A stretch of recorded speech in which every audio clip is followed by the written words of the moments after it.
Berndt, Bjerke, Blaylock, Burtonshaw, Carlson, Cook, Den Hartog, Foreman, Galloway, Grow, Guthrie, Harris, Hart, Kaiser, Cole, Lakey, Lenny, Lind, Nichols, Okonowitz, Robbie, Ricks, Ruckty, Semoroff, Shippey, Taylor, Taves, Van Orden, Bordingo King, Wintro, Woodward, Cito, Seiderveld, Berndt, Blaylock, Burtonshaw, Hart, Lenny, Robbie, Semoroff, Taves, Bordingo King,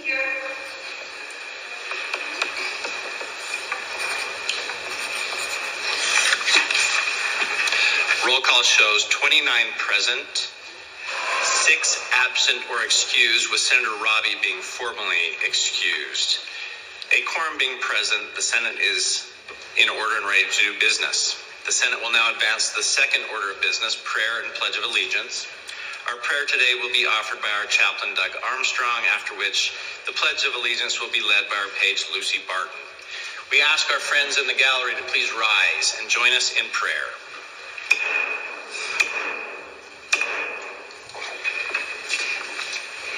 Good morning. Alexander Pope, you may not have heard of him, is one of the most prominent English poets of the early 18th century, and he famously said this, I know you have heard of this: to err is human, and to forgive is divine. This timeless quote reminds us that mistakes are a natural part of life, but the ability to forgive elevates us to a higher level of compassion and understanding. And in a typical legislative session, you will share countless experiences, some joyful, some challenging, and disagreements and misunderstandings are inevitable. Yet how we respond to them shapes our legislative relationships. And when legislators forgive one another, they create a supportive and peaceful environment. And Senate relationships should endure beyond the Capitol. And forgiveness is the bridge that keeps it strong. Let's pray. Heavenly Father, as we approach the end of the session, we thank you for the friendships that have been formed and the lessons learned. And Lord, we ask for your grace to soften our hearts, that we may forgive those who have hurt us and seek reconciliation where needed. Bless each senator with understanding and peace. And in a few days, let us all part ways with joy, carrying memories of kindness and reconciliation. We pray all of this in Jesus' name. Amen.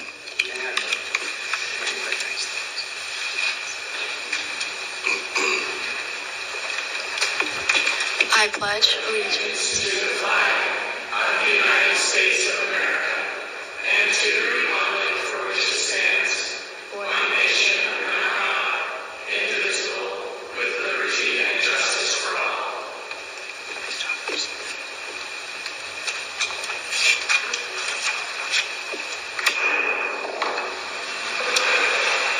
Senator Burtonshaw and Senator Berndt will be recognized in this order of business as being present. The Senate will now advance the third order of business, reading and correction of the journal. The Senate is in the third order. April 3rd, 2025. The Judiciary and Rules Committee reports that the Senate Journal of Proceedings of April 2nd, 2025 was read and approved as corrected. Lakey, Chairman. The journal will be held and filed in the office of the Secretary. Mr. President. Senator Den Hartog. Mr. President, I ask unanimous consent that the Senate advance to the 14th order of business. There being no objection, the Senate will now advance to the 14th order of business, the amending order. Is there any objection? Hearing none, the Senate is now in the 14th order of business. Mr. President, I ask the Senate go at ease for the purpose of resolving itself into the Committee of the Whole, and that we appoint the Senator from 35 as chair. Hearing no objection, the Senate will now resolve itself into the Committee of the Whole with Senator from 35 as chair. The Senate is at ease.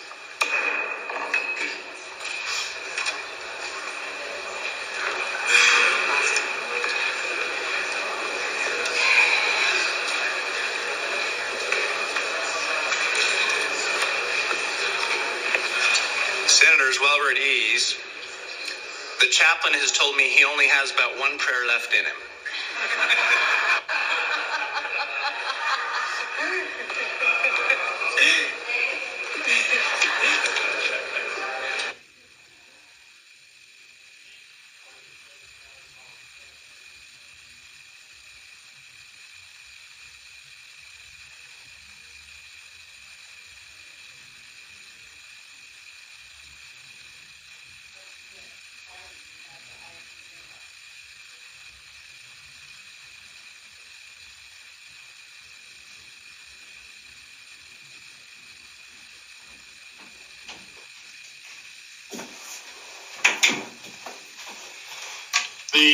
Just while they're at ease, the 14th amending order means that all these bills that they tried to push through, they were amended, and so they're just going to go through it. This is only a all in favor say aye, all opposed aye, ayes got it. There is no vote, just voice. It's interesting to watch. This is why this legislature is running so many days past the Utah 45 days. Today is the 93rd day. And Mr. Harris must have a good ear because he can tell the difference between yay and nay. And a lot of the nays are louder than the yays. You're watching the Idaho Senate. And you'll see the AA and all this stuff. Oh, it's and a lot of these bills have been put through the Hardware and closed captioning for Idaho in session is through the state affairs of Guthrie and of Guthrie primarily, I think, and that's why they're introducing a Senate to make sure it goes through. If Guthrie didn't have these hearings, committee hearings, and allowing this process, well, it didn't pass in the House. We're going to bring it back into the Senate, and then we'll pass it in the Senate, and then send it to the House. You get it? You understand how the system works? Took me a while to figure it out.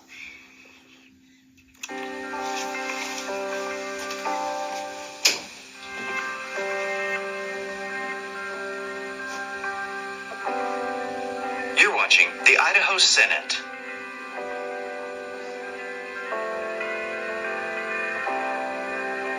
Hardware and closed captioning for Idaho in session is provided by the Idaho Legislature and Idaho Legislative Services Office. Additional funding is provided by the Idaho Public Television Endowment.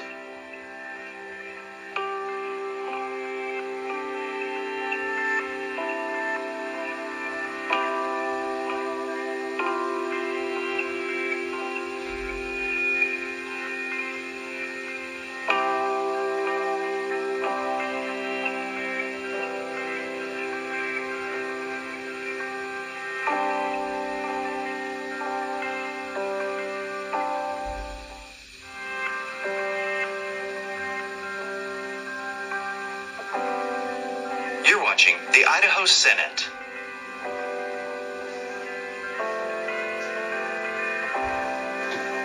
Hardware and closed captioning for Idaho in session is provided by the Idaho Legislature and Idaho.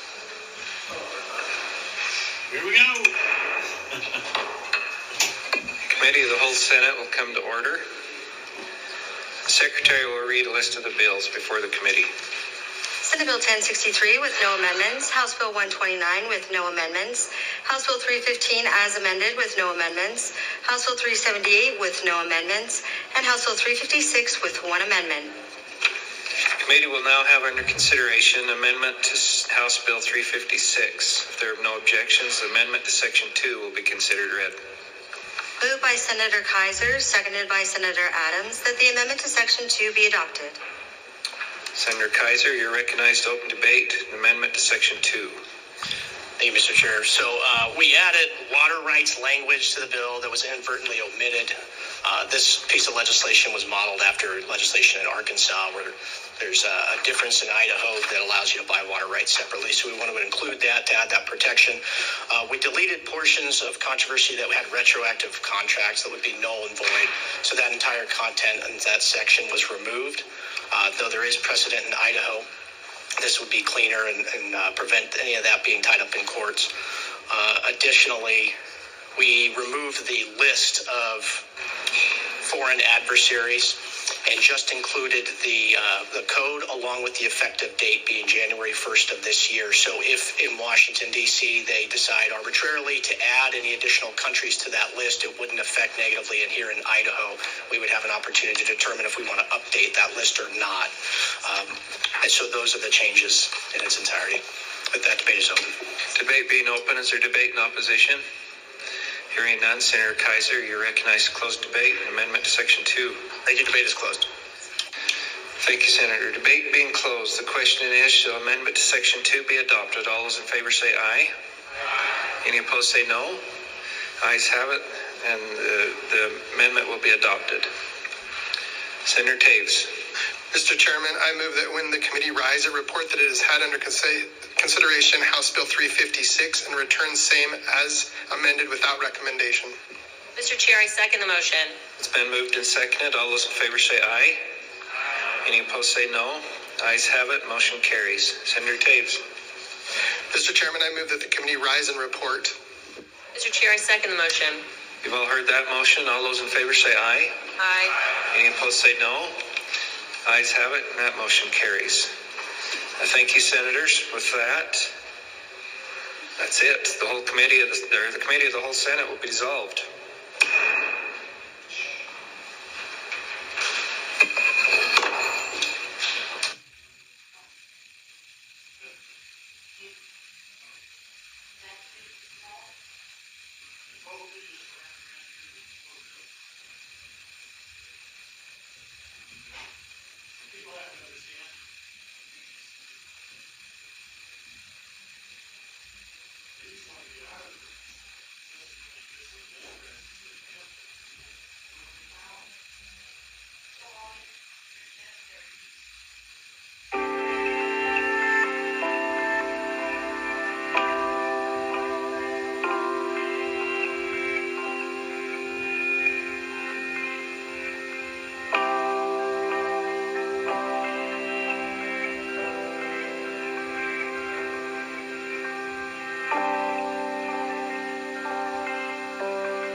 You're watching the Idaho Senate.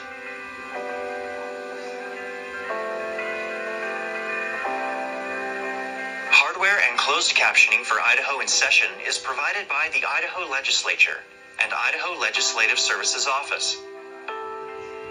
Additional funding is provided by the Idaho Public Television Endowment.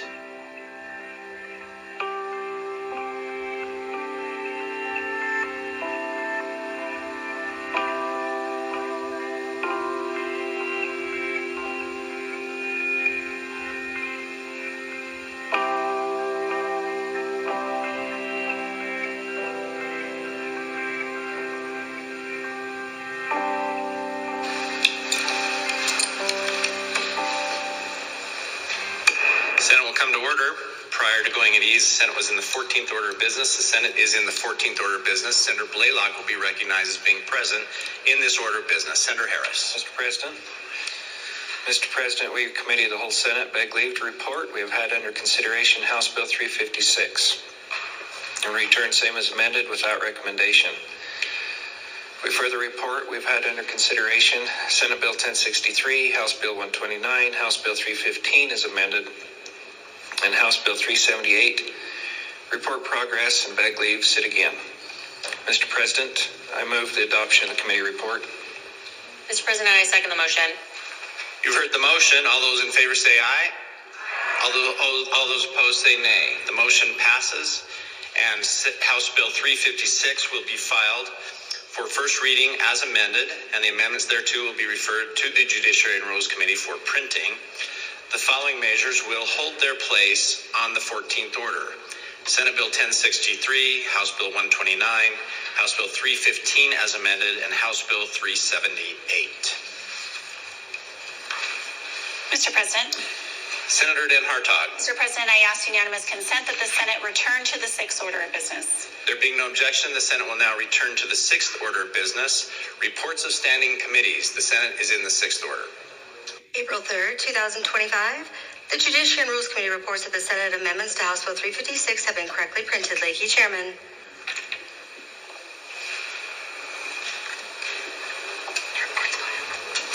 Report in the sixth order will be filed in the Office of the Secretary.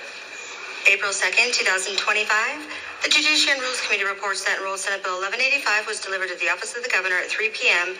April 2nd, 2025. Leahy, Chairman. That report will also be filed in the Office of the Secretary. Mr. President. Senator Den Hartog. Mr. President, I ask unanimous consent that the Senate advance to the ninth order of business. The Senate, having no objection, will now advance to the ninth order of business. The Senate is in the ninth order of business. Communications from the House of Representatives.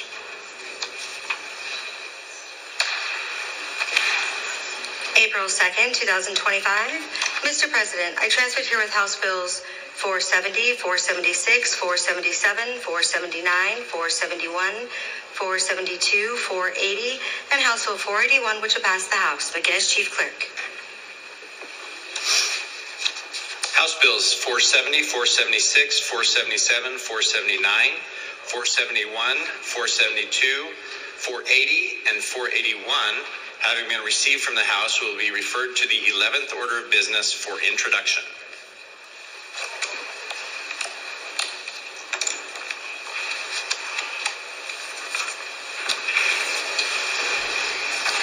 April 2nd, 2025.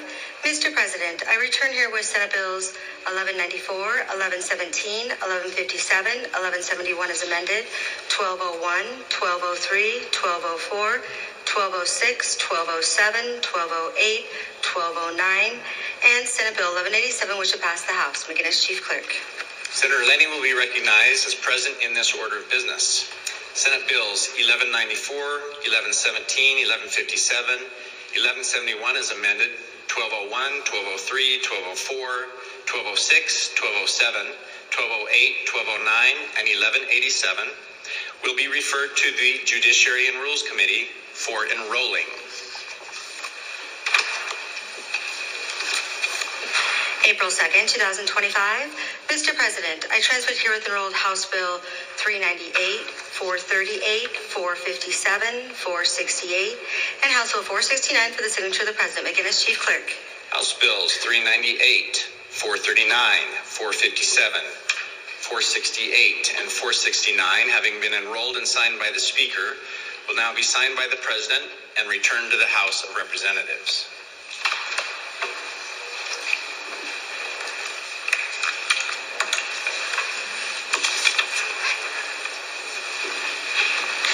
April 2nd, 2025. Mr. President, I return herewith Senate Bills 1190, 1196, 1197, 1200, and Senate Bill 1202, which have been signed by the Speaker. McGinnis, Chief Clerk. Senate Bills 1190, 1196, 1197, 1200, and 1202, having been signed by the Speaker, will now be referred to the Judiciary and Rules Committee for transmittal to the gentleman on the second floor. Mr. President. Senator Den Hartog. Mr. President, I ask unanimous consent that the Senate advance to the 11th order of business. Hearing no objection, the Senate will now advance to the 11th order of business. Introduction, first reading of bills. The Senate is in the 11th order of business. Mr. President, I ask unanimous consent that all bills on first reading be read by number, author, and title only, and the journal show they've been read at length. Hearing no objection, it is so ordered. In the Senate, Senate Bill 1217 by Finance Committee, an act relating to funding for the Department of Fish and Game, appropriating additional money to the Department of Fish and Game for fiscal year 2026. In the Senate, Senate Bill 1218 by Finance Committee, an act relating to funding for the Idaho Transportation Department, appropriating additional money to the Idaho Transportation Department for fiscal year 2026. In the Senate, Senate Bill 1219 by Finance Committee, an act relating to funding for the State Tax Commission for fiscal year 2026. In the Senate, Senate Bill 1220 by Finance Committee, an act relating to funding of the Office of Energy and Mineral Resources, appropriating additional monies to the Office of Energy and Mineral Resources for fiscal year 2026. Senate Bills 1217, 1218, 1219, and 1220 will be referred to the Judiciary and Rules Committee for printing. In the House of Representatives, House Bill 356, as amended in the Senate by State Affairs Committee, an act relating to state assets to provide for prohibitions on lease or purchase of certain land or dwellings. House Bill 356, as amended in the Senate, will be referred to the 12th order of business, the second reading calendar. In the House of Representatives, House Bill 470 by Ways and Means Committee, an act relating to the state budget to provide for the Idaho Personnel Reduction Act, to provide for the reporting of state employee travel expenses. In the House of Representatives, House Bill 476 by Appropriations Committee, an act relating to funding for the Office of the State Board of Education, appropriating additional monies to the Office of the State Board of Education for fiscal year 2026. In the House of Representatives, House Bill 477 by Appropriations Committee, an act relating to the appropriation to the Department of Health and Welfare, appropriating additional monies to the Department of Health and Welfare for the Foster and Assistance Payments Program for fiscal year 2026.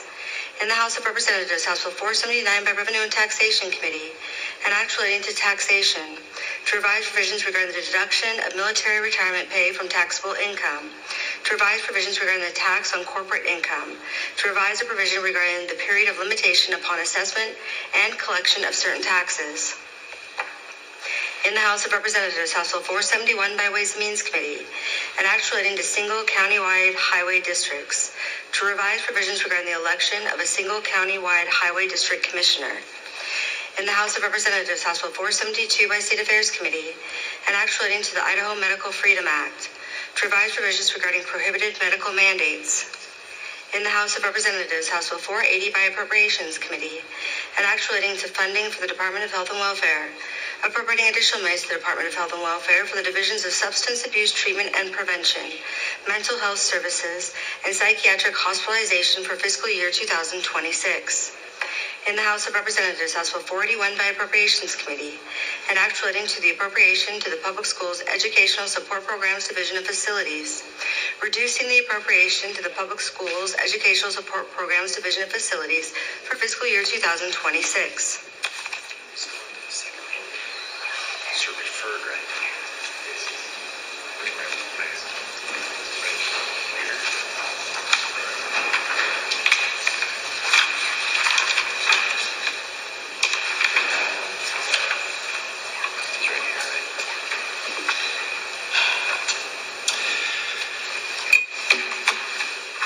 House Bill 470 will be referred to the State Affairs Committee.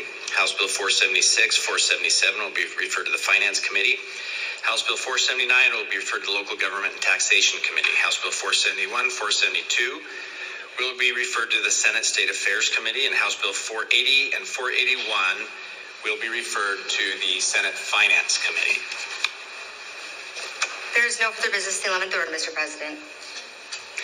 There being no further business in the 11th order, the Senate will now advance to the 12th order of business, the second reading calendar of bills. The Senate is now in the 12th order of business. Mr. President. Senator Den Hartog. Mr. President, I ask unanimous consent that all bills on second reading be read by number and author only, and the journal show they've been read at length. Hearing no objection, it is so ordered. In the Senate, Senate Bill 1211 by Judiciary and Rules Committee. In the House of Representatives, House Bill 436 by Revenue and Taxation Committee. In the Senate, Senate Bill 1216 by Local Government and Taxation Committee. In the Senate, Senate Bill 1210 as amended by Judiciary and Rules Committee. In the Senate, Senate Bill 1212 as amended by Judiciary and Rules Committee. Senate Bill 1211, House Bill 436, Senate Bills 1216, Senate Bill 1210 as amended, Senate Bill 1212 as amended will be referred to the 13th order of business, the third reading calendar of bills. There is no further business in the 12th order, Mr. President. There being no further business in the 12th order of business, the Senate will now advance to the 13th order of business, the third reading of bills. The Senate is in the 13th order of business.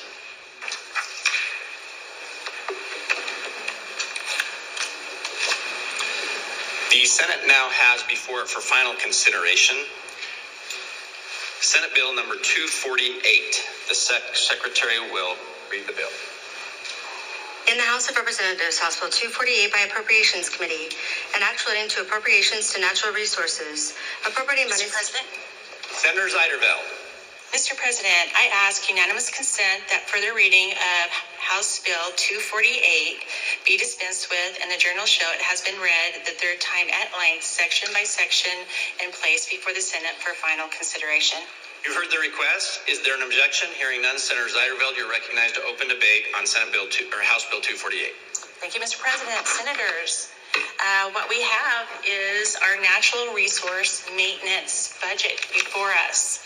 And this is a fiscal year 2026 appropriation bill for natural resources that provides maintenance adjustments, including personnel benefit costs, contract inflation, statewide cost allocations, and CEC for state employees.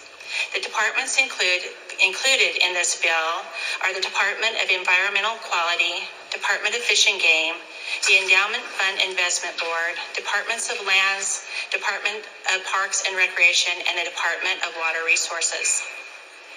This bill reflects those ongoing purposes previously supported by Idaho legislature, removes monies approved in the fiscal year 2025 for one-time purposes, and includes statewide adjustments for personnel and interagency billing that are standard business operations. In this maintenance, you'll see the Department of Environmental Quality.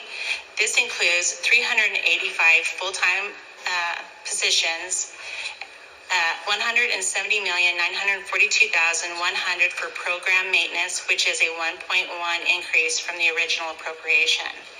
The Department of Fish and Game includes 550 full-time positions and $144,325,600 for program maintenance, which is a 6.6 reduction for the fiscal year 2025 original appropriation. The Endowment Fund Investment Board includes 4 full-time positions and $923,400 for program maintenance, which is a 3.4 increase from fiscal year 2025 original appropriation.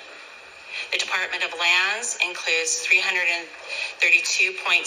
full-time positions and $75,605,900 for program maintenance, which is a 22% reduction from fiscal year 2025. The Department of Parks and Rec includes 190.80 full-time positions and $49,127,800 for program maintenance, which is 44.1 reduction from the fiscal year original appropriation. Please keep in mind that the department original appropriation includes one-time capital outlay for annual projects and improvements. The Department of Water Resources includes 170 full-time positions, $82,255,400 for program maintenance, which is a 0.6 increase from fiscal year 2025 original appropriation. This total maintenance budget is $523,180,200, and this is our last maintenance, and we've been holding on to this for a while. And Senators, I would love for you to vote in favor of this, and so that hopefully we can get home tonight. Thank you. Our debate is closed. Debate is open. Debate is open. Is there further debate? Senator Groh. Mr. President, yes, I'd just like to point out that this budget is a decrease, $67,926,800. That's an overall decrease of all of these different departments combined together, decrease of 11.5%. So it's a huge decrease. I appreciate your support. Thank you. Is there further debate? Hearing none, Senator Zeiderveld, you're recognized to close debate. Now, the debate is closed. And thank you, the Senator from 14, for shining light on areas that we are decreasing. I appreciate that. Thank you, Senator from 24. Debate being closed. The question is, shall House Bill 248 pass the Senate? The Secretary will call the roll. Adams, Anthony. Aye. Byrne, Pierkey, Blaylock, Burnshaw, Carlson, Cook, Den Hartog, Foreman, Galloway, Groh, Guthrie, Harris, Hart, Kaiser, Cole, Lakey, Lenny, Land, Nichols, Okonowitz, Robbie, Briggs, Ruchte, Selroth, Shippey, Taylor, Taves, Van Orden, King, Wintrow, Woodward, Cito, Seiderveld, Robbie, Semmelroth,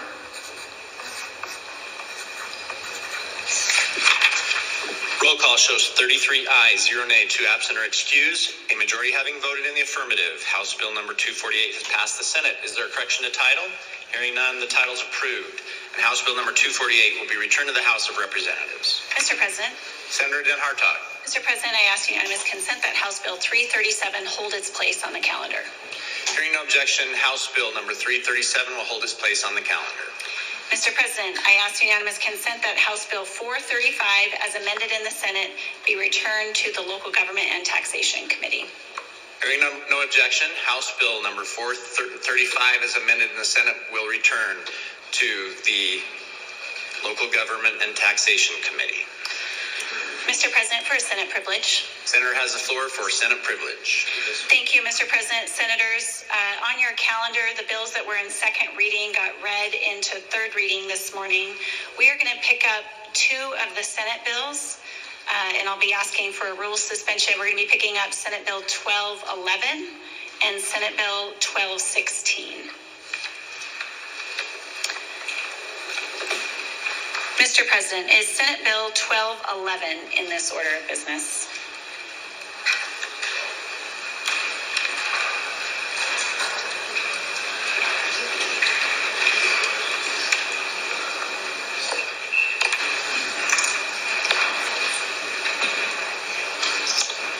Senator Den Hartog, Senate Bill number 1211 is in this order of business. Mr. President, I move that all rules of the Senate interfering with the immediate consideration of Senate Bill 1211 be suspended. Mr. President, I second the motion. It's been moved and seconded that all rules interfering with the immediate consideration of Senate Bill number 1211 be suspended. The Secretary will call the roll. Adams, Anthen, Aye.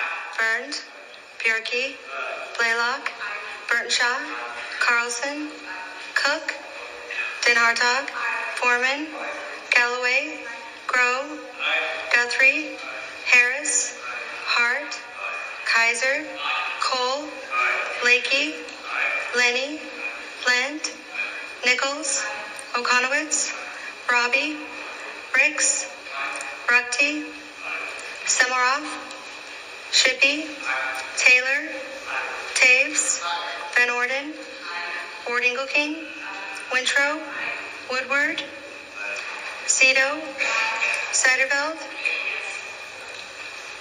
Robbie, Semmelroth,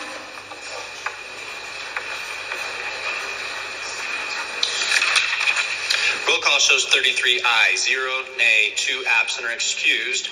More than 2/3 of the Senate having voted in the affirmative, all rules interfering with the immediate consideration of Senate Bill number 1211 have been suspended. The Senate now has before it for final consideration Senate Bill number 1211. The Secretary will read the bill. In the Senate, Senate Bill 1211 by Judiciary and Rules Committee, an act relating to ivermectin, to provide that ivermectin may be sold or purchased without a prescription or consultation with a healthcare professional. Mr. President.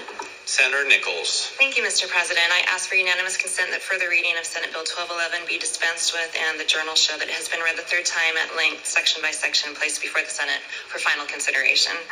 You've heard the request. Is there an objection? Hearing none, Senator Nichols, you're recognized to open debate on Senate Bill number 1211. Thank you, Mr. President.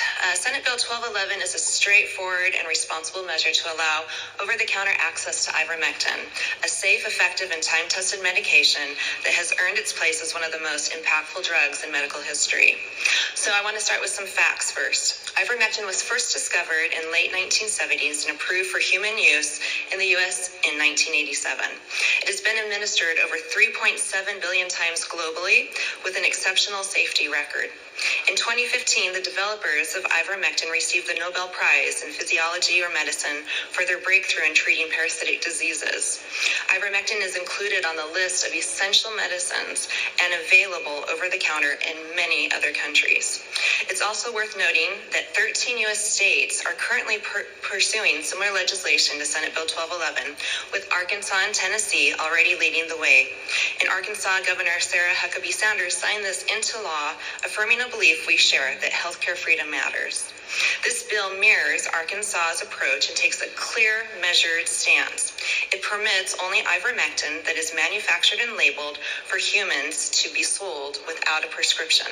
This means no veterinary products, no gray areas, and no risk of confusion. Now, some may ask, won't this create problems for pharmacies? The answer is no. This bill is not to burden pharmacies in any way. In fact, it will function like countless of other over-the-counter transitions that have come before it. Pharmacies are already equipped to stock, track, and sell medications safely and responsibly. They already disperse dosing charts, provide patient counseling, and offer safety sheets for many over-the-counter products when requested. Just like they do with ibuprofen, allergy medications, nicotine cessation products, pharmacies can voluntarily provide guidance on ivermectin as needed. And importantly, this bill does not require pharmacists to carry or dispense ivermectin. It simply gives them the freedom to do so if they choose. And let's not forget, there is no definitive global count of ivermectin overdose cases. After decades of widespread use, that speaks volumes about this drug's robust safety profile.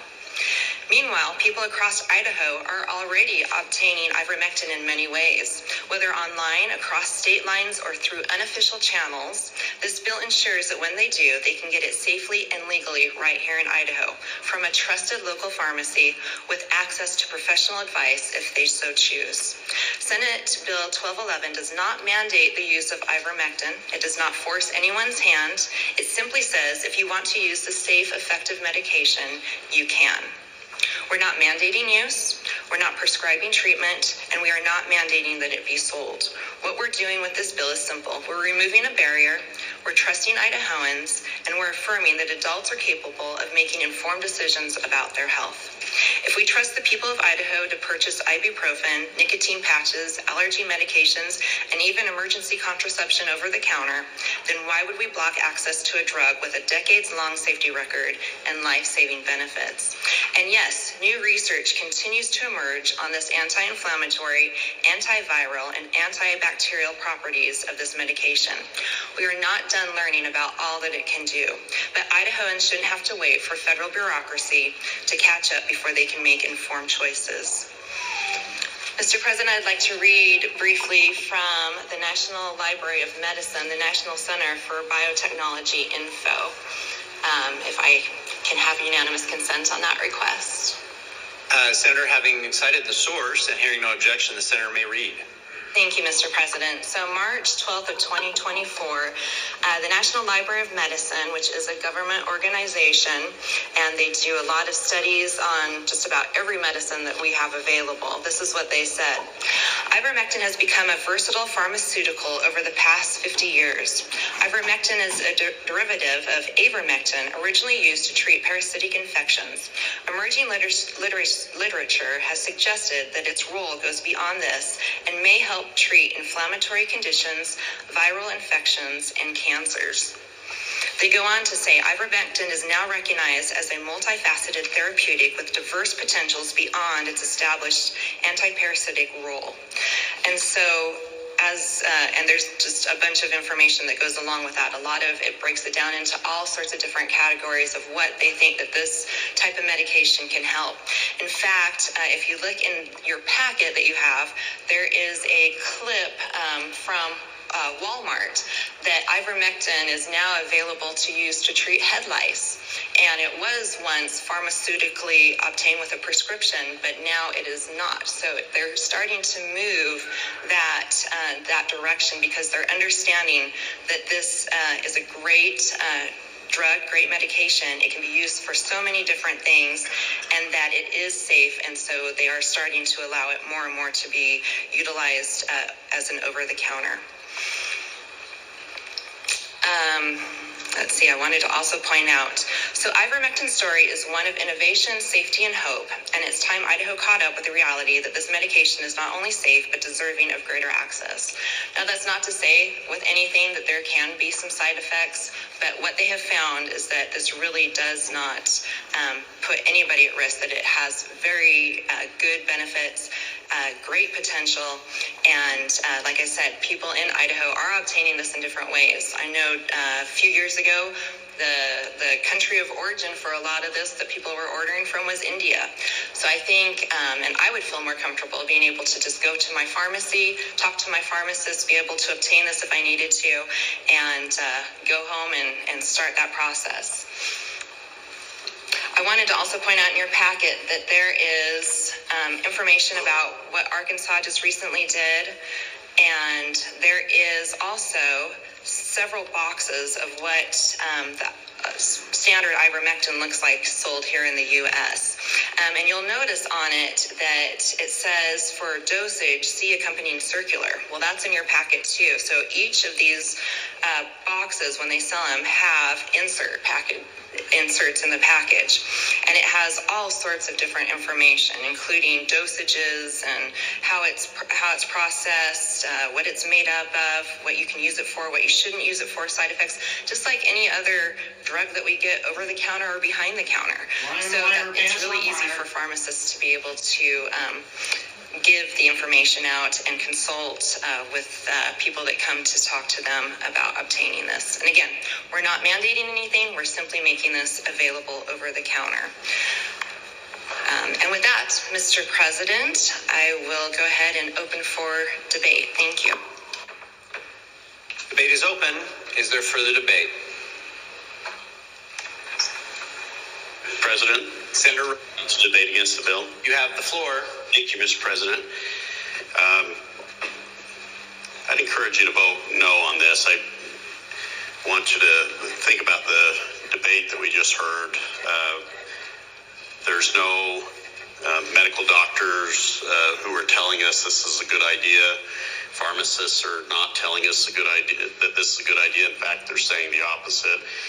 If you go to the FDA website, they have a nice little page on ivermectin, and they make it clear that they have not authorized or approved ivermectin for COVID specifically. I know that didn't come up, but we aren't that old that we can't remember when we first heard about ivermectin, except a handful of people on the floor probably using it for cattle and other issues.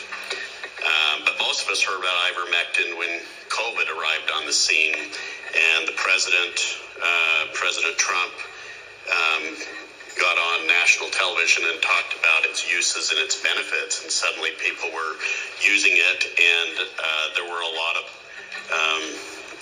problems with the use of ivermectin in those situations, people getting very sick and worse. And the FDA does approve the use of ivermectin in humans for head lice, skin conditions like rosacea, and certainly ivermectin is used for animals in a variety of circumstances. But the reason that we need to have pharmacists involved in the use of ivermectin is because if you use too much, it can cause harm to people. If you don't know how it will react with other conditions or medications you're taking, it can cause harm to people. And by doing what we're about to do without data, facts, or science that support what we're about to do if we pass this bill, we're going to put people at risk who don't realize they're being put at risk. And if somebody gets on national television and tells them that ivermectin will cure baldness or whatever the condition is somebody's trying to fix, they're going to hurt themselves or their kids. And so I think this is, in my opinion, a bad step to take. Thank you. Is there further debate? Mr. President. Senator Cole. To debate the bill. You have the floor. Thank you, Mr. President. I would like to just point out that the vast majority of complications we saw during the COVID period came from overdosage. And the reason why we had overdosage was totalitarian portions of governments throughout the Republic restricted human ivermectin and pulled that away from the population when people felt that that could help protect them from the COVID virus.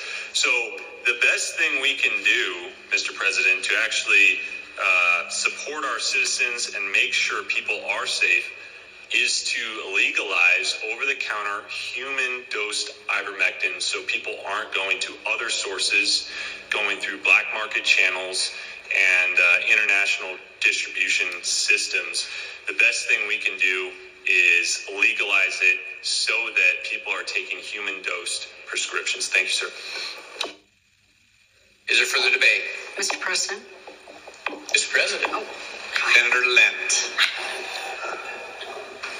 Gotta be quick on the draw there. Thank you. To debate bill.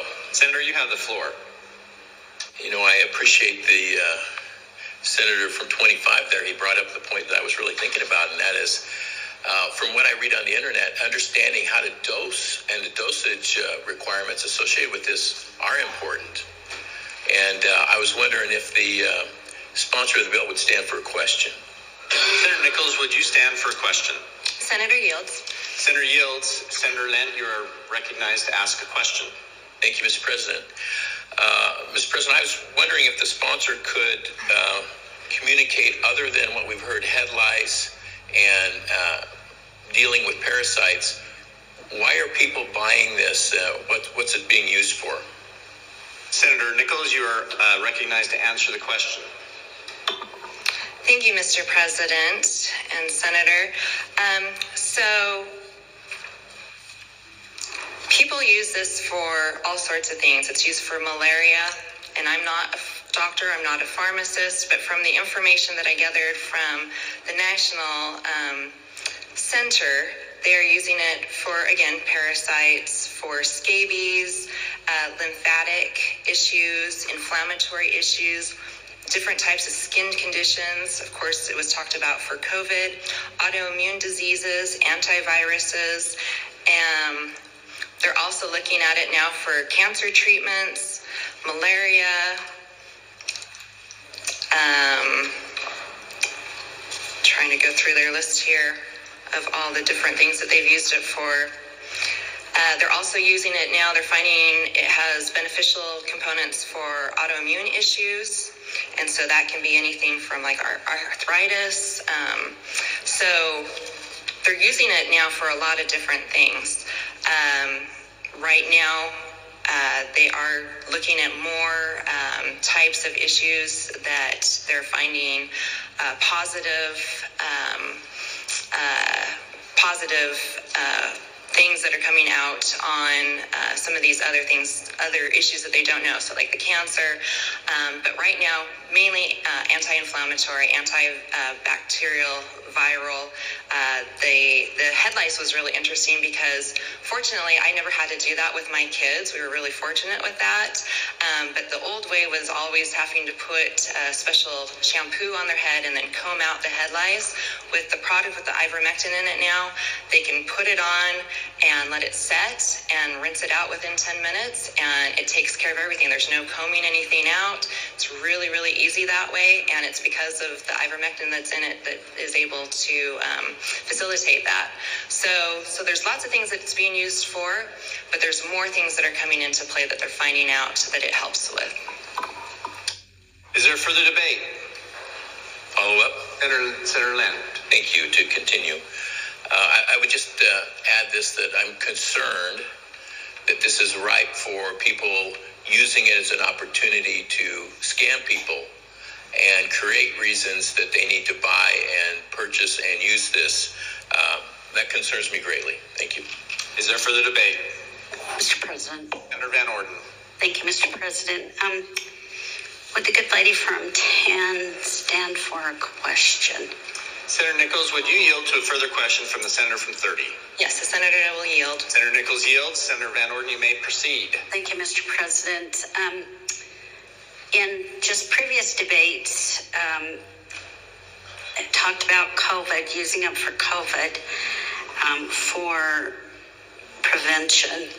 Is it prevention or is it treatment for the virus? Senator Nichols, you may answer the question. Thank you, Mr. President and Senator. Again, I'm not a pharmacist. I'm not a doctor. I know people were using it primarily during that period of time as a treatment.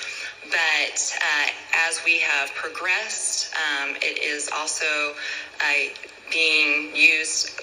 Some people will use it like taking vitamins. I don't know what everybody does with it. During the time that you're talking about, though, it was being used as a treatment, again, which is why there was some concern because it was being restricted and people were going to other lengths purchasing the animal product or buying it from other places. I know myself, I was able to obtain it very carefully here locally from one pharmacy that was allowing because they could compound there, and I was able to get the human form here, but that was very, very rare at that point in time. But yes, it has been used, I think, for both, actually. Thank you. Is there further debate? Mr. President, Senator Lenny. let's debate the bill.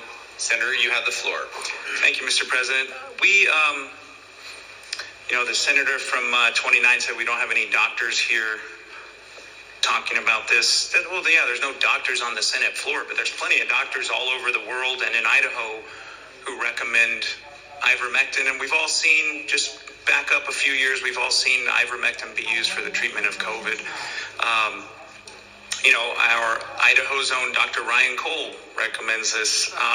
Dr. Robert Malone. I could rattle off a bullet list, but I don't think I need to. We hear concerns about what happens if you use too much ivermectin and overdose. Well, you could do that with anything. You could do that with Tylenol. You could do that with aspirin. Are we going to outlaw aspirin and Tylenol? I think the issue here is here, and we're arguing on the outskirts. We need to bring it back to: does it work? Do doctors recommend it? Yes. Was it used during the pandemic to treat COVID? Yes. It's pretty common sense bill, Mr. President. So there's plenty of people who used it, who recommend it, medical professionals, doctors, healthcare professionals. We'd be here all day long if we just listed off all the people who support this. So it's a pretty easy yes vote for me, Mr. President. Is there further debate? Mr. President, Senator Carlson. to debate in favor of the bill. You have the floor. So I think we have several people in the Senate that raise livestock. And we all probably have used ivermectin on our livestock for parasitic protection from parasites. And so I'm exposed to it every year when we brand. I'm sure many of you do the same. It's a proven safe drug. I have a story of a cattle rancher that I know.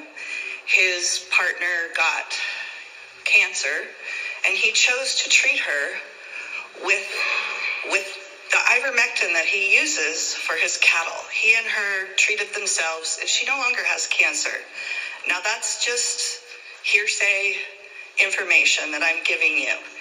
I have a cousin who did not get COVID, and she did not get the COVID shot, who decided to take horse paste that had ivermectin in it.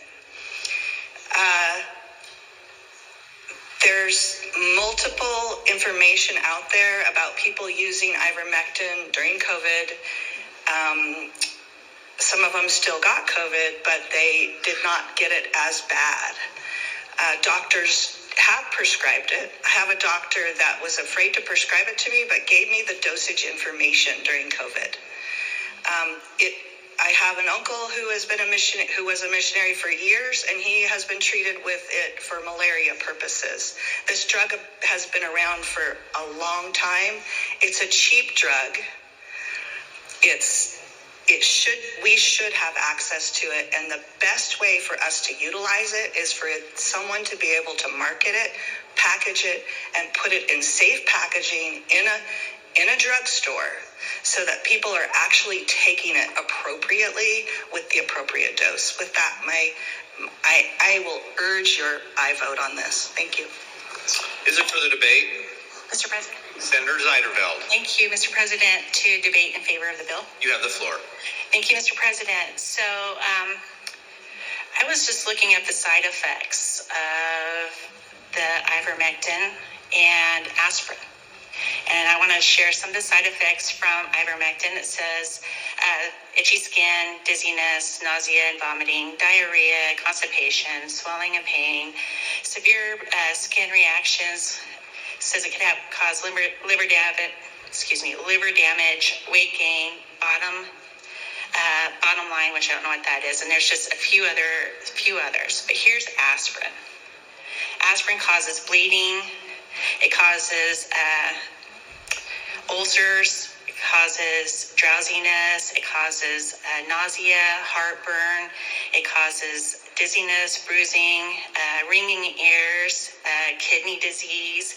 So when you look at the comparison between aspirin and ivermectin, if aspirin was just coming out today, the pharmaceuticals would be fighting to keep that from being over the counter.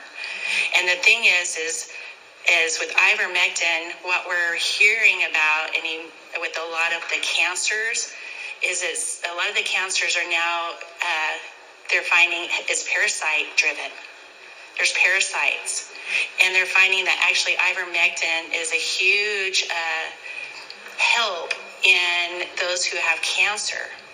And we all know that there's only money if they can keep us sick. And so when I look at ivermectin, there is not hardly any side effects compared to aspirin, but yet we are allowed to buy that over the counter. Here we have ivermectin. If we have it in the human dosages, it's actually going to cause it to be less harmful to people because now it's going to be in those dosages that will help us, and that we should be able to buy that over the counter because not only is it helping with all these other things, but it's also helping with people that have cancer. And again, if you think about it, the reason why there's a fight against this and why they didn't want to have this cure out even during COVID is because it's a cure. And I just, when they're trying to keep something from us that really doesn't have that big of side effects but has a big cure in even cancer that the studies are showing, and killing parasites, there's a lot of diseases that is parasite driven, and this will cure that.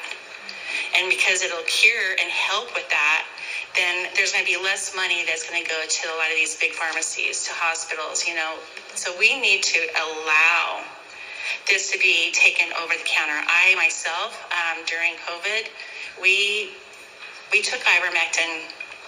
I still, to this day, if I get a cold, I take ivermectin. And so it heals, it fixes, it does more good than harm. By not allowing this to be over counter, all we're doing is keeping it from helping people, and it keeps the pharmaceutical industry and the money. So I just want you to think about that, and I would urge your yes vote. Is there further debate? Mr. President? Senator Winthrop. Mr. President, just to briefly debate I think we all want to be sure that folks can access the medicines they want. We don't want to restrict that. If people want to get that medicine or some treatment or a vitamin, the only concern I have is the fact that it's not FDA approved yet, and so most pharmacists probably won't sell it over the counter without that. And right now we do have a lot of people that are prescribing it, and probably that's a little safer because there are drug-to-drug interactions potentially, and so maybe it's better to get the prescription right now until the FDA approves it, and then if the FDA approves it over the counter, then everybody would feel maybe better about that. So I just wanted to add that briefly. Is there further debate? Mr. President. Senator Cook. Gotcha. I've been busy texting all of my doctors and pharmacists because the only thing I knew about ivermectin was during the COVID. I know that some doctors were told that you cannot prescribe that, and they were pretty upset about that. But I've asked them about having it available over the counter, and in no certain terms have they said, please do not do that. I am not a doctor. I'm not a pharmacist. I'm just talking to, these are Idaho pharmacists and Idaho doctors that I've asked lots of questions before, and they're saying that it's not a good idea because there is no testing yet. It hasn't been tested. We don't know all of the benefits or the faults of it. So, thank you. Is there further debate? Mr. President. Senator Bierke, To debate in favor of the bill. you have the floor. Thank you, Mr. President and senators. I always wonder again how much mileage we're going to get out of a certain bill when it comes to debating here. And I guess this one surprised me a little bit as I was driving home yesterday, and I heard that Governor Huckabee had signed the bill in Arkansas for ivermectin, similar to what we're doing here. Just want to offer kind of a different perspective. I love the healthy debate, and I love the skepticism, because this is where we need to make these critical decisions. Yeah, is it maybe a big deal to have something go from prescription only to over the counter? Personally, I'm in favor of having it that way. As a struggling, poor college student, anytime I got sick, I went to my doctor, and he has this huge thing called a physician's desk reference, and it's like this book about that thick with really, really, really small writing of every prescription that has ever been, and any drug that's ever been created and approved by the FDA. And generally speaking, when he was done with me, he knew that I couldn't afford the prescription. He grabbed something off the shelf that he got, from the pharmaceutical sales rep. That's what he gave me, because that's generally what we're going to get. If you look at, we've talked about this in different, means, especially with bills that we've brought forward that provide for other medical freedom issues, whether it's conscience or whatever. We have to realize there's a transition in our medical system, and it's still called the practice of medicine, believe it or not. It's not a finite science, it's the practice of medicine. And as a country, we've kind of gone from all this holistic kind of natural path, functional medicine type arena to it being very strictly controlled, to now we're coming out on the other side. Well, we're kind of getting back to our roots where I think we should have been for quite some time. Ivermectin, in its general sense, is an anti-inflammatory and an antiviral. It's really good medicine. Won't talk about what it does for cancer or anything like that, but I think it's important that we have this and available to the citizens that we represent. And I just have to say that, if we're using the FDA as the benchmark for what's approved or not approved, if you trust that, I believe that, I don't think the COVID shot ever got out of emergency use authorization. That was never approved by the FDA, as far as I'm concerned. But I'm willing to throw caution to the wind, so to speak, give myself an opportunity, and the constituents I serve the opportunity to look after their own health. With the last caveat being that, yes, I have pharmacists that I know that believe that this should be over the counter, or aren't that concerned about it, and have been putting these things out for their patrons, and of course doctors that feel very strongly that this is something that we should be looking into and having available. And with that, Mr. President and fellow senators, I support this legislation. Is there further debate? Mr. President. Senator Hart. Thank you, Mr. President. In order for a vaccine to be approved for emergency use, it has to be the only alternative to deal with a particular illness. Ivermectin is a good treatment for COVID, but it stood in the way of the emergency use or approval of vaccines, so it was demonized. In India, the state of Uttar Pradesh, with a population of 241 million people, had several hundreds of thousands of cases of COVID. that state government made ivermectin available to the entire population, and later in the year of 2021, that state was declared COVID-free, as they only had about 200 cases, down from several hundreds of thousands.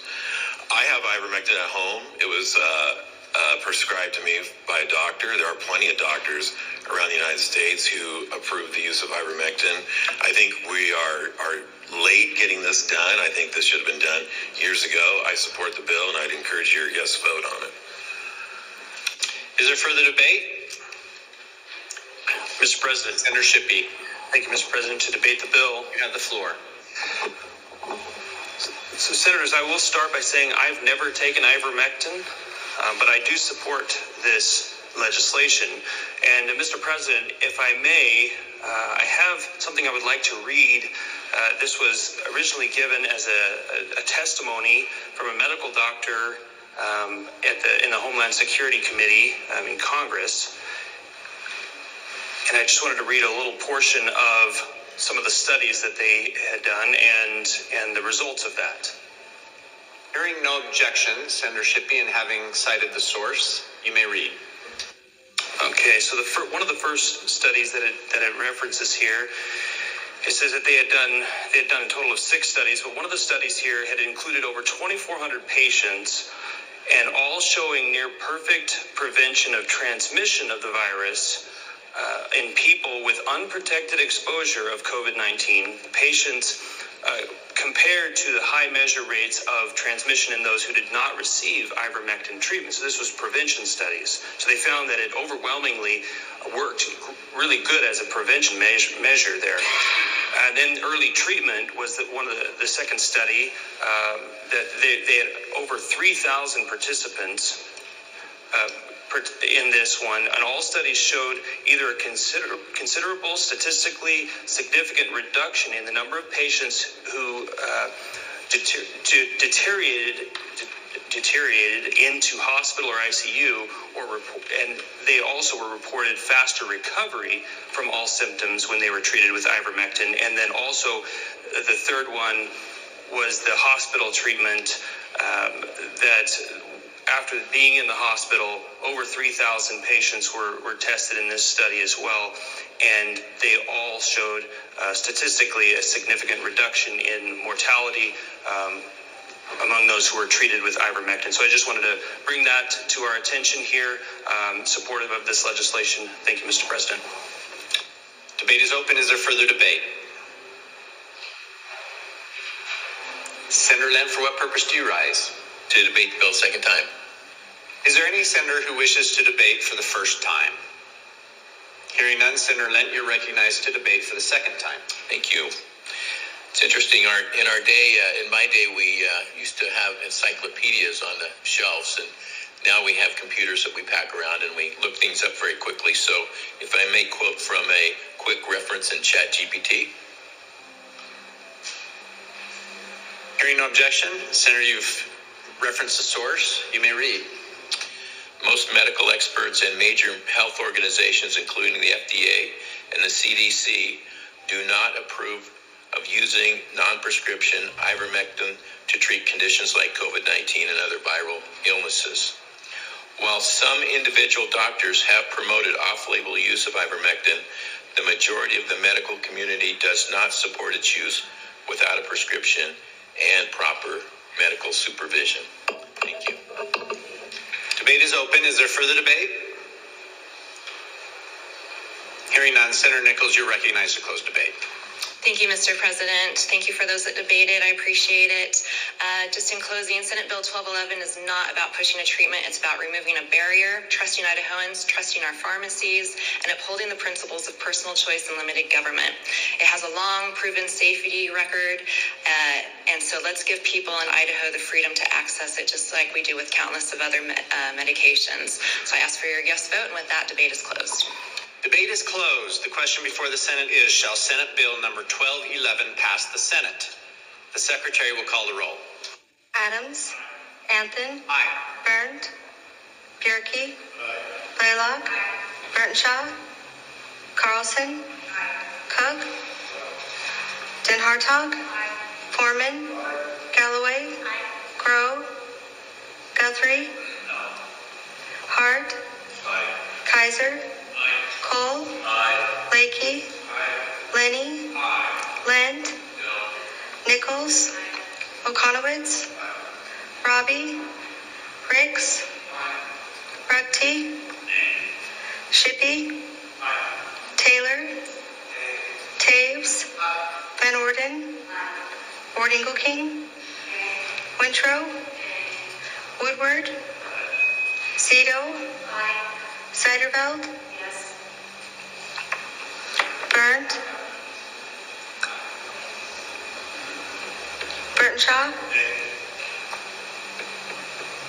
Grow.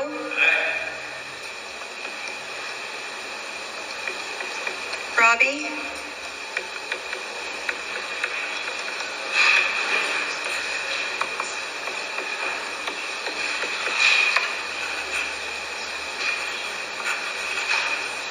There is also a paired vote.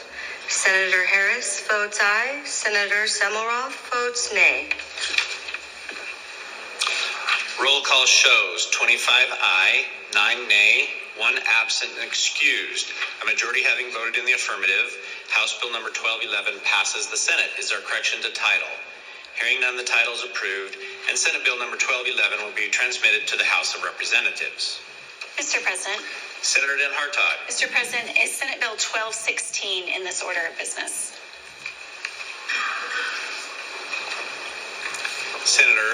Senate Bill 1216 is in this order of business. Mr. President, I move that all rules of the Senate interfering with the immediate consideration of Senate Bill 1216 be suspended. Mr. President, I second the motion. It has been moved and seconded that all rules interfering with the immediate consideration of Senate Bill number 1216 be suspended. Mr. President. Senator Harris. Mr. President, I ask unanimous consent to roll call vote used to suspend the rules for the consideration of Senate Bill 1211 be now used to suspend the rules for the immediate consideration of 1216, Senate Bill 1216. Hearing no objection, it is so ordered. Roll call shows 33 aye, 0 nay, 2 absent excused. More than 2/3 having voted in the affirmative, all rules interfering with the immediate consideration of Senate Bill number 1216 has passed. The Senate now has before it for final consideration Senate Bill number 1216. The Secretary will read the bill. In the Senate, Senate Bill 1216 by Local Government and Taxation Committee, an act relating to property taxes, to revise a provision regarding certain rules. Mr. President. Senator Ricks. Mr. President, I ask unanimous consent that further reading of Senate Bill 1216 be dispensed with, and the journal show has been read the third time at length, section by section, and placed before the Senate for final consideration. You've heard the request. Is there an objection? Hearing none, Senator Ricks, you're recognized to open debate on Senate Bill 1216. Thank you. Senators, Senate Bill 1216 deals with valuations of properties. It's actually a trailer bill to House Bill 354 that we passed earlier.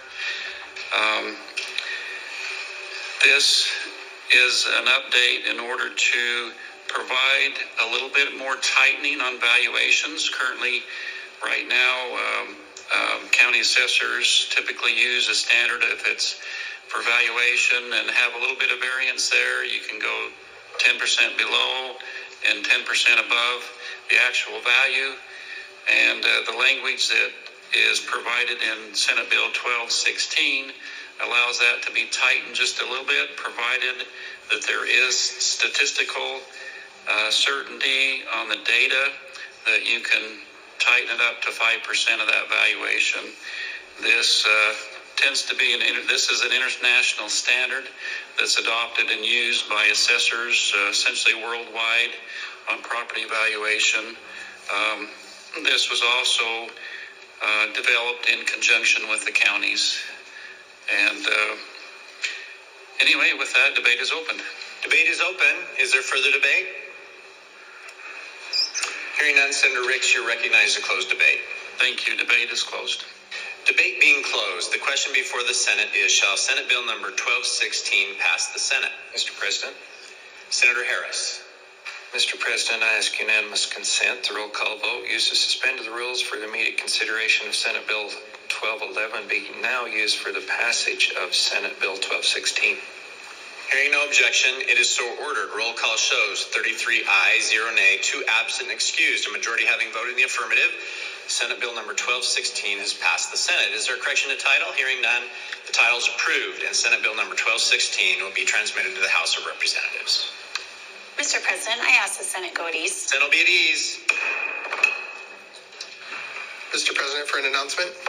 Taves. Thank you, Mr. President. Senators, the majority party will caucus immediately.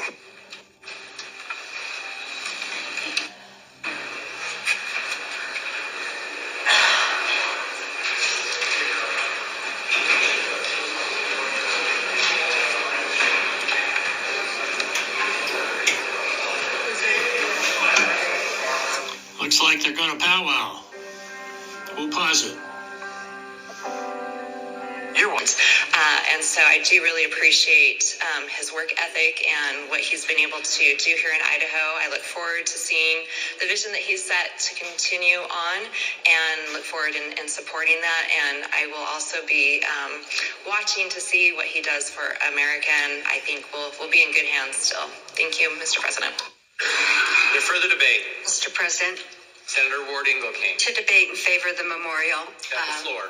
Days in JFAC can sometimes be long and hard, and I appreciated Mr. Adams' performance there when he was with DFM, and also health and welfare.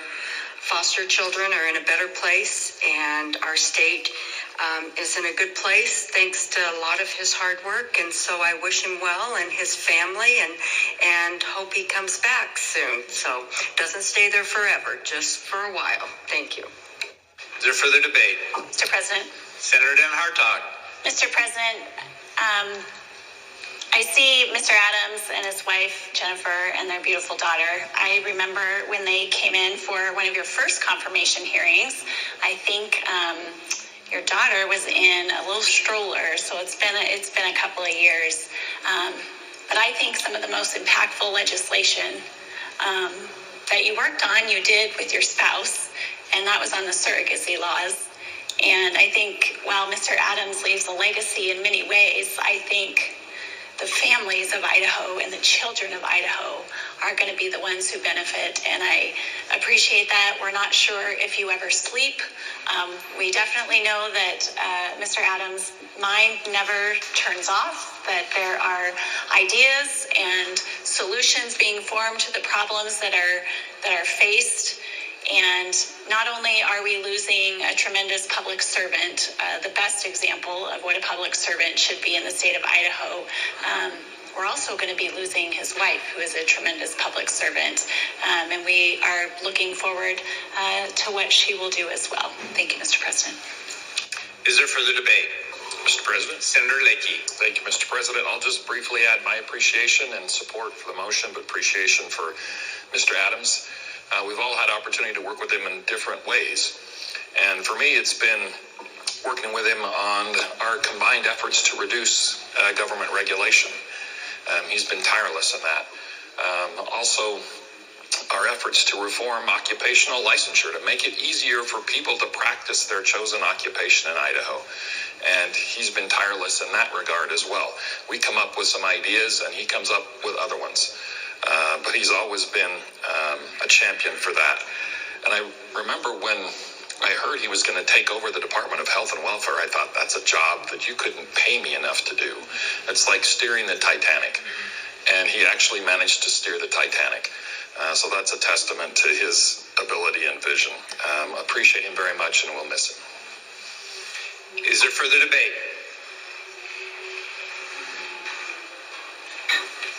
Mr. President. Senator Bierke. To support the memorial. You have the floor.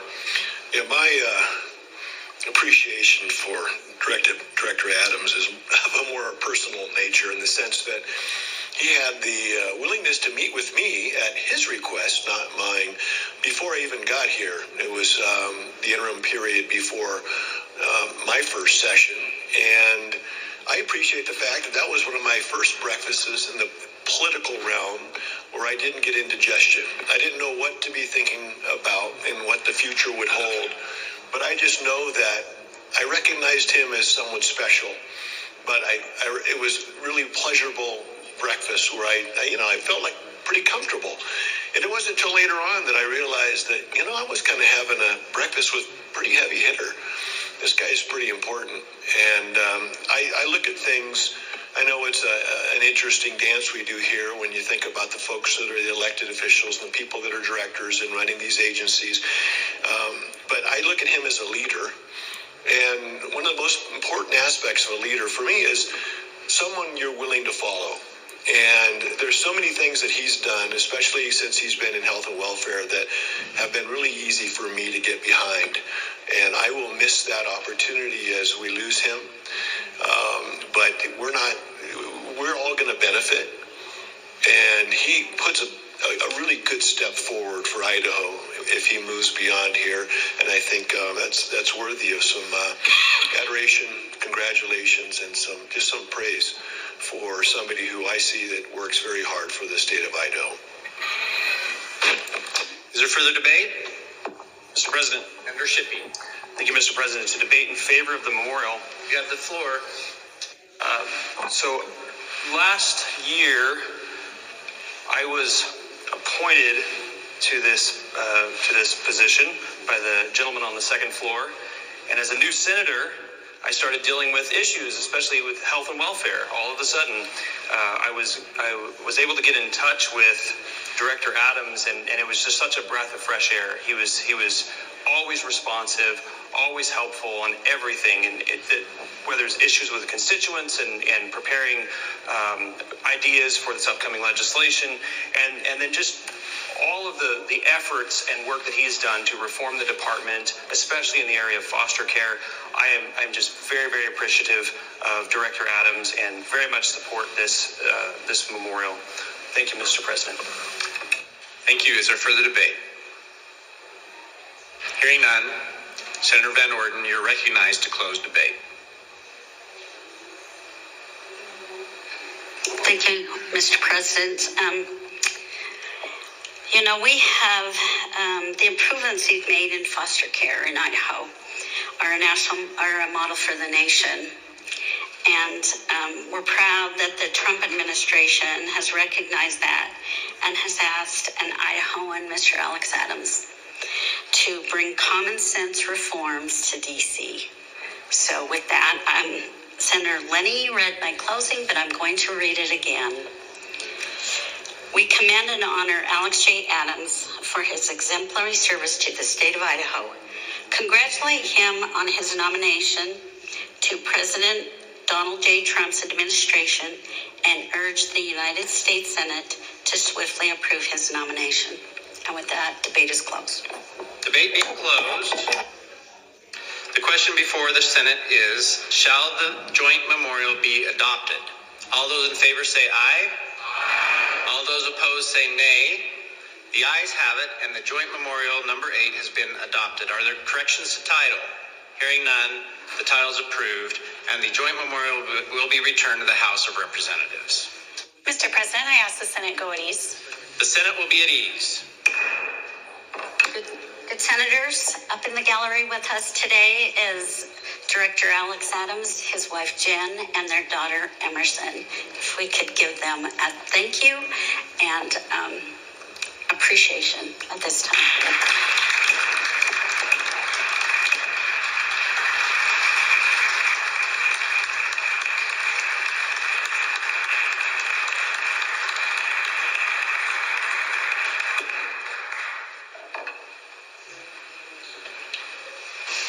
Mr. President.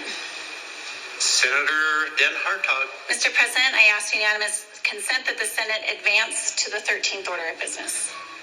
The Senate will now advance to the 13th order of business, third reading of bills. The Senate's in the 13th order. Mr. President, is House Bill 436 in this order of business?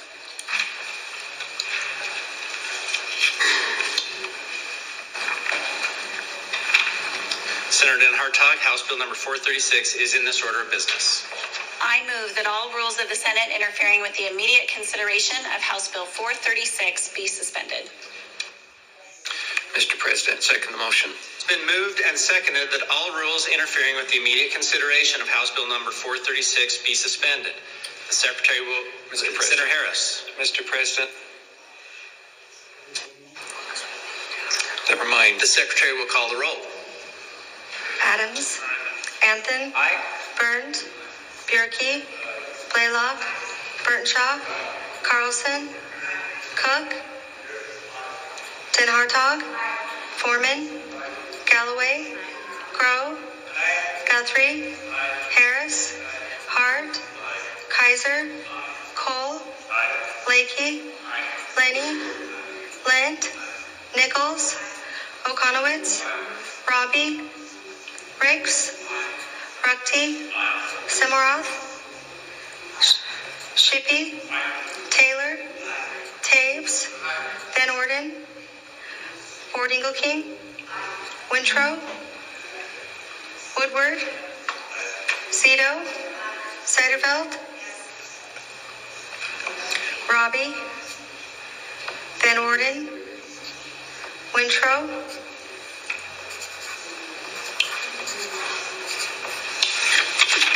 Roll call shows 32 ayes, 0 nay, 3 absent, excused.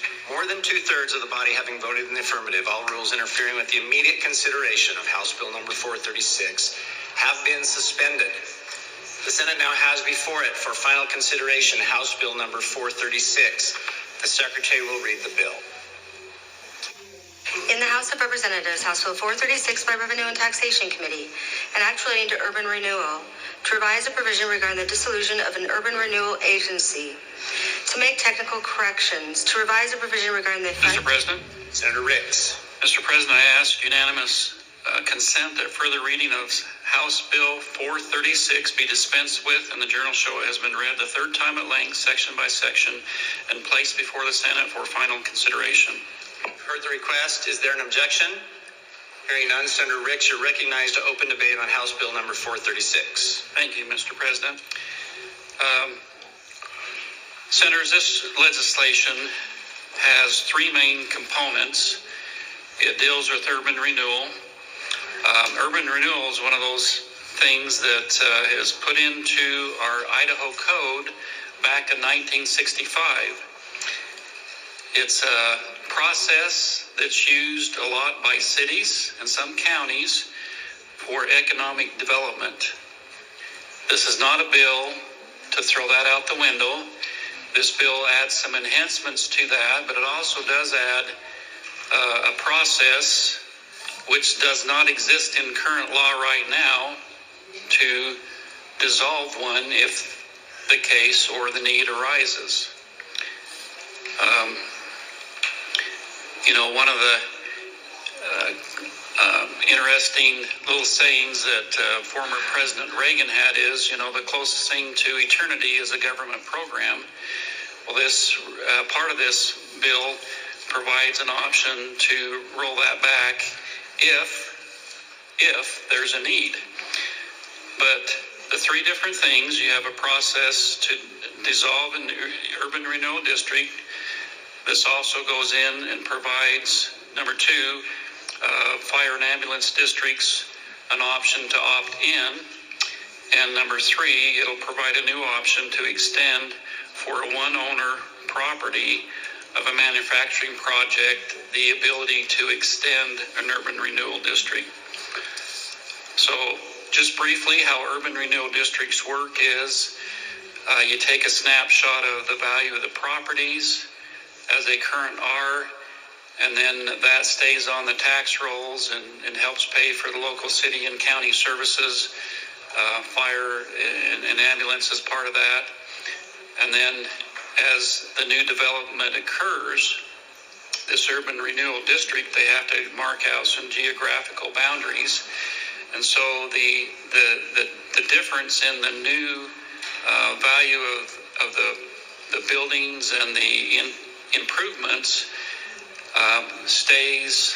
The difference between the snapshot and the new part, the increment value, stays within the urban renewal, and the urban renewal district is allowed to go out and sell bonds to create revenue to pay for infrastructure, for sewer, water, roads, stoplights, etc. And it provides, again, an economic engine or process that cities primarily use to help with the growth growth within the city. But currently, again, as I mentioned, that was put into code back in 1965. There's been updates over the years to allow improvements to that process. But there never really was a process to dissolve one in case there becomes the need. Now, in order for that to happen, it doesn't happen just matter of fact. It would require a good reason, and typically that reason would be if there's no longer a need for that urban renewal district. Sometimes it's called Urban Renewal Agency as well. URA, it's referred to that too. But in order for that to happen, if you look at page 4 of the bill, if you're wondering what that process is, it outlines the detailed steps that you would have to take in order for that dissolution to come about. So it would require city council to pass a resolution. They would also at that point have to form a plan or work with the Urban Renewal Council members and come up with a plan to make sure that all the obligations that they have for financial payback of bonds, etc., would be met before they could dissolve that. And once that happens, they meet, they determine if there's a path forward, and primarily if there's a need or no longer a need for this urban renewal district, then they can, by an ordinance, dissolve that. That doesn't prevent an urban renewal agency from being created again later on if the need arises. Okay, the second part of this bill creates an option where fire and ambulance districts prior to July 1, 2025, if this legislation is successful, fire and ambulance districts are involved in that too. And so that difference, as I mentioned, the snapshot, incremental difference, and then the new value, the fire districts do not get that increase in value until the urban renewal district has kind of run its course, which is usually 20 years later. But this new option, this new change in the legislation would make it so the fire districts would have to opt in for that to happen. So after July 1, 2025 this year, if this is successful, then automatically the fire districts would get the increment value increase of the taxation, the portion of the levy rate that is factored for them. They would get that and have that available, which I do think that's a good option in this bill. There is a process for the ones beforehand, the existing urban renewal districts, that they could opt out if certain conditions are met. That's provided in this legislation too. And then third, this provides a new option, a new tool that cities and counties can use with their urban renewal to extend an urban renewal for a manufacturer that would be essentially expanding, and it would be a one-owner type property. That one owner would be the only person or the only entity inside this urban renewal district, that if there's bonds sold to help upgrade like sewer, water, infrastructure, and oftentimes could be several $1 million, that this one single entity, manufacturer in this case, would be the one paying that back over time. But it allows a financing option to allow expansion and provide a good economic option for companies to do that and provide more jobs and resources for the state. So with that, Senators, debate is open. Thank you, Senator Ricks. Debate is open. Is there further debate? Mr. President, Senator Anthony, to debate in favor of the bill. you have the floor. Thank you, Senators. I once gave quite a debate here on the floor where I referenced some old Western movies. I soon discovered that the senator from 35, my friend here, knew much more about those Western movies than I did. But the movie was called The Good, the Bad, the Ugly. And you know, sometimes we see these bills roll through here. They're quite complicated. And they have some good, and they have some bad, and they have some ugly. And anyone who's been with me here in the chamber knows for a long, long time that I believe that urban renewal is a very valuable tool, particularly for small rural communities, if it's done right. And that's a big if. And I have many friends in this chamber who have brought to me stories about how urban renewal has been done wrong. And when I hear those stories, I'm sometimes surprised at how it's been done. And I can begin to see the vision of why they oppose urban renewal.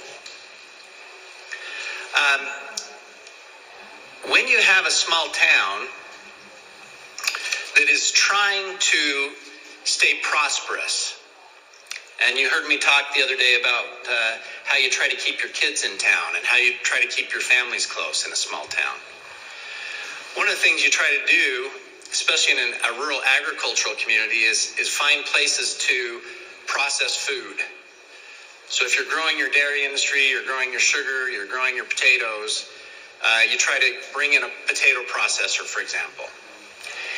And when that potato processor gets interested in your town and they find a piece of property they really love, and they say, we will come into your town and we will invest $50 million, $60 million in a new potato processing plant, but that's the piece of property we want.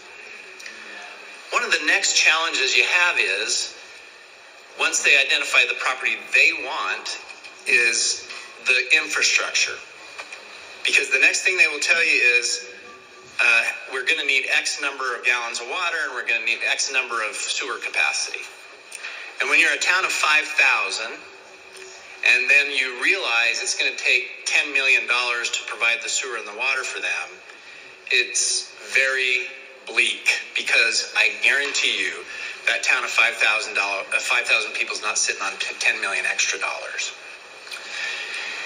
But what you can do is use a very carefully constructed and narrowly construed urban renewal project, which says, once you build your factory in our town, we will take the new taxes that you generate only off of your new factory, only your new taxes, and we'll pay for the sewer and we'll pay for the water. No other taxpayer gets affected. None of our ratepayers get affected, the little old lady I've talked about down the street. And it becomes this beautiful transaction which brings in new jobs and new infrastructure and new investment into the town. And it becomes, honestly, one of the only ways in Idaho code that you can afford these things and you can make rural Idaho develop. And for that reason, I have always tried to be a lion to protect these things, protect the urban renewal statute. This particular piece of code encourages that type of urban renewal project. Because what it allows is, when you provide that kind of project that I just described, in the event that same manufacturer gets down the road and realizes they can expand, they are given an extra tool to provide the infrastructure for that expansion. So imagine you have an ice cream factory and they come to your town and they invest. And they do so well that 15 years down the road, they say, we can expand.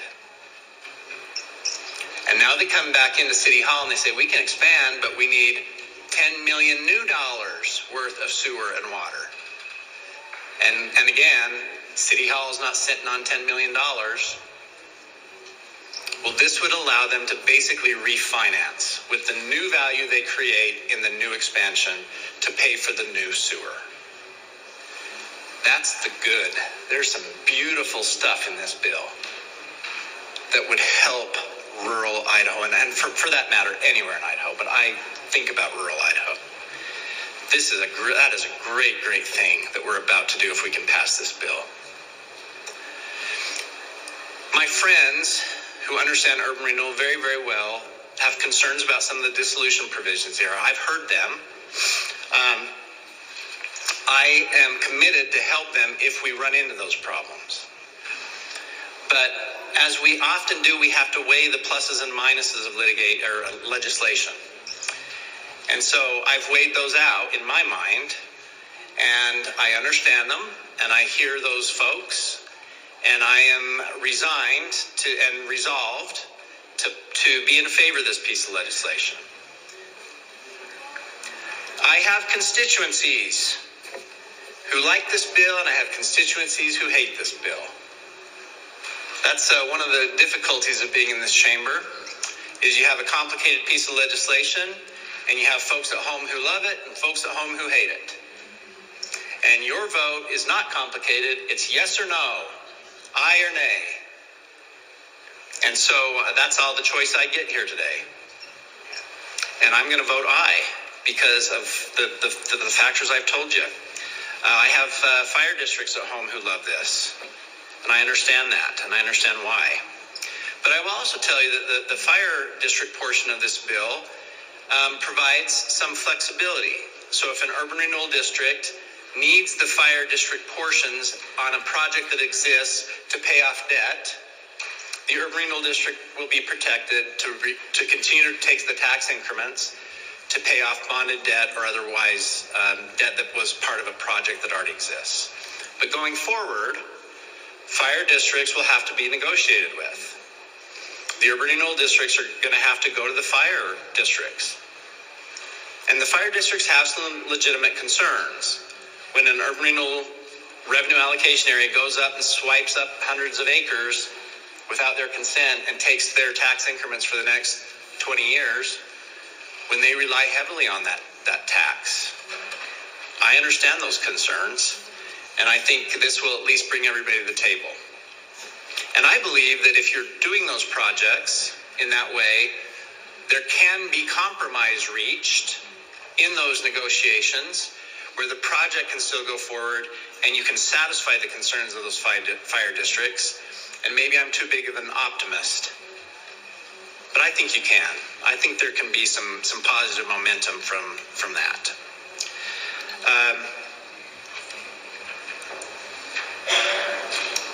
The good, the bad, the ugly. I think those who have looked at the bill see all those things. The senators, I think this will help focus urban renewal into some of these single property, single manufacturing type projects. I think those will be rewarded. I think that it will allow projects that are set up that way to succeed in the longer term.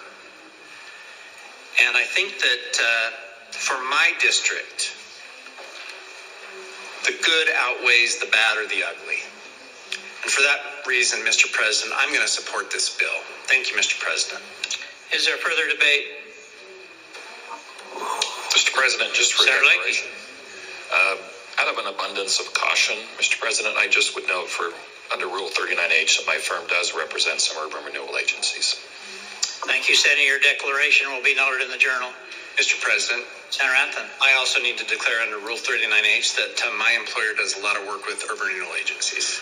And your declaration will also be noted in the Journal. Is there further debate? Hearing none, Senator Riggs, you're welcome to close debate. Thank you, Mr. President. It's good to see you up there. Just briefly, Senators, this is not to pull the plug on urban renewal. We want cities to grow and rural areas to grow, and this provides a good option. This just makes I think, some good changes to it. We update, laws on different things from time to time. Urban renewal is complicated. There are several sections that deal with it. I think this makes some good additions. Appreciate the testimony from the senator from 27. I urge your aye vote. Debate is closed. Debate is closed. The question is, shall House Bill 436 pass the Senate? Secretary will call the roll. Adams. Anthony. Burns. Bierke. Blaylock. Burtonshaw. Carlson. Cook. Den Hartog. Foreman. Galloway. Crow. Guthrie. Harris. Hart. Kaiser. Cole. Lakey. Lenny. Lind. Nichols. Ricks. Ruckty. Semwroth. Shippey. Taylor. Taves. Van Orden. Ward King. Woodward. Seiderveld.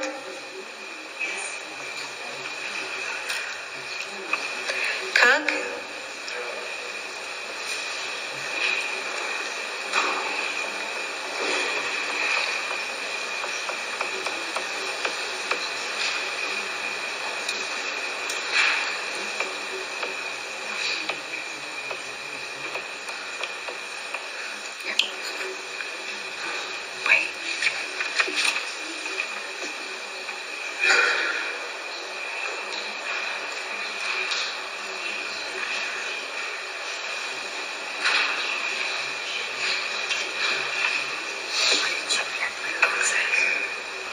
Senator Blaylock, how did you vote?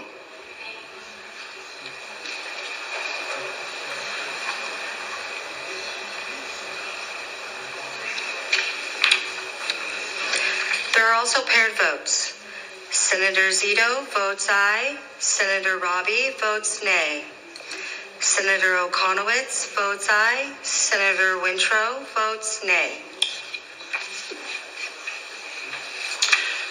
Roll call shows 28 ayes, 7 nays, 0 absent and excused. More than the majority having voted in the affirmative, House Bill 4036 has passed the Senate.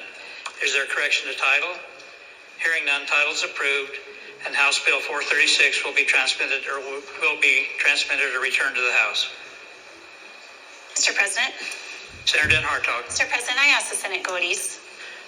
Senate will be at ease.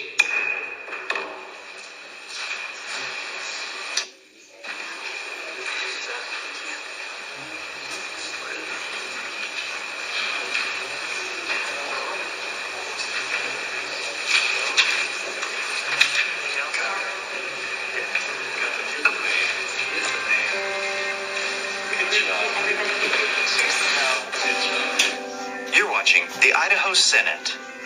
Let's have a powwow going on. We'll pause the video. The Senate is in the 6th order.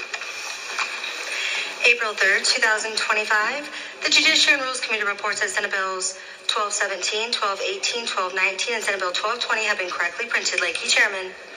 Senate Bills 1217, 1218, 1219, 1220 will be referred to the Finance Committee.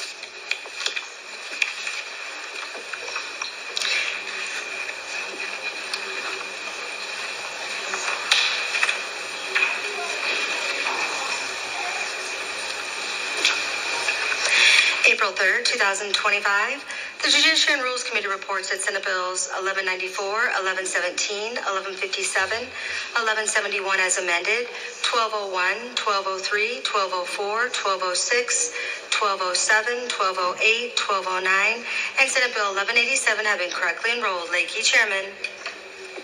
Senate Bills 1194, 1117, 1157, 1171 as amended. Senate Bills 1201, 1203, 1204, 1206, 1207, 1208, 1209, and 1187, having been enrolled and signed by the President, will now be transmitted to the House of Representatives for the signature of the Speaker of the House. April 3rd, 2025, the Judiciary and Rules Committee reports that enrolled Senate Bills 1190, 1196, 1197, 1200, and Senate Bill 1202 were delivered to the Office of the Governor at 10:08 a.m., April 3rd, 2025. Lakey, Chairman. The report will be filed in the Office of the Secretary. April 3rd, 2025, the Finance Committee reports out House Bills 476, 477, 480, and House Bill 481 and recommend they do pass. Grow, Chairman. House Bills 476, 477, 480, and 481 will be referred to the 12th order of business, the second reading calendar.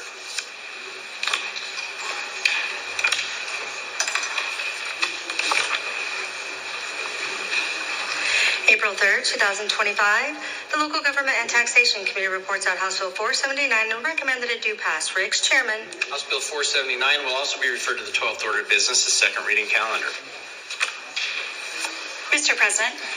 Senator Den Hartog. Mr. President, I ask unanimous consent that the Senate advance to the 8th order of business. Hearing no objections, the Senate will now advance to the 8th order of business. Messages from the governor. The Senate is in the 8th order of business. March 28, 2025, the Honorable Scott Bedke, President of the Senate. Dear Mr. President, I have the honor to advise you that I have signed on March 28, 2025, and am transmitting to the Secretary of State the following Senate bills to wit. Senate Bill 1021 is amended in the House, 1052, 1102, 1108, and Senate Bill 1116. Sincerely, Brad Little, Governor of Idaho.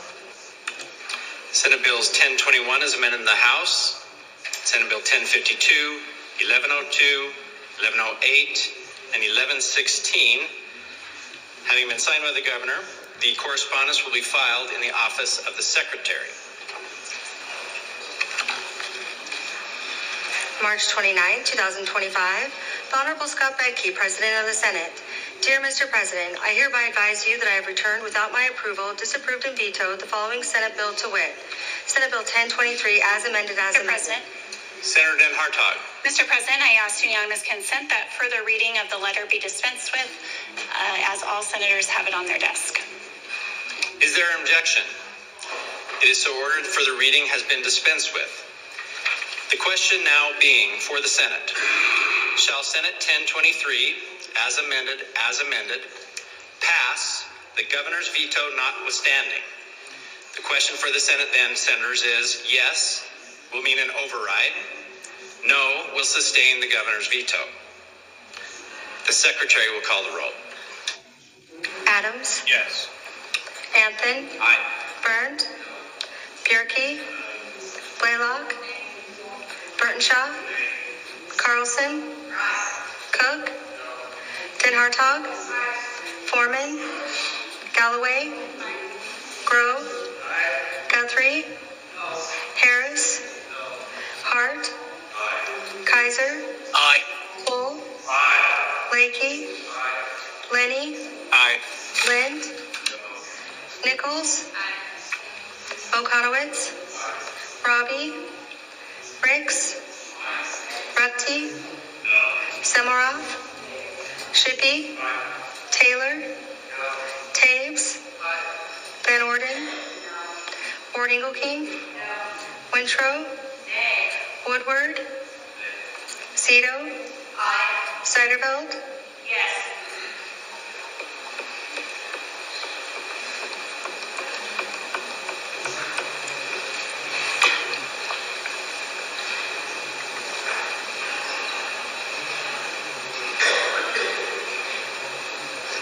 Robbie.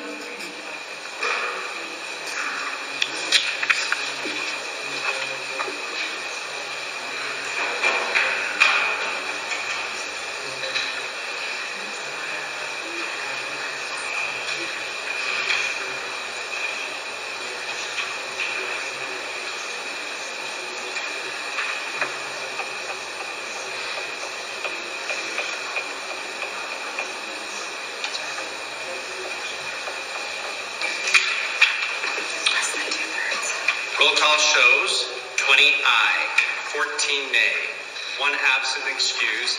Less than 2/3 having concurred, the veto is sustained, and the secretary will keep the bill in her office. March 31st, 2025. The Honorable Scott Bedke, President of the Senate. Dear Mr. President, I have the honor to advise you that I have signed on March 31st, 2025, and am transmitting to the Secretary of State the following Senate bills to wit: Senate Bill 1132, 1146, 1161, 1170, 1172, 1173, 1175, 1177, and Senate Bill 1178. Sincerely, Brad Little, Governor of Idaho. Correspondence will be filed in the Office of the Secretary. March 31st, 2025. The Honorable Scott Bedke, President of the Senate. Dear Mr. President, I hereby advise you that I have signed on March 31st, 2025, and transmitted to the Office of the Secretary of State with my approval the following Senate Bill to wit: Senate Bill 1110. Within the time prescribed by law, the same having arrived in the Office of the Governor at the hour of 3:55 p.m. on March 26, 2025. Due to the limitation language on page 13, lines 37 through 40, the Idaho Military Division is unable to implement a change in employee compensation. The current law requires that the Idaho Military Division align with the military pay scale, and the aforementioned language limits their ability to comply. I have attached a letter from the Adjutant General, Timothy J. Dolan, speaking to these concerns. I understand this is just a technical error, and I appreciate how... Mr. President. Senator Hartog. Mr. President, I ask unanimous consent that further reading of the letter be dispensed with, and my apologies to the good secretary. No objection. It is so ordered. The correspondence will be filed in the Office of the Secretary. April 1st, 2025. The Honorable Scott Bedke, President of the Senate. Dear Mr. President, I have the honor to advise you that I have signed on March 31st, 2025, and am transmitting to the Secretary of State the following Senate bills to wit: Senate Bill 1073 is amended in the House. 1130, 1133 is amended, 1140 is amended, 1144, 1148, and Senate Bill 1159. Sincerely, Brad Little, Governor of Idaho. The correspondence will be filed in the Office of the Secretary. April 1st, 2025. The Honorable Scott Bedke, President of the Senate. Dear Mr. President, I have the honor to advise you that I have signed on April 1st, 2025, and am transmitting to the Secretary of State the following Senate Bill to wit: Senate Bill 1141 is amended and 1183. Sincerely, Brad Little, Governor of Idaho. The Office of the Secretary will keep the correspondence. April 2nd, 2025. The Honorable Scott Bedke, President of the Senate. Dear Mr. President, I have the honor to advise you that I have signed on April 1st, 2025, and am transmitting to the Secretary of State the following Senate Bill to wit: Senate Bill 1167. Sincerely, Brad Little, Governor of Idaho. Correspondence will be filed in the Office of the Secretary. There is no further business in the 8th order, Mr. President. There being no further business in the 8th order of business, the Senate will now advance to the 9th order of business, messages from the House. The Senate is in the 9th order of business. April 3rd, 2025. Mr. President, I transmit here with enrolled House Bill 6 as amended in the Senate and House Bill 339 as amended in the Senate for the signature of the President. McGinnis, Chief Clerk. House Bill 6 as amended in the Senate and House Bill 339 as amended in the Senate will be signed by the President and returned to the House of Representatives. Mr. President, I ask the Senate go at ease. Senate will be at ease.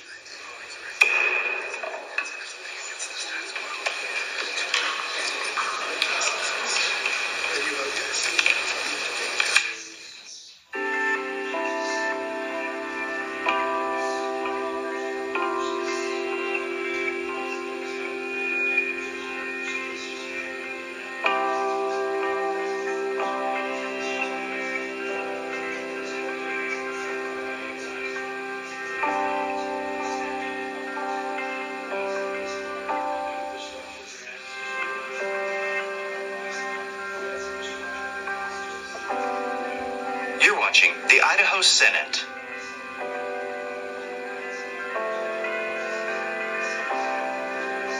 Hardware and closed captioning for Idaho in session is provided by the Idaho Legislature and Idaho Legislative Services Office. Additional funding is provided by the Idaho Public Television Endowment.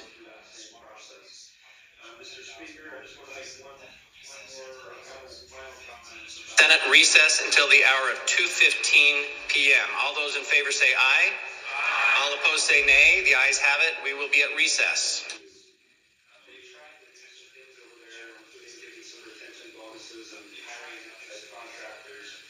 Some other things will get retention. But I just want want to mention a couple of just interesting facts or that I think shows the challenge that they have. 60% of PQ employees have been in a position less than 3 years. 60% of employees have been in a position less than 3 years. New employees, those hired in the last 5 years. Stay with the proceedings until the chamber adjourns. For complete coverage, go to idahoptv.org and click on Idaho in Session.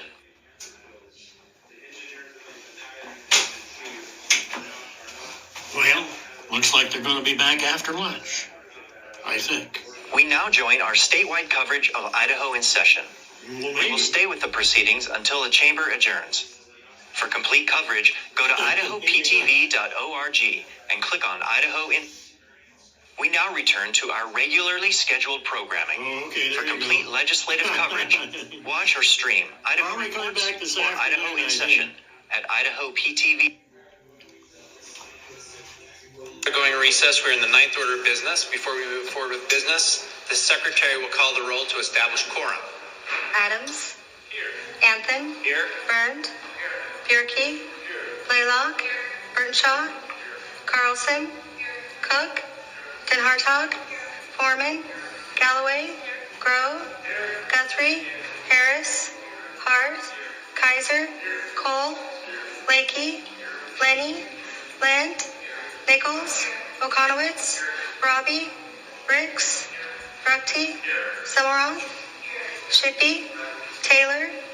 Taves. Van Orden. Wardingle King. Winthrop. Woodward. Cito. Zeiderveld. Robbie.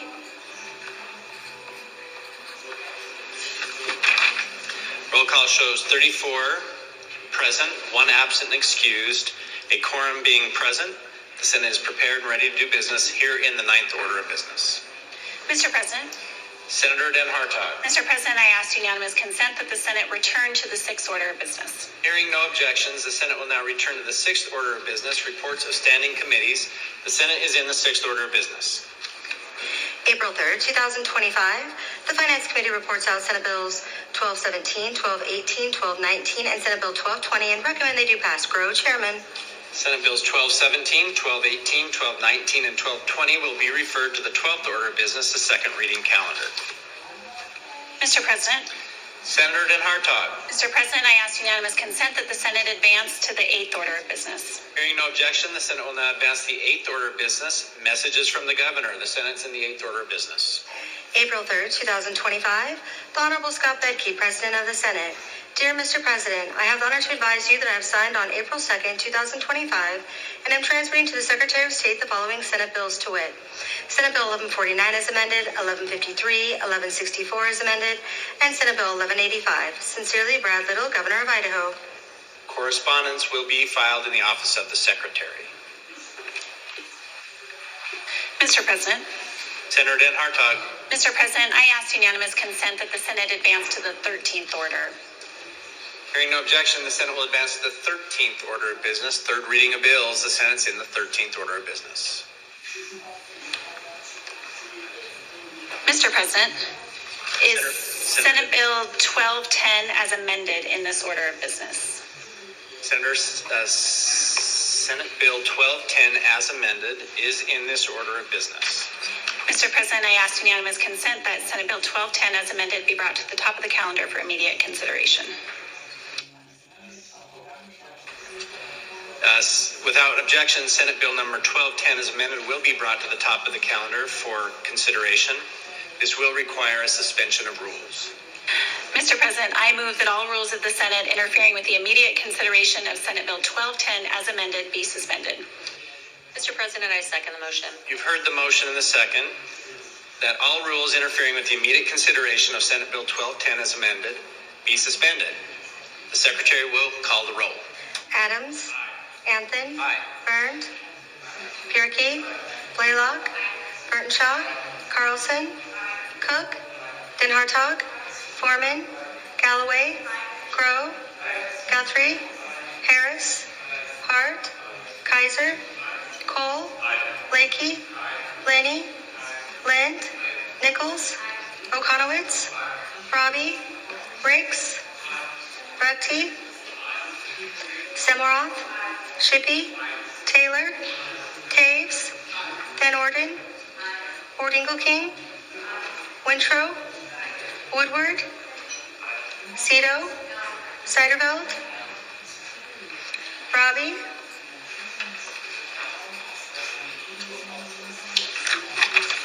Roll call shows 32 aye, 2 nay, 1 absent and excused. More than 2/3 having voted in the affirmative, all rules interfering with the immediate consideration of Senate Bill number 1210 as amended have been suspended. The Senate now has before it for final consideration Senate Bill number 1210 as amended. The Secretary will read the bill. In the Senate, Senate Bill 1210 as amended by Judiciary and Rules Committee, an act relating to medical freedom to define terms. Mr. President. Senator Foreman. Mr. President, I ask unanimous consent that further reading of Senate Bill 1210 as amended be dispensed with, and the journal show it's been read the third time at length, section by section, and placed before the Senate for final consideration. Hearing no objection, Senator Foreman, you're recognized to open debate on Senate Bill 1210 as amended. Thank you, Mr. President. This legislation amends Chapter 5, Title 73, Idaho Code. It modifies the existing Coronavirus Stop Act by changing the title to the Idaho Medical Freedom Act and by deleting specific references to the coronavirus. The existing Coronavirus Stop Act prohibits businesses, state, county, and local governments from mandating various coronavirus vaccination requirements on the citizens of Idaho. The proposed Idaho Medical Freedom Act replaces all references to the coronavirus with the term medical intervention. This terminology represents any procedure, treatment, device, drug, injection, medication, or action taken to diagnose, prevent, or cure a disease or alter the health or biological function of a person. The proposed legislation also prohibits any public, private, or parochial preschool, any kindergarten, elementary, or secondary school, post-secondary institute of education, including trade schools, colleges, and universities, or any other institute of primary, secondary, or higher learning operating in this state from implementing any medical intervention mandates as a condition of attendance or to enter a campus or school building or to be employed by the school. It is important to note this proposed legislation does not seek to change or modify the school vaccine policy in Idaho Code 39-4802 with respect to stated vaccination requirements for K through 12 schools and all post-secondary and vocational institutions, public and private. Current Idaho Code allows parents to opt out their children and students of majority age to opt out of all vaccine requirements by simply providing a signed letter so stating to school management. Senate Bill 1210 as amended does not alter this existing policy as established in Idaho Code, and any claims to the contrary are misinformed and have no basis in merit or fact. This legislation states that unless required by federal law, no state, county, or local government entity or official in Idaho shall require any person to receive or use a medical intervention, and the receipt of government benefits and services may not be predicated on the mandatory receipt or use of a medical intervention. Also, this legislation provides that no state, county, or local government or business entity in Idaho shall offer any differential salary or wage based on whether the employee has or has not received or used a medical intervention. And no business entity conducting business in Idaho shall require a medical intervention as a term of employment unless required by federal law, such as in cases requiring travel to a foreign jurisdiction where a medical intervention is mandated for entry. It is very important to note the prohibition on medical interventions does not apply to any situation where personal protective equipment, items, or clothing are required by employers in the public or private sectors based on existing traditional and accepted industry standards or federal law. Now, having listened to valuable inputs from stakeholders, Senate Bill 1210 as amended has been twice amended to accommodate those inputs and make clear the intent of this legislation is not to interfere with existing law or established industry standards of practice. The bill incorporates inputs received from the office of the gentleman on the second floor.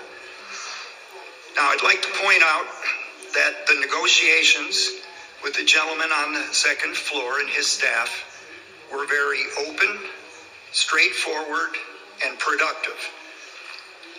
You know, I'm no spring chicken. I've been around the block a few times, and I've been in leadership positions in the military and the civilian world most of my adult life. I'm a retired street cop. You got to get up pretty early in the morning to con this boy, okay? You really do. I'm not infallible, but I'm pretty darn good at detecting a con job. And I'm here to tell you, as a state senator, I'm very pleased with the way I was treated by the executive branch. Even though we don't always agree on things, we were able to work everything out, and I think they were open and honest, and I was the same with them. That's a perfect example of how government's supposed to function, how it can function, and in this case, how it did function. Now, you've probably heard quite a bit of chatter on social media about daycares and how the kids are, quote, being thrown under the bus, or that this bill doesn't protect kids that are going to go to daycare with respect to the vaccination requirements. The daycare language in this bill is there to emphasize the fact that the terms and protections of Senate Bill 1210 do indeed apply to licensed daycare facilities. Also, there's another section of the bill that states that the terms and protections of this bill and the requirements of this bill apply to all businesses. And the different types of businesses and that their structures are listed there. In fact, the bill goes so far as to say it applies to businesses that aren't even required to have a state license, and even to businesses that may be illegally operating without a state license. So the protection of the bill is there. Any talk to the contrary is not based on fact at all. It's based on hyperbole and scare tactics. The codes that are listed in this bill, that's another area that people have attacked. These codes are in the bill not to deceive or trick anyone. They're there because they're relevant to the subject matter of the bill. And they help to reinforce and emphasize the bill. And none of those codes defeat, delete, or detract from a parent's ability to opt their kids out of vaccination programs, either in a public school or in a daycare facility. No deception there, no trickery. Now, Senate Bill 1210 does not take a stand as to the efficacy, safety, or scientific appropriateness of vaccines. Nor does this legislation make any suggestion as to whether any individual should or should not take a vaccine or other form of medication. Senate Bill 1210 simply asserts and seeks to codify an individual's right to decide such a seminal and personal issue for himself or herself. The decision as to what a citizen puts into his or her body involves a personal choice that should be made free from undue outside influence or intimidation. In essence, that decision is a matter involving basic human rights. So the question is, will the bureaucracy, various business entities, or the people decide on this issue? Idahoans want to make individual decisions in relation to this issue. The public outcry over the happenings during the declared pandemic make that fact crystal clear. Mr. President, debate is open. Debate is open. Is there further debate?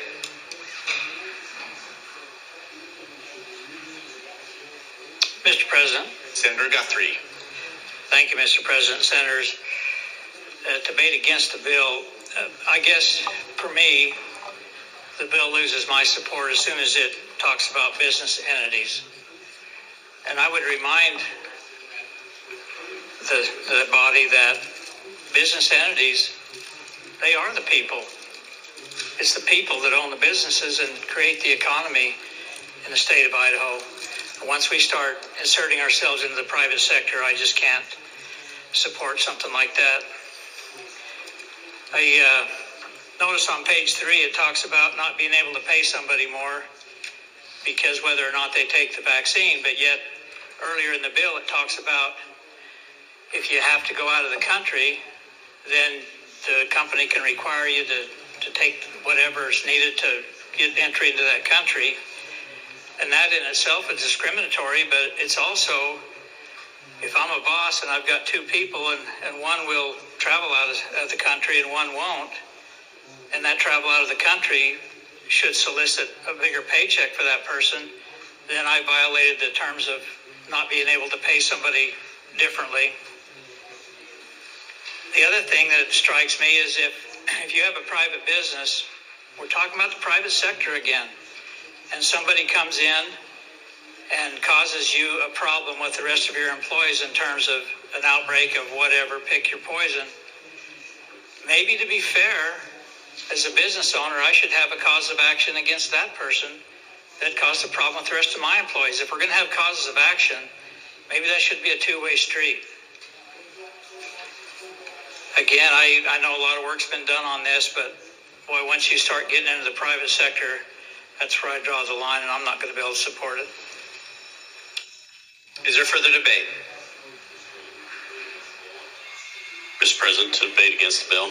Senator Recti, you have the floor. Thank you, Mr. President. Just briefly, one of my biggest issues with this bill is we don't even know what the next pandemic is going to be, what the next disease is going to be. We don't know how it's going to be transmitted. We don't know what treatments will be effective against it. We don't know whether masks will be effective against it. I mean, there's just all kinds of things. We don't know whether it'll affect little children more than adults, but be transmitted by adults to children.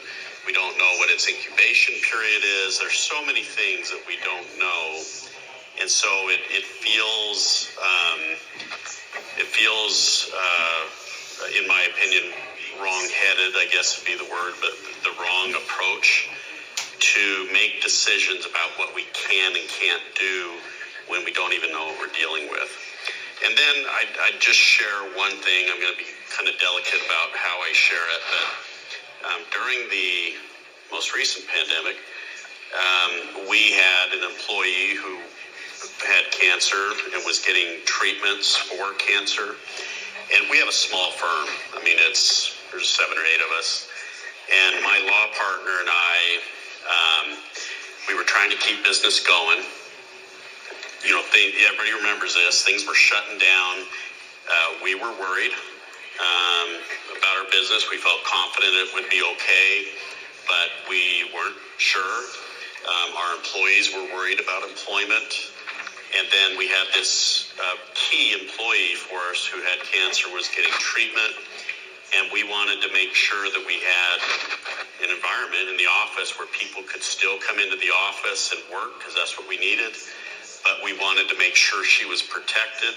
And we had some statute that had passed at the time, but we couldn't ask our other staff members whether they were vaccinated. And I totally get it. I get that's personal, but it was to a point where we were having to bend over backwards and try to figure out all kinds of stuff so we could protect this employee of ours, knowing there might be people and probably were people in our office who hadn't been vaccinated.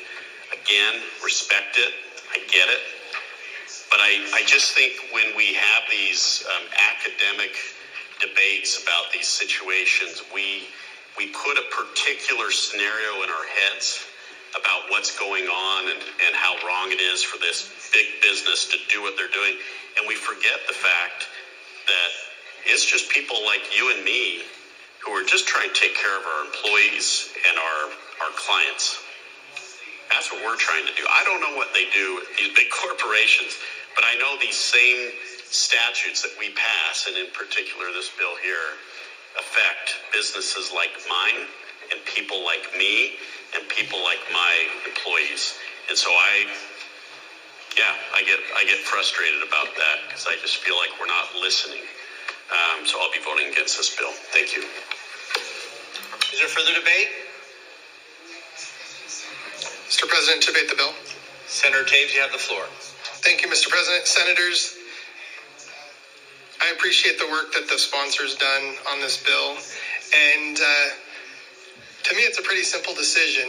I look at the status quo in Idaho regarding medical freedom, and then I look at the bill and see if it increases medical freedom in Idaho for the citizens, and then I vote based on that. So I'm convinced that this will improve freedom for the citizens of Idaho. I think it would be crazy for me not to vote for it, knowing that it's an incremental improvement there. So I'm supporting this bill. Thank you. Is there further debate? Mr. President, Senator Lenny. to debate the bill. Senator Lenny, you have the floor. Thank you, Mr. President. I don't know how I'm going to vote on this yet. I keep arguing with myself since I woke up really early this morning. I think I've read this about 1,000 times and went through all the code referenced here. Truly, I keep going back and forth. I think it's odd that, the bill that was vetoed, the man on the second floor put out the letter stating his reason for the veto. And this, I think, takes care of it on page 3, the reason that was stated for the veto, but then it also added in daycares on lines 8 and 9 when it says a business subject to Chapter 11, Title 39. That's talking about daycares. So I thought that was interesting. I'm not sure why that was added in when it wasn't mentioned in the original veto letter. I know there's a court case going on right now in the Idaho Supreme Court that has to do with daycares and vaccine exemptions. I'm not sure how this will affect that. I don't like, kind of to Senator from District 4's point, I don't like that we're seemingly this bill will help a lot of businesses and a lot of people in Idaho, but it seems like it has a special carve out for people it will not help. So it just seems like it muddies the waters a little bit with the code here. It says on page 3, lines 8 through 13, a lot of that code seems to be in conflict. It's existing code, I realize that, but it seems to kind of fly in the face of the original intent of the bill. So I'm not sure what the fallout's going to be for schools and daycares here. I think it might make it easier to weaponize discrimination against certain segments of our population if we pass this, but maybe I'm wrong. It's just a little unclear. The process felt very rushed. Got some muddy waters on this one, Mr. President. So just thought I'd throw those things out there. Still not sure how I'm going to vote, so we'll see. Is there further debate? Mr. President, Senator Adams. to debate in favor of the bill. You have the floor. Thank you, Mr. President. This seems like an old topic to me. And, I harken back to my time in the House when this topic came up. And the philosophy that keeps slamming into my mind, I've heard the concerns about injecting yourself into business, what a business can or can't do. I've heard that argument before. Actually, I've even heard a story that was told on the floor today. This is now the second time I've heard that story in a debate about a bill with the same philosophical question that we're discussing today. For the record, I do believe this bill advances individual freedoms and rights in this state. I do. The philosophical thought that I run into is John Locke, who said, "Every man has a right, has a property in his own person. You own yourself. and no man has a right to that property except you. That's natural law. This is pre-America fundamental understanding of rights. A separation between what can be forced on you and what you decide for yourself. And this legislation advances those ideals. Now, I am all for business owners taking charge of their business. I'm all for your control over your business. But as I've said before, a business owner owns his business, but he will never own his employees. Pretty sure we abolished that. And so, in the out of deep respect for John Locke, for the philosophies that have guided the very rights that we hold so dear, I will be voting yes. Is the bill perfect? Maybe not. Does it move us in the right direction? I believe it does. Thank you, Mr. President. Is there further debate?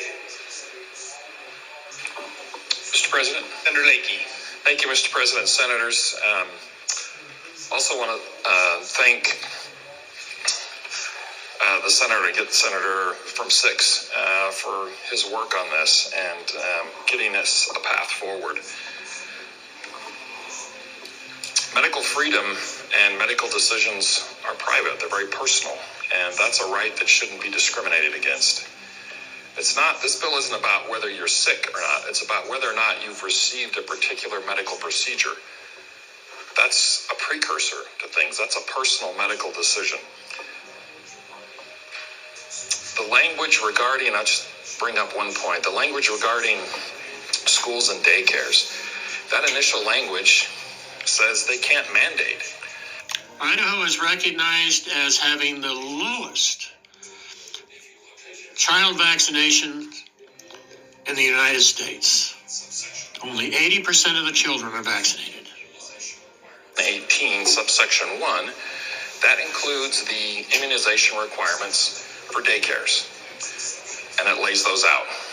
But if you go on to section 2, that provides exceptions. You can have basically a doctor's note and get an exception from those immunization requirements. And then it also says that a parent or guardian can submit a signed statement stating their objection on religious or other grounds. So any other grounds, a parent or guardian can say, no, I'm not going to have my child be subject to those immunization requirements. That still exists. This legislation does not change that. So those protections exist. And the daycare even has to provide notice to their parents that they have the ability to opt out. That's included in 391118. Senators, this is a good effort, as was stated previously. Measles, polio, tuberculosis, smallpox, chickenpox that leads to shingles, and I had those. All the thoughts about advancing freedom and making, catching up and all of this stuff. We're making it sound like freedom is ours to bargain with. We're making it sound like that freedom is not our innate right, like it's not something that we have been granted from our Creator. It's our job to protect it. So I would give you the example that if you compare freedom to chains that bind you, and you have 4 chains on, and someone removes 2, you're still chained. And it should be our objective to make sure that the people of this state are as free, not kind of free, not advanced freedom, not... Before vaccines became available at the turn of the century in 1900, the life expectancy in the United States was 49. Today, it's 77 as a result of the immunizations. Think about that. Hearing none, Senator Foreman, you are recognized to close debate. Thank you, Mr. Chairman, and thank you to everybody who debated. I appreciate the intelligent debate on both sides of the issue. That's always pleasing to hear. It means you care enough to listen, you care enough to think about the bill, and you care enough to stand up and have your say. And I appreciate that, regardless of which side of the bill you're on. That's a good thing, and it's one of the beautiful things about this body. I'm not bargaining for freedom. That was done way back in the 1700s, and a lot of blood was shed. It was done in World War I and World War II. And anybody thinks that that's what we're doing here is bargaining for freedom, we're legislating in support of the freedom that has been won for us by all of those who sacrificed from day one of this great nation. There's no bargaining over our freedom. I want to make that point crystal clear. This bill is in defense of the God-given freedoms that you inherited when you were born in this great country. There's no bargaining over that. Not with me, anyway.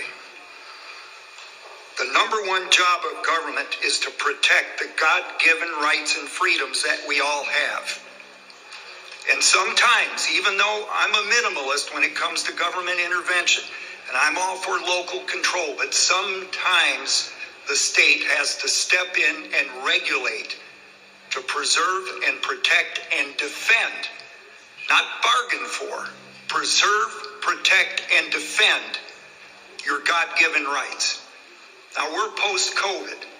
This is the time for us to do exactly that. The people want this bill because they need the protection afforded in this bill. Thank you all again for the debate. Thank you for the time, Mr. President. Debate is closed. Debate being closed. The question before the Senate is, shall Senate Bill number 1210 as amended pass the Senate? The Secretary will call a roll. Adams. Aye. Anthony. Aye. Burnt. Blaylock. Senator Blaylock. 60 seconds. Senator Blaylock, you have 60 seconds to explain your vote. Thank you, Mr. President. I had some issues with the original bill that was brought by the bill sponsor. I appreciate the work that the bill sponsor put into this one, and it did solve that concern that I had, so the senator votes aye. Senator Blaylock votes aye. Burtenshaw. Carlson. Cook. Den Hartog. Foreman. Galloway. Crow. Guthrie. Harris. Hart. Kaiser. Cole. Mr. President, 60 seconds. Senator Cole, you have 60 seconds to explain your vote. Thank you, Mr. President. I supported the original Medical Freedom Act. I believe this bill goes far beyond the scope of what the veto stated in the veto letter as far as making concessions to the man on the second floor. So I will be a no on this, and I will be supporting more thorough and better bill in the future. Thank you. Senator Cole votes nay. Blakey. Lenny. Lind. Nichols. Okonowitz. Bricks. Ruckty. Semoroff. Shippey. Taylor. Taves. Van Orden. Ording-Looking. Wintrow. Woodward. Cito. Seiderfeld. Burned. Grove. Hart. Lenny.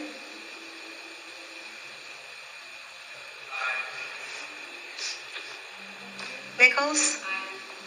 Okonowitz.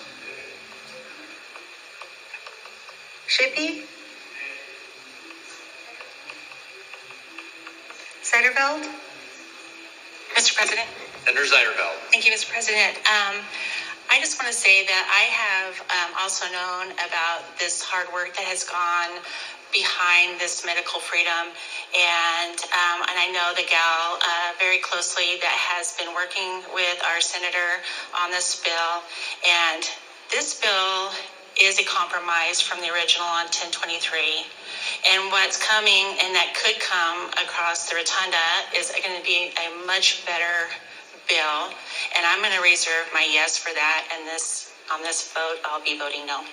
Senator Zeiderveld votes nay.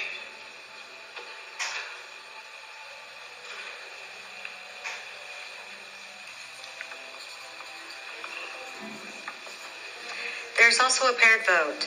Senator Burkey votes aye. Senator Robbie votes nay.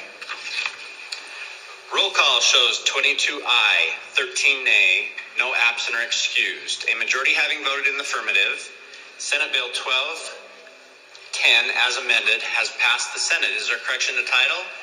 Hearing none, the title is approved, and Senate Bill 1210 as amended will be transmitted to the House of Representatives. Mr. President.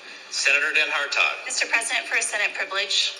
Senator, you have the floor for a Senate privilege. Thank you, Mr. President. Senators, we are going to be returning to the 12th order of business. You have the suspension calendars on your desk. I don't know what color to call this piece of paper, but you have the suspension calendar on your desk.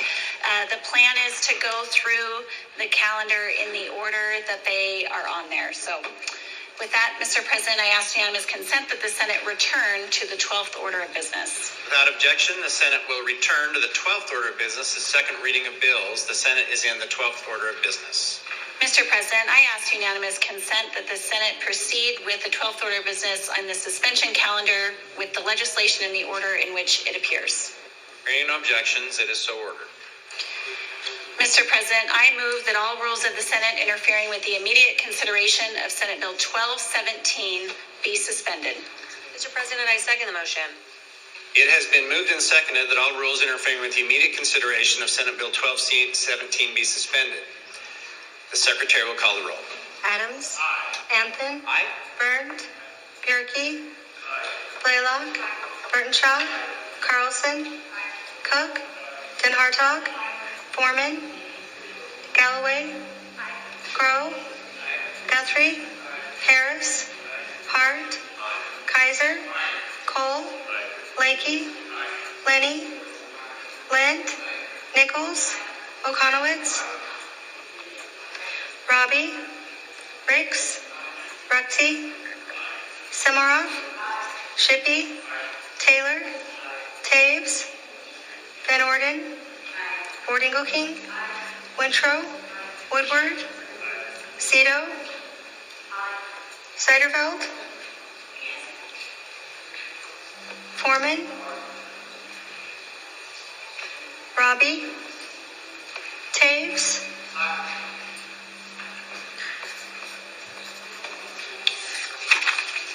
Roll call shows 34 aye, 0 nay, 1 absent and excused. A majority having voted in the affirmative, more than 2/3 having voted in the affirmative. All rules interfering with the immediate consideration of Senate Bill 1217 have been suspended. The Senate now has before it for final consideration Senate Bill number 1217. The Secretary will read the bill.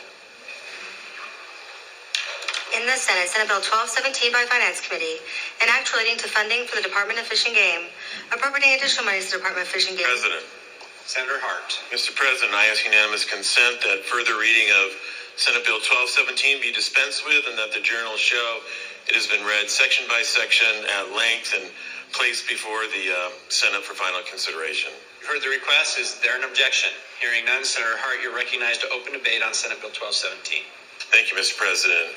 Senate Bill 1217 is the enhancement bill for the Department of Fish and Game for fiscal year 2026. The maintenance budget was House Bill 248, which we heard this morning.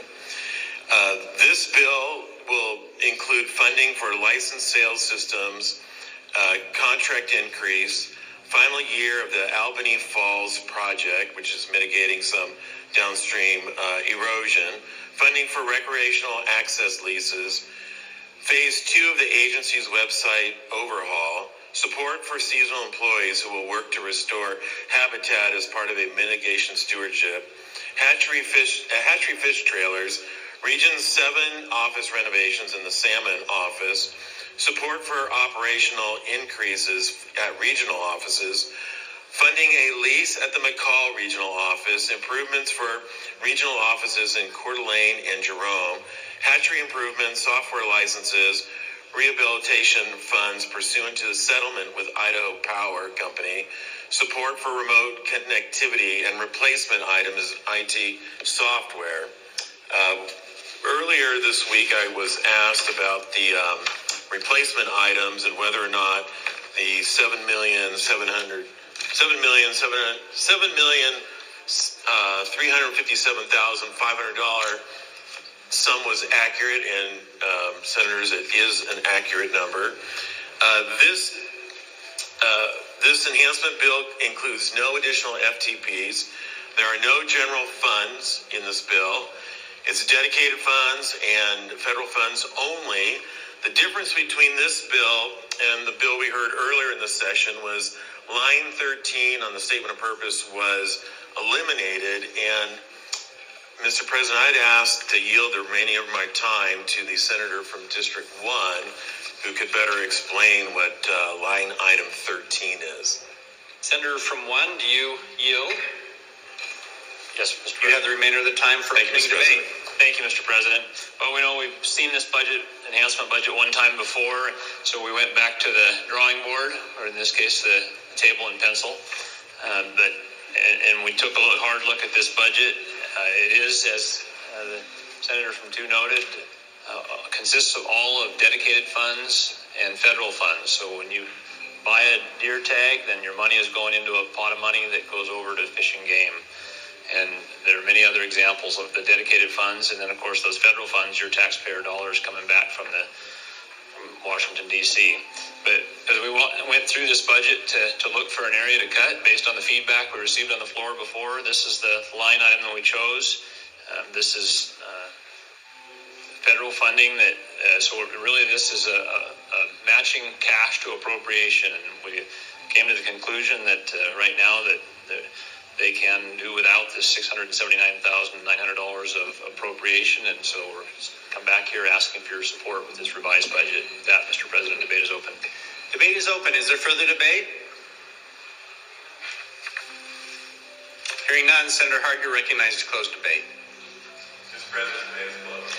Debate is closed. The question before the Senate is, shall Senate Bill number 1217 pass the Senate? The Secretary will call the roll. Adams. Anthem. Aye. Byrne. Gerke. Blaylock. Burtonshaw. Carlson. Cook. Den Hartog. Foreman. Galloway.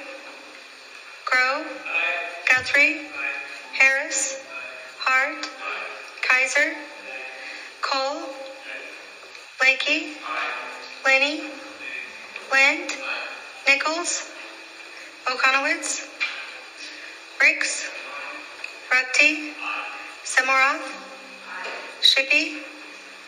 Taylor. Taves. Van Orden. Ordingle King. Wintrow. Woodward. Cito. Carlson. Foreman. Galloway. Okonowitz. Shippey.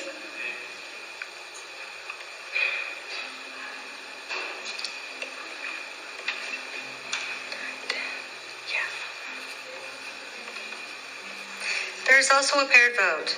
Senator Robbie votes aye. Senator Zeiderveld votes nay. Roll call shows 24 aye, 10 nay, 1 absent or excused. A majority having voted in the affirmative, Senate Bill 1217 has passed the Senate. Is there a correction to title? Hearing none, the title is approved, and Senate Bill 1217 will be transmitted to the House of Representatives. Mr. President. Senator Den Hartog. Mr. President, I move that all rules of the Senate interfering with the immediate consideration of Senate Bill 1218 be suspended. Mr. President, I second the motion. It has been moved and seconded that all rules interfering with the immediate consideration of Senate Bill 1218 be suspended. Mr. President. Senator Harris. Mr. President, I ask unanimous consent. Roll call vote used to suspend the rules for the immediate consideration of Senate Bill 1217 be now used to suspend the rules interfering in immediate consideration of Senate Bill 1218. Hearing no objection, it is so ordered. Roll call shows 34 aye, 0 nay, 1 absent excused. More than two-thirds having voted in the affirmative, all rules interfering with the immediate consideration of Senate Bill 1218 have been suspended. The Senate now has before it for final consideration Senate Bill number 1218. The Secretary will read the bill. In the Senate, Senate Bill 1218 by Finance Committee, an act relating to funding for the Idaho Transportation Department. Mr. President. Senator Grove. I ask unanimous consent that we dispense with further reading of Senate Bill 1218. That the journal shows we've read it the third time at length, section by section, and placed it before the Senate for final consideration.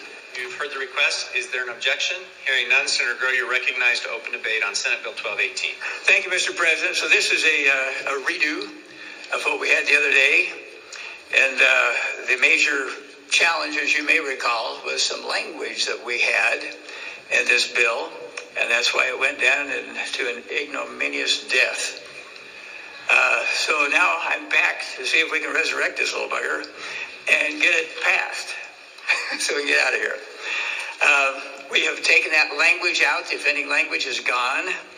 So I'm going to repeat much of what I said before on the content of the bill itself.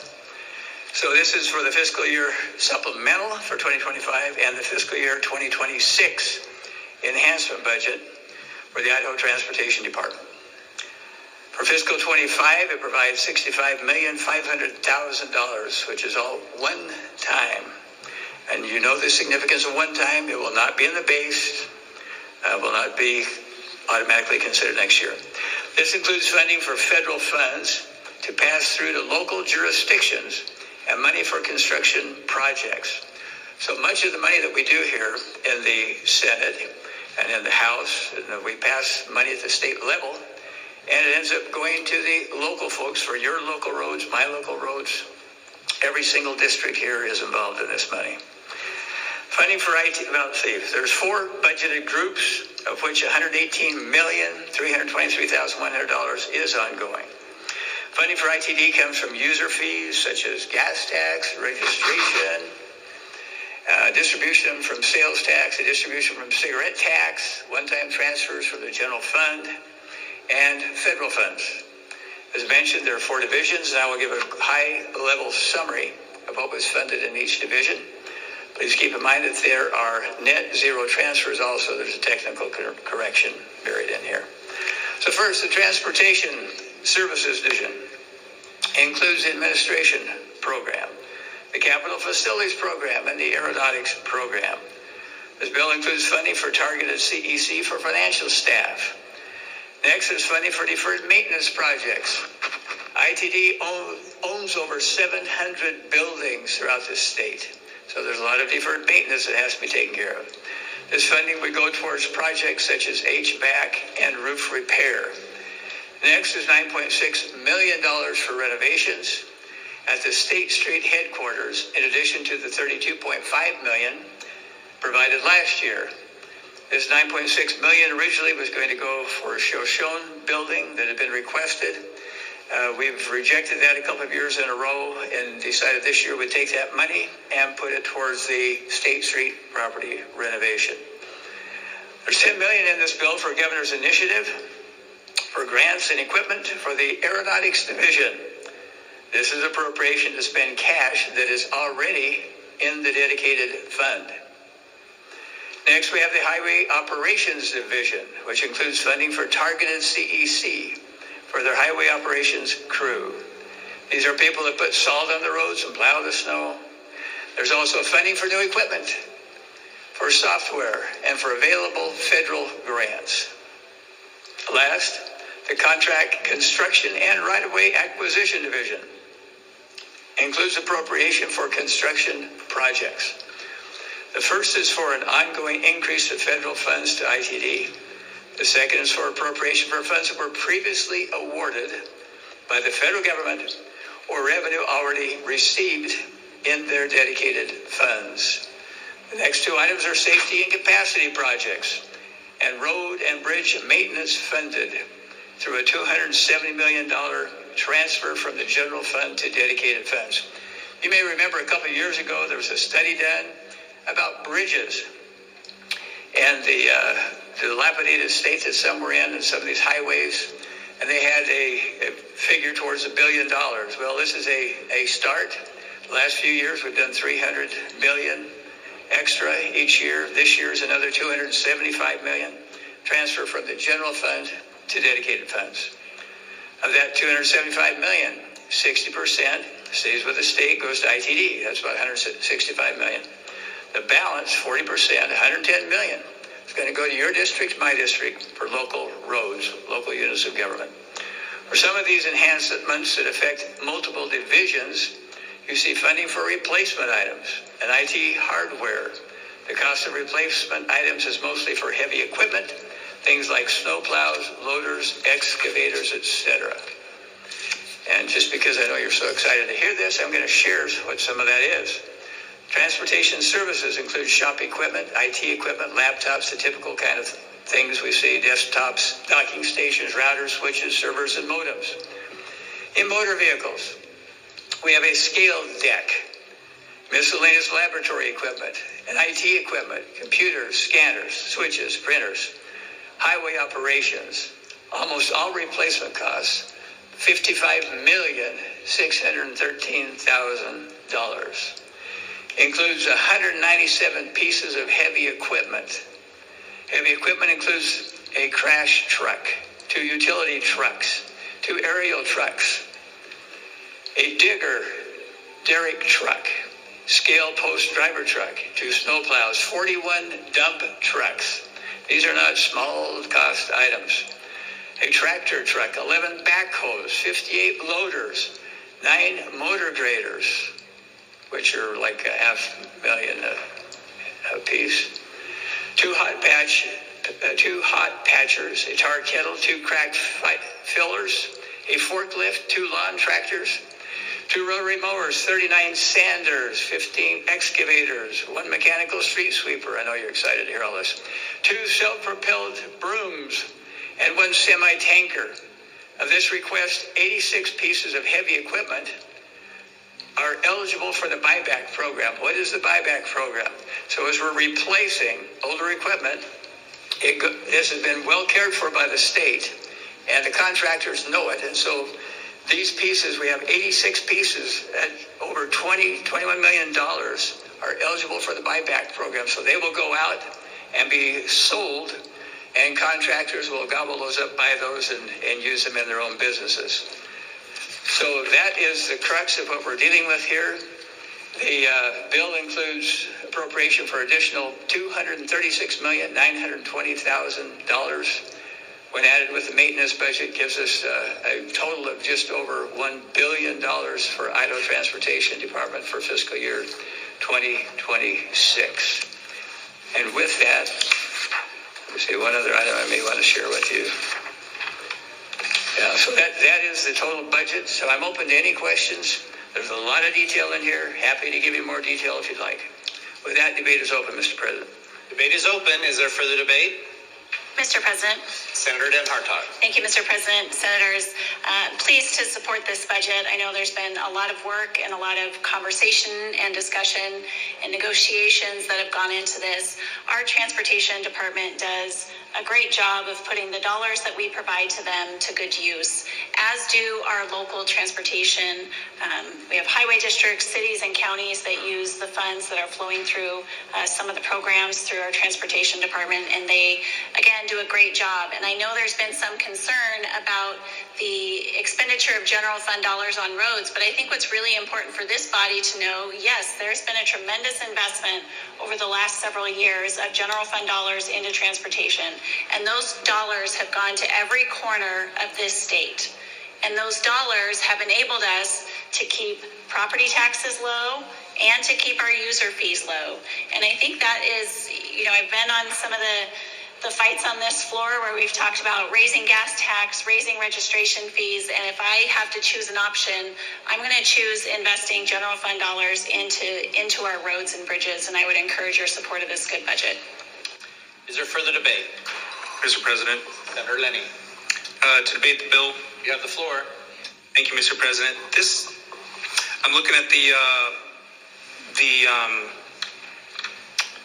maintenance part of this bill, and it's negative 24.7% growth, if I'm reading this correctly. Yeah, negative 24.7% growth, so that's pretty amazing. But then the enhancement is a plus 29.8, so it feels like the enhancement bill turned into the maintenance bill. That's kind of odd. That's all, Mr. President. Seems like a lot. Is there further debate? Mr. President. Senator Hart. Thank you, Mr. President. My first year in the legislature was 2005, and the ITD budget was about $420 million. It included federal funds and dedicated funds only. In 2015, there was a program called the Strategic Initiative, which was going to grab some general fund monies to enhance the number of projects done, and it was supposed to be a short-term program, but it's turned into a kind of an annual thing. And I'm going to go back to 2021, where the amount of general fund dollars for the ITT budget was $122 million. 2022, it was $346 million. 2023, it was $410 million. 2024, it was $402 million. And last year, it was $502 million. This year, the one-time funding was supposed to be $311 million, but we did cut it back to $275 million. So I think you have to give JFAC credit for that. But I think it's not the best model. I think we should have that fight on the floor, and we can use user fees to finance the highway development.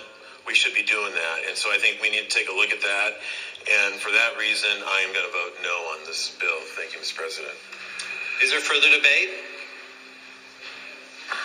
Hearing Senator Harris. Mr. President, to debate the bill. You have the floor. Thank you, Mr. President. Senators, I don't mean to complain or anything, but it takes me 5 hours of drive time to get from my house here to Boise. And that's a long time to be on the road, and I have the potholes memorized and the sagebrush named. I know where the potholes are, and every time I hit a new one, I complain. Senators, our roads are important, not only for people who drive on them, but the commerce that uses them to haul our agriculture products out and other stuff that we produce here. It's very important that we have good roads to drive on, and I will be supporting this budget. Thank you, Mr. Chairman, or President. Is there further debate? Hearing none, Senator Groh, you're recognized to close debate.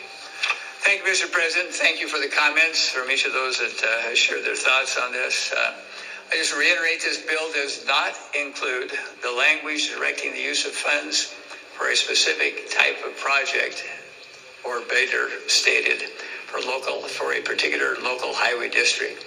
That was a concern that we had in the bill that we talked about the other day, and that has been deleted, and that's been an effort. We'll just say it that way.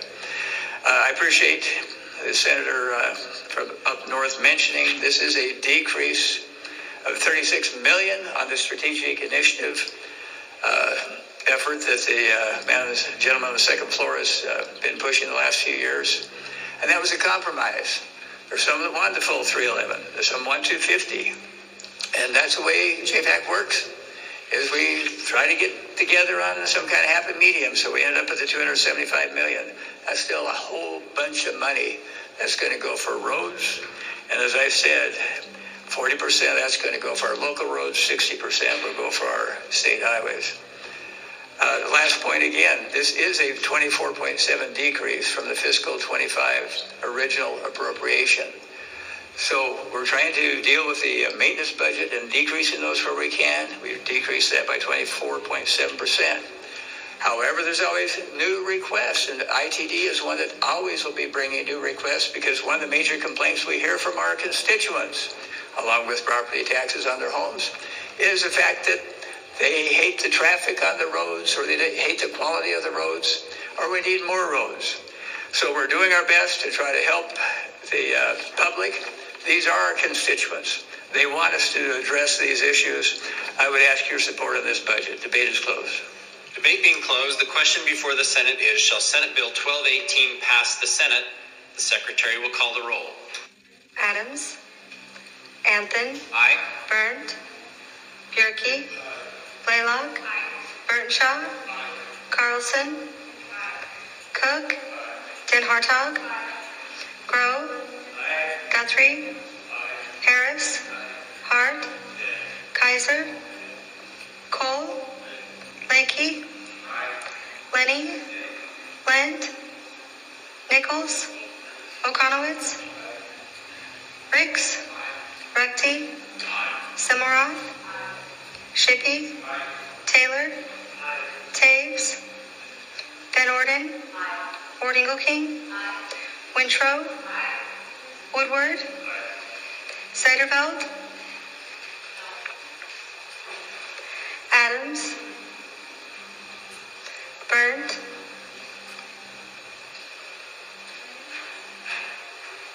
Lent. Taves.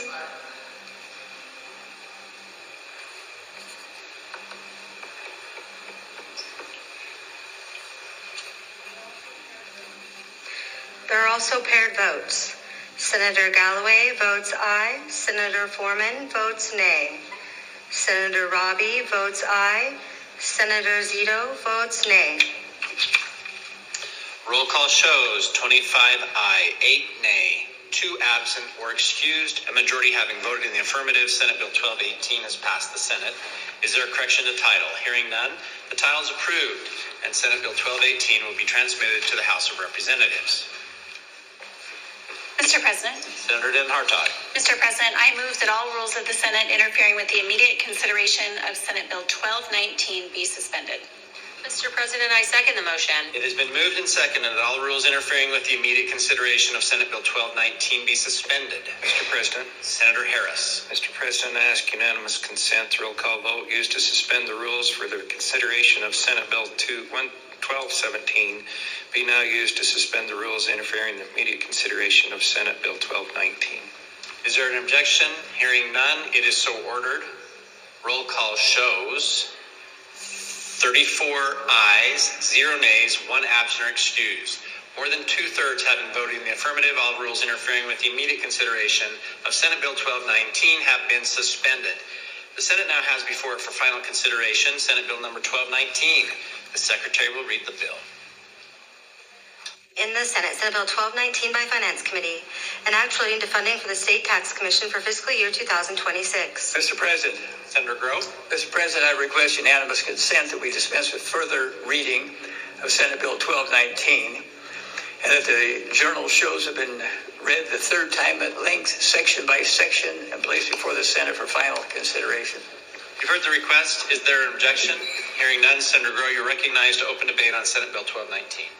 Thank you, Mr. President. This is one that we tried before, didn't quite make it. The other day we happened to visit with a gentleman on the second floor, and this is one of his high priorities. As you recall, he did sign the school choice bill, and with his understanding was that there was going to be adequate manpower, if you want to call it that, given to the tax commission to make sure that the school choice bill was appropriately implemented. And so that has been the effort, and so he indicated that as a top priority for him. So we're back again to make sure this thing is properly funded and properly executed. Now, when the bill was originally passed, again, there were a couple of people that were mentioned as being needed to be added to the tax commission to handle the workload. However, when the tax commission got into the detail of what was going to be involved, they felt that 7 was the number that was needed. so they could properly make sure that we didn't have fraud, that people were fulfilling the requirements to qualify for this. So we're back with the same 7. And remember that the cost of those 7 folks is being reduced from the $50 million.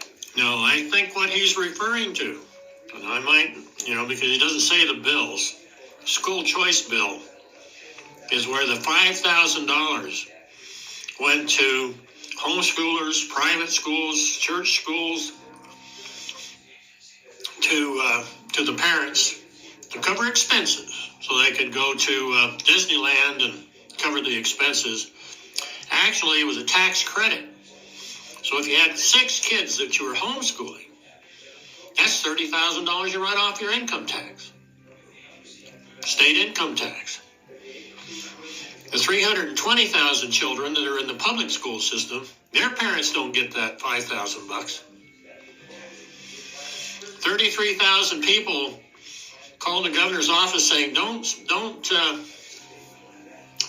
the bill, veto it. 5,000 called, said, hey, sign it. We want that $5,000 for my kid, for each child.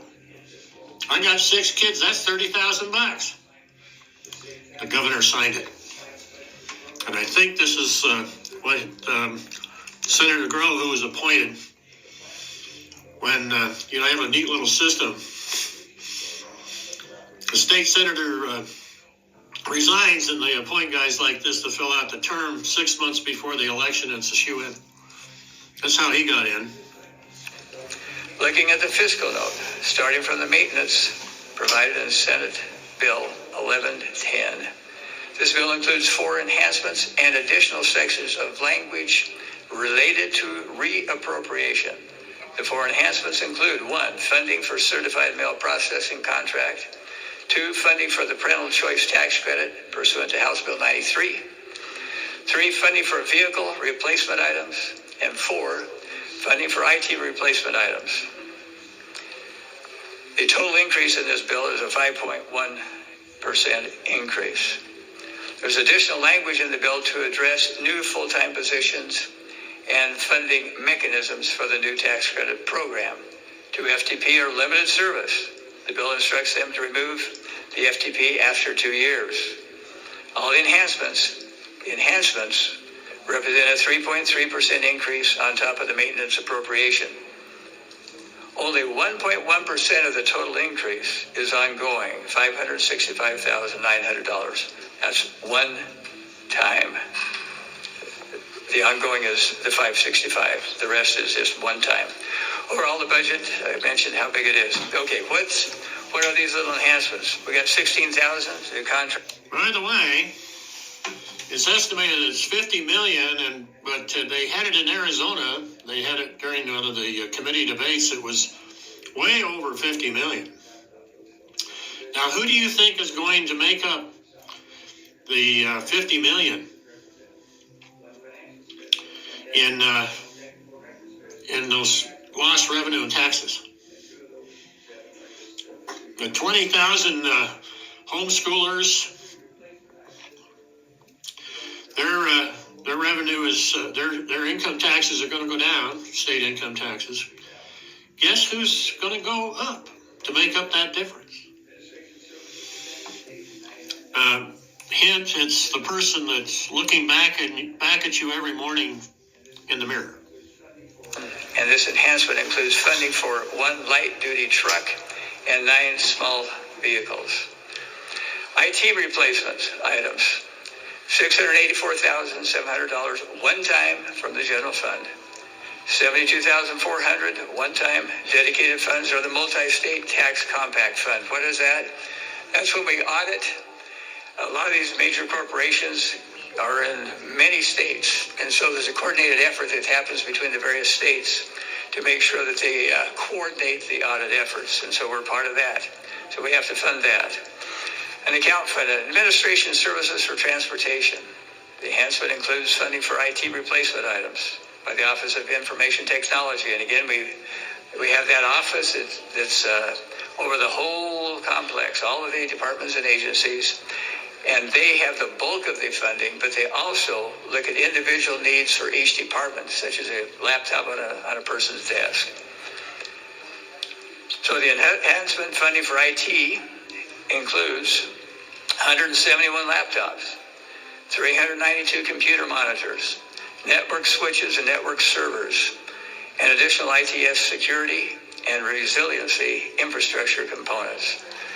So again, it's critical that these folks at the Tax Commission have the state-of-the-art equipment so that they can handle all of the processing of the $14 billion that comes into this state as they do their revenue collections.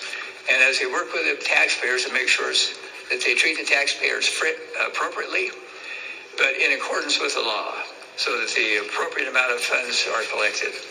So I'll just end where I began, saying that this is a high priority for the gentleman on the second floor.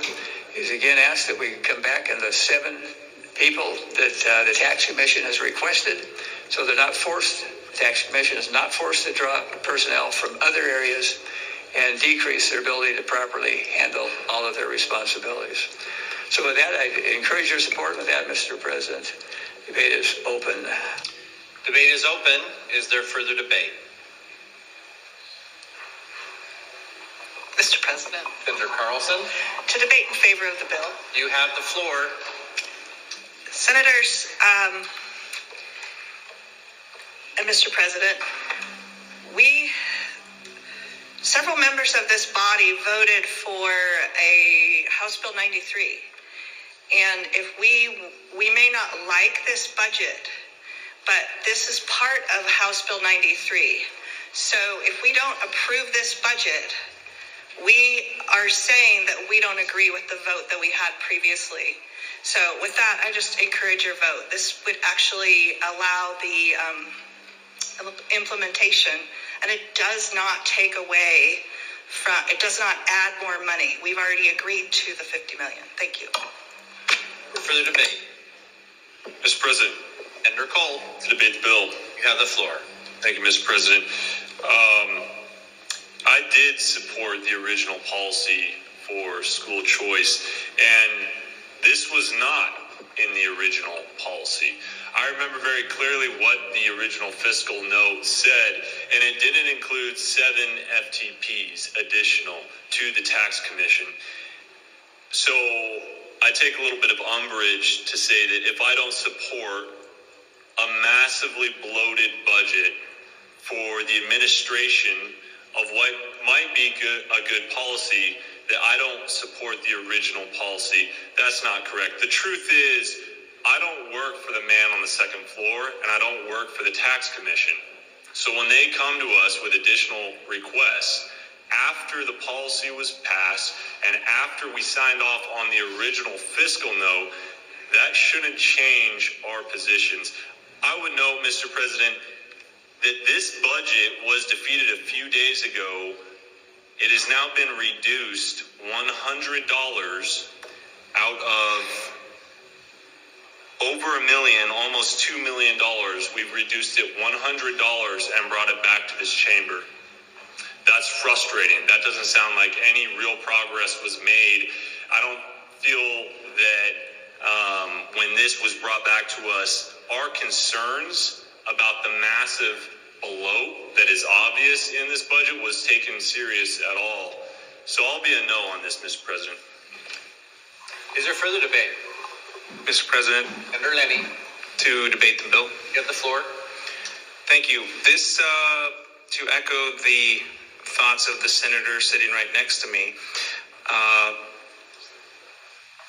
and not to disparage any, taking what Senator from 25 said to heart. For me personally, I feel if we passed H93 school choice bill, and now for the people who were in support of it, we're like, yay, Idaho passed school choice, but we're not gonna fund it though. So that seemed, I wouldn't feel okay with that. Looking at the increase on this budget, it's 3.3% increase. It's a 3.3% increase. That's not massively bloated. Massively bloated. We've seen some other budgets on the floor that are double digit on top of double digit. This is 3.3% increase. And I mean, I can't imagine going back to Nampa, Idaho, and telling the parents who were really excited about the school choice bill we passed that, yeah, we passed it, but we're not going to, psych, we're not actually going to fund it. So I'm going to be a yes on this, Mr. President. It's not massively bloated. We have a single digit increase here. Thank you. Is there further debate? Mr. President. Senator Hartog. Mr. President, Senators, I understand the angst on the floor, and I think I shared when we had this budget on the floor the first time, the angst that you're all experiencing now as we take this budget into consideration. One of the nuances that we have on this floor is knowing that we don't actually vote on the fiscal note. We're voting on the bill. We take the fiscal note into consideration when we vote on a piece of legislation. And there are times and years, and we've seen them be high, we've seen them be low. I share the frustration on the floor as one of the co-authors of the policy and trying to get information from the tax commission to try to understand what their needs would be for implementation. And frankly, we struggled to get that information in a timely manner. Now, I will say the tax commission was helpful. We had staff that was helpful in providing feedback to the structure of the underlying policy bill, but we could not particularly nail that down, what their staffing needs might be for the policy until much later. So I feel the angst, I feel the concern on the floor, I understand it, I share in it, but I will be supporting this budget. Thank you, Mr. President. Is there further debate? Mr. President. Senator Hart. Mr. President, I'd like to read from the fiscal note of House Bill 93, which has been signed into law at this point. Having cited it, you may read. Thank you, Mr. President. The second paragraph of the fiscal note says, it is estimated that the Idaho State Tax Commission would need to utilize 3 full-time employees, FTEs, in the administration of this program. Only one new additional FTE is being requested at a cost of $70,800 ongoing, and 2 additional positions will come from existing vacancies within the Idaho State Tax Commission. It is estimated that the Tax Commission will also need 5 additional seasonal employees for processing the applications and for customer service during the tax season for additional cost of $6,000. These costs would reduce the funding available for the tax credit. So it's my understanding that the funding for the additional employees was going to come out of the $50 million for House Bill 93. So I think we've actually already agreed to fund those positions. And I think the estimate in the fiscal note is a little bit off from what's being requested, but I've been a little bit off too in some of my legislation I've run. So I don't think the ask of 7 additional employees is unreasonable. I feel like we already committed to it as part of House Bill 93, and I would encourage you to vote yes on this appropriations bill. Is there further debate? Mr. President. Senator Shippey. Thank you, Mr. President, to debate the bill. You have the floor. Thank you. I just wanted to,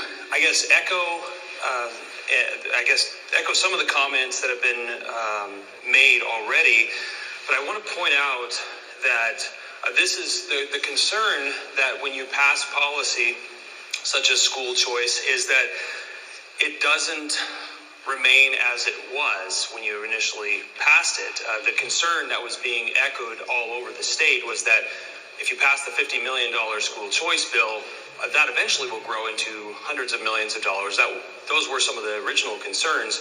So I think it's not a surprise to even see initially some of the prices being higher than expected. When you hire something done and you have a hard contract that it's going to cost this much and no more, then I think you should have a hard time paying the bill if it was higher. But if it was just a general estimate and you've ordered the product, whenever you get it, you probably should pay your bill. I was against this originally, the policy, and I still remain against that. And so I will be voting no on this budget. But I guess wanted to share my perspective on that. Thank you, Mr. President. Is there further debate? Hearing none. Senator Grow, you're recognized to close debate. Thank you, Mr. President. I appreciate the comments that have been made. Number one, let's talk about the fiscal note again. As you know, the statement of purpose and the fiscal notes are not part of the bill and do not become law. I'll repeat that. The statement of purpose and the fiscal notes are not part of the bill and do not become law. Those are estimates made by people that are supporting the legislation, both the statement of purpose and the fiscal note. Second, I'll repeat, from the Tax Commission, if the agency does not get the positions in order to perform the work required in House Bill 93, the Tax Commission reports that they would need to pull employees from other programs to support the new tax credit program. Most of their job openings are for property tax evaluators. If the agency moves those positions from the property tax program, then the Tax Commission would not be able to perform statutorily required services, things that they are required by law to do for taxing districts, annexations, or property tax relief. There is not one single dollar of increase in this budget for the HB 93 effort. It is a reduction of the $50 million that has already been passed. There is no increase. For those 7 people that are being hired, that is a reduction from the $50 million, not an increase at all. The statement is being made by the Tax Commission, who are the folks that have to implement this, to make sure we don't have fraud that's properly implemented, that the people that have been promised that they're going to have the opportunity to have some school choice options, to properly give them that choice. Let's give them the money to make sure that, and again, it's not coming any new money, it's just coming out of the $50 million, so that it will be properly implemented. I encourage your support of this bill. Debate is closed.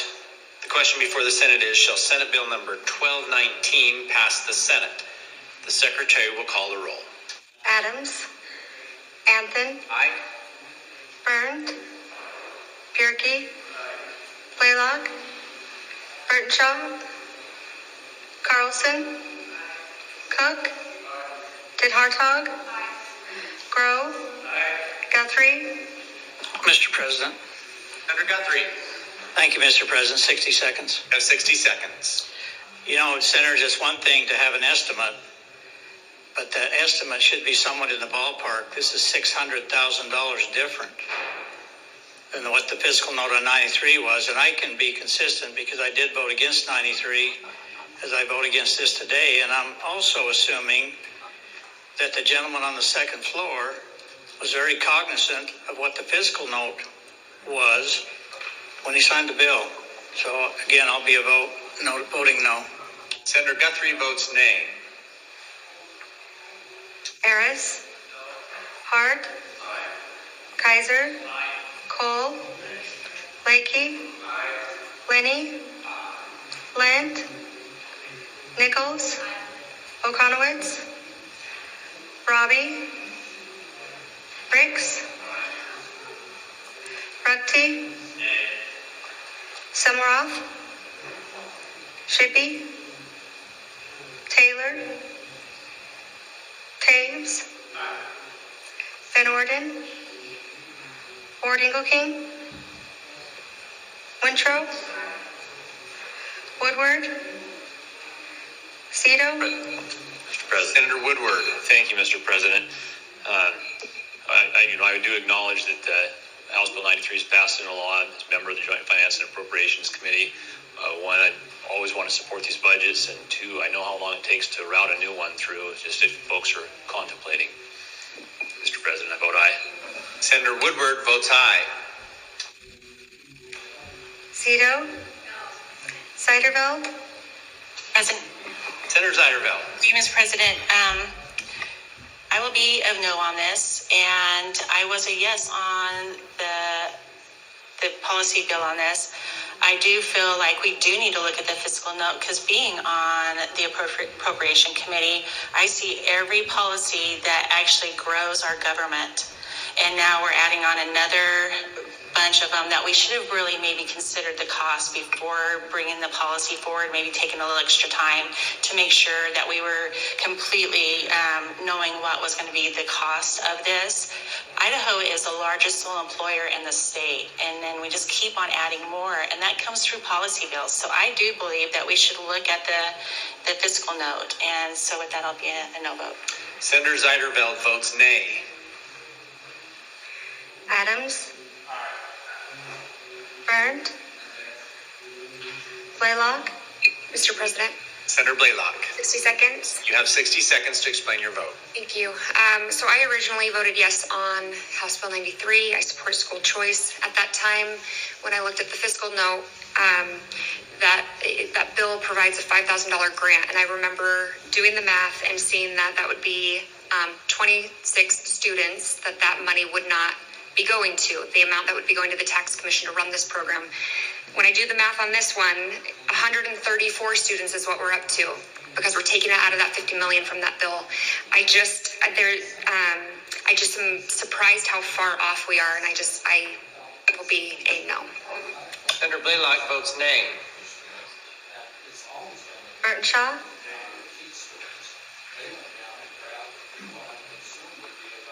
Lent?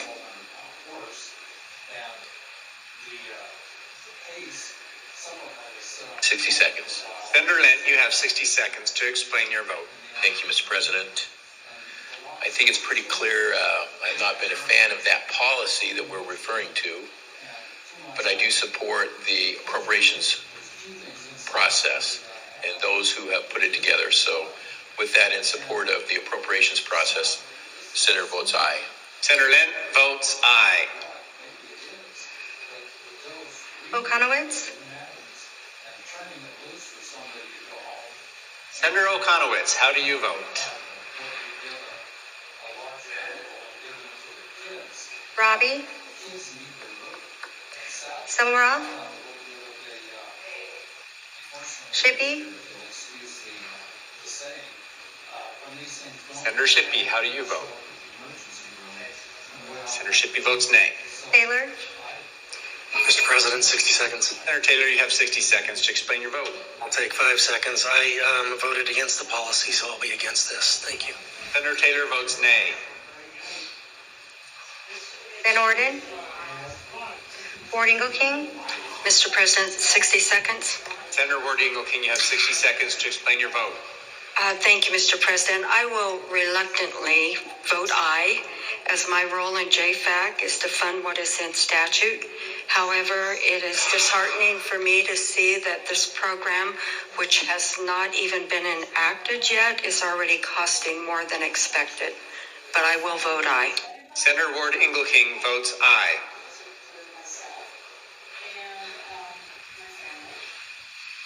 Mr. President. Senator Burnshaw. How do I vote? Senator Burnshaw, you are recorded as voting nay. Would you change my vote to aye? Senator Burnshaw changes his vote from nay to aye.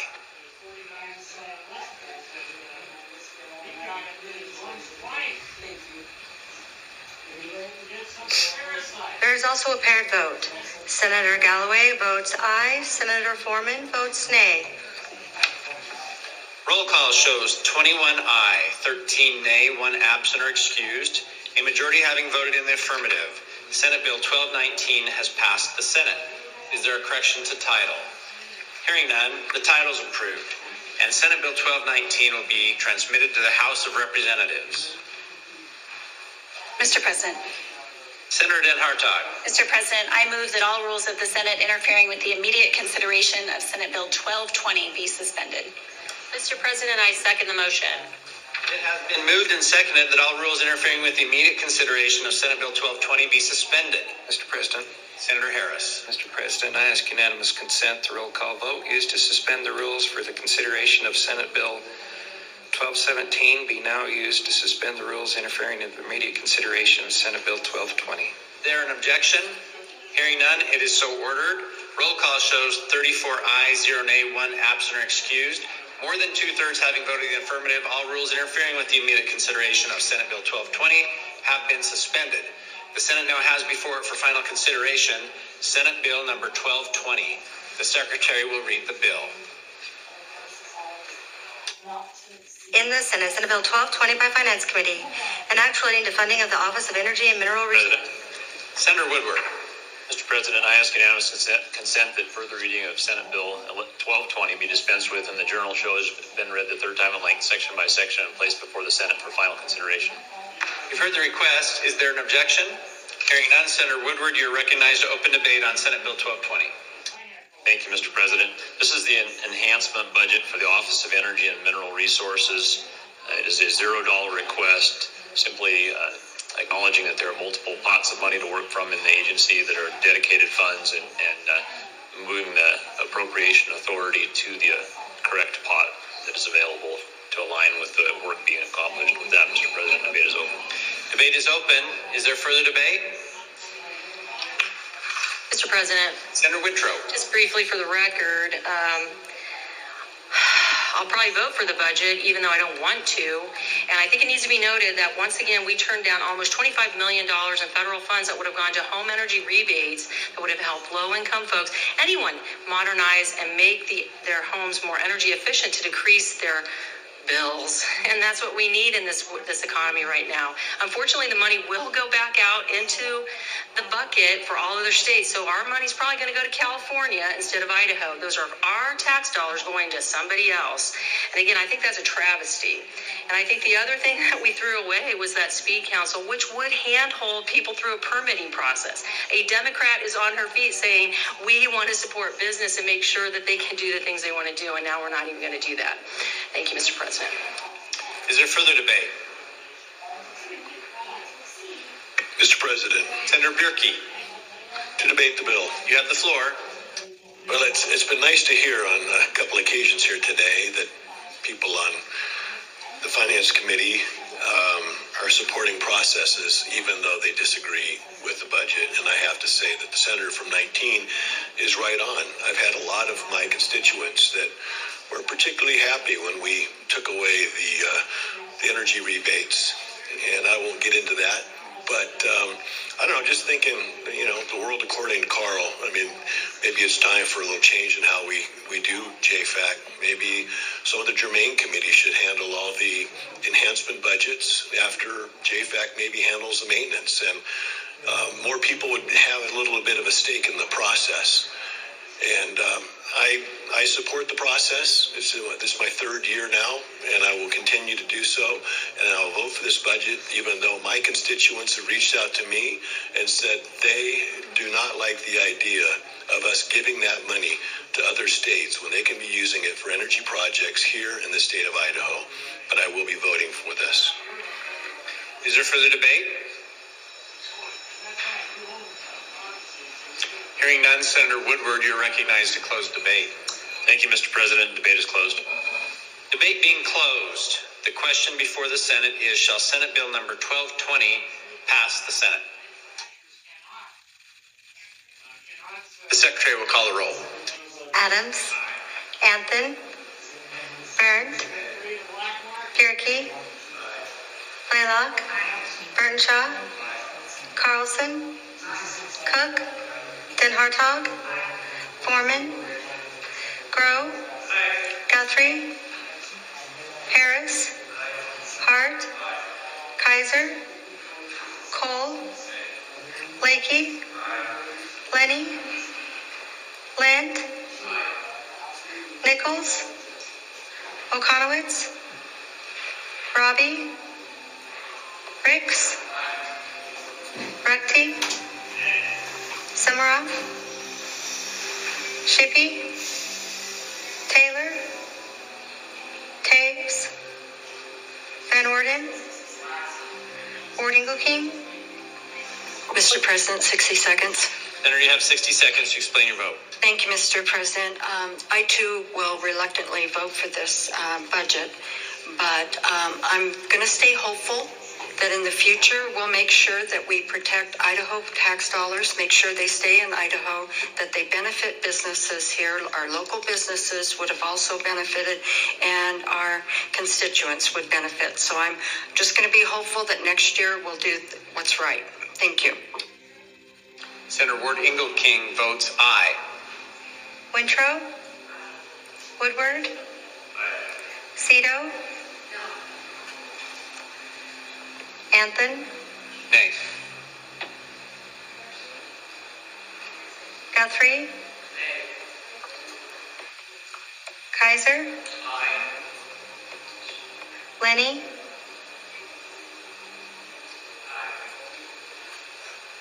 Nichols, Okonowitz, Robbie, Samaroff, Shippey, Taylor, Taves,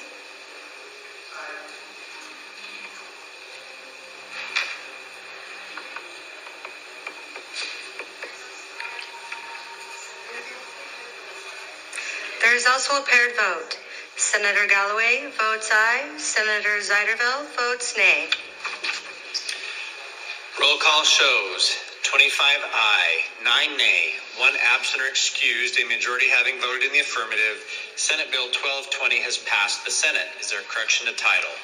Hearing none, the title is approved, and Senate Bill 1220 will be transferred to the House of Representatives. Mr. President. Senator Den Hartog. Mr. President, I move that all rules of the Senate interfering with the immediate consideration of House Bill 476 be suspended. Mr. President, I second the motion. It's been moved and seconded that all rules interfering with the immediate consideration of House Bill 476 be suspended. Mr. President. Senator Harris. Mr. President, I ask unanimous consent to roll call vote used to suspend the rules for immediate consideration of Senate Bill 1217 be now used for the immediate consideration of House Bill 476. You've heard the request. Is there an objection? Hearing none, is so ordered. Roll call shows 34 aye, 0 nay, 1 absent or excused. More than 2/3 having voted in the affirmative, all rules interfering with the immediate consideration of House Bill number 476 have been suspended. The Senate now has before it for final consideration House Bill number 476. The Secretary will read the bill. In the House of Representatives, House Bill 476 by Appropriations Committee, an act relating to funding for the office of the... Mr. President. Senator Woodward. Mr. President, I ask unanimous consent that further reading of House Bill 476 be dispensed with, and the Journal showed has been read the third time in length, section by section, and placed before the Senate for final consideration. You heard the request. Is there an objection? Hearing none, Senator Woodward, you're recognized to open debate on House Bill 476. Thank you, Mr. President. If you take a look at the statement of purpose and fiscal note for this bill, you'll see there were 15 requests originally. This bill funds 7 of those 15, so we have funded less than half of the requests made there. The total appropriation for the bill is $360,700. Half of that is ongoing, half that is one time. Of note in the bill, there's a little bit of intent language that speaks to how we fund our higher education institutions, both the four-year universities and the community colleges. That's on page 2 of the bill. So the Office of State Board of Education will be coming back by the end of the year with a report and a proposal to look at to replace the enrollment workload adjustment system that we've been using for some time now, where we make funding changes to the colleges and universities based on their enrollment counts. Many of us have not been satisfied with how that enrollment workload adjustment calculates. And it's a little bit, it lags in time, and so we're asking the State Board of Education to come forward with a proposal. Finally, of note, if you look back at the bottom of the fiscal note for the enhancement budget, this is a 0.6% increase. And then on the bottom, the total budget for the State Board of Education is a 1.5% increase. We were shooting for 1.2%. Didn't quite get there. I'm hoping we can get an I for effort. Mr. President, debate is open. Debate is open. Is there further debate? Hearing none, Senator Woodward, you're recognized to close debate. Mr. President, debate is closed. Debate is closed. The question before the House is, or before the Senate is, shall House Bill number 476 pass the Senate? The Secretary will call a roll.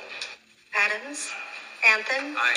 Byrne, Bierke, Blaylock, Hartog, Burtonshaw, Carlson, Cook, Den Hartog, Grow, Guthrie, Harris, Hart, Kaiser, Cole, Lakey, Lenny, Lent, Nichols, Okonowitz, Ricks, Rugty, Samorov, Shippey, Taylor, Taves, Van Orden, Ordingo King, Wintrow, Woodward, Cito, Carlson,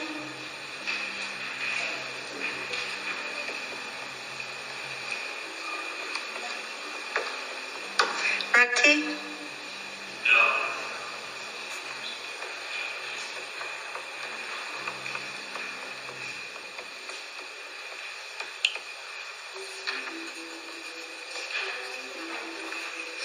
There are also paired votes. Senator Galloway votes aye. Senator Foreman votes nay. Senator Robbie votes aye. Senator Zeiderveld votes nay. Roll call shows 22 aye, 13 nay, 0 absent or excused, a majority having voted in the affirmative. House Bill number 476 has passed the Senate. Is there a correction to title? Hearing none, the title is approved, and House Bill number 476 will be returned to the House of Representatives. Mr. President. Senator Den Hartog. Mr. President, I move that all rules of the Senate interfering with the immediate consideration of House Bill 477 be suspended. Mr. President, I second the motion. It has been moved and seconded that all rules interfering with the immediate consideration of House Bill number 477 be suspended. Mr. President. Senator Harris. Mr. President, I ask unanimous consent the roll call vote used to suspend the rules for the consideration of Senate Bill 1217 be now used to suspend the rules interfering with the consideration of House Bill 477. You've heard the request. Is there an objection? Hearing none, it is so ordered. Roll call shows 34 ayes, 0 nay, 1 absent or excused. More than 2/3 having voted in the affirmative, all rules interfering with the immediate consideration of House Bill number 477 have been suspended. The Senate now has before it for final consideration House Bill number 477. The Secretary will read the bill. In the House of Representatives, House Bill 477 by Appropriations Committee, an act relating to the appropriation to the Department of Health and Welfare, appropriating additional money to the Department of Health and Welfare for the foster... Mr. President. Senator Bierke. Mr. President, I ask unanimous consent to further reading of House Bill 477 be dispensed with, and the Journal showed has been read a third time at length, section by section, and placed before the Senate for final consideration. You've heard the request. Is there an objection? Hearing none, Senator Bierke, you're recognized to open debate on House Bill 477. Thank you, Mr. President. Senators, this is the trailer appropriation which addresses the fiscal impact of House 245. If you recall, that bill that came across here and was passed, and it was signed by the governor on March 21st. And that was the age-out change for foster care. This bill will provide $420,500 in ongoing trustee and benefit payments to account for the expenses of the approximately 40 foster youth that may be affected by this change annually. Of the total, $222,900 is from the general fund, and $197,600 is from federal funds. This is another trailer bill that follows a policy bill that we made a decision on. I could spend probably 10 minutes talking about the benefits of this program and the return on investment, but this is one of those things that was addressed by someone. We spent quite a bit of time today talking about the changes that the Director of Health and Welfare made to his agency, and this is one of his issues that he wanted to ensure we took care of, and that is that, we do that return on investment. We put a little bit extra to get a lot back, and we support foster kids in the state of Idaho, and I ask for your aye vote, and debate is open. Debate is open. Is there further debate? Hearing none, Senator Bierke, you're recognized to close debate. Thank you, Mr. President, and thank you, Senators. Debate is closed. Debate is closed. The question before the Senate is, shall House Bill number 477 pass the Senate? The Secretary will call the roll. Adams. Anthony. Aye. Byrne. Gerke. Blaylock. Burtonshaw. Carlson. Cook. Den Hartog. Grow. Guthrie. Harris. Hart. Kaiser. Cole. Lakey. Mr. President, 60 seconds. Senator Lakey, you have 60 seconds to explain your vote. Thank you, Mr. President. Senators, I didn't support the policy on this, but I also feel the obligation, if we do pass a law, then our obligation is to fund the policy that was passed. So, Senator votes aye. Senator Lakey votes aye. Lenny. 60 seconds, Mr. President. Senator, you have 60 seconds to explain your vote. Thank you, Mr. President. In the same vein of the senator from 23, we did pass a law and have a mandate to fund this. Not voting for this, to me, would feel like inviting people over for a backyard barbecue, and then when they get there, there's no food. So I think we're obligated to fund what we pass, so I'll be a yes. Senator Lenny votes aye. Lind. Nichols. Okonowitz. Ricks. Rupti. Samorov. Taylor. Taves. Van Orden. Ward-Ingle-King. Wintrow. Woodward. Cito. Seiderveld.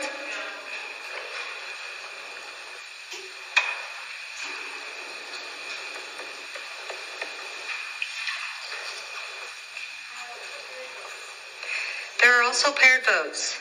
Senator Galloway votes aye. Senator Foreman votes nay. Senator Robbie votes aye. Senator Shippey votes nay. Roll call shows 30 aye, 5 nay, 0 absent or excused. A majority having voted in the affirmative. House Bill number 477 has passed the Senate. Is there a correction to title? Hearing none, the title is approved, and House Bill number 477 will be returned to the House of Representatives. Mr. President. Senator Den Hartog. Mr. President, I move that all rules of the Senate interfering with the immediate consideration of House Bill 480 be suspended. Mr. President, I second the motion. It has been moved and seconded that all rules interfering with the immediate consideration of House Bill number 480 be suspended. Mr. President. Senator Harris. Mr. President, I ask unanimous consent. The roll call vote used to suspend the rules for consideration of Senate Bill 1217 be now used to suspend the rules interfering with immediate consideration of House Bill 480. You've heard the request. Is there an objection? Hearing none, it is so ordered. Roll call shows 34 ayes, 0 nay, 1 absent or excused. All rules interfering with the immediate consideration of House Bill number 480 have been suspended by more than a 2/3 vote. The Senate now has before it for final consideration House Bill number 480. The Secretary will read the bill. In the House of Representatives, House Bill 480 by Appropriations Committee, an act relating to funding for the Department of Health and Welfare. President. Senator Wintrow. Thank you, Mr. President. I request unanimous consent to dispense with further reading of House Bill 480 and let the journal show it's been read a third time at length, section by section, and placed before the Senate for final consideration. You've heard the request. Is there an objection? Hearing none, Senator Wintrow, you are recognized. Open debate on House Bill number 480. Thank you, Mr. President and Senators. I'll keep this short and sweet. We've seen this bill before, and we passed it by a landslide before. Probably because if you look at this budget, it's only a 0.2% increase in the enhancement and a 1.1% increase from last year. So I'm sure that's why we passed it. And you'll see on the statement of purpose, on page 1, $261,400. That's the increase right there. And the rest of the things on the first page are basically things that are going from ongoing to one time. And then we're actually shifting how we pay for things. So that's a really good thing. On the second page, you're going to see those are the supplemental pieces. And again, you're seeing the Millennium Fund, that was handled in a different bill, so you're seeing all zeros. We know we like that. The behavioral contract implementation, that's there because, again, that's a timing issue. When we went to the MCO for behavioral health, and that's just paying the bills that we've already accrued. You'll see the civil commitment expenditures, 2.6. And again, that's a result of people being put on mental health holds. And the department absorbs those costs on a sliding scale at this time. And you'll see the forecast adjustments. And on the state hospital south, that $1 million and then the $3 million, again, that's for people in competency restoration to stand trial, and some of those are in the hospital and state hospital south. The big change that we're seeing today, since it didn't pass in the body across the rotunda, is another decrease. We reduced 9 FTP from the Division of Mental Health, so those are gone. And that Center for Excellence is one time versus ongoing, as I said before. So those are the big changes. Again, we passed this once. Hopefully we'll pass it again with those reductions. Debate is open. Debate is open. Is there further debate? Hearing none, Senator Wintrow, you're recognized to close debate.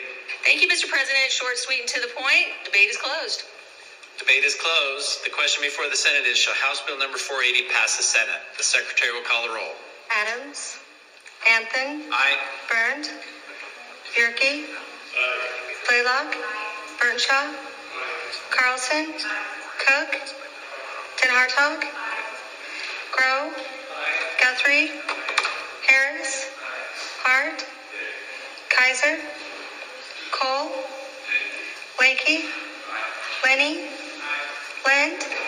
Nichols. Okonowitz. Ricks. Ruckty. Semiroff. Shippey. Taylor. Van Orden. King. Wintrow. Woodward. Cito. Zeiderveld. Adams. Burned. Kaiser.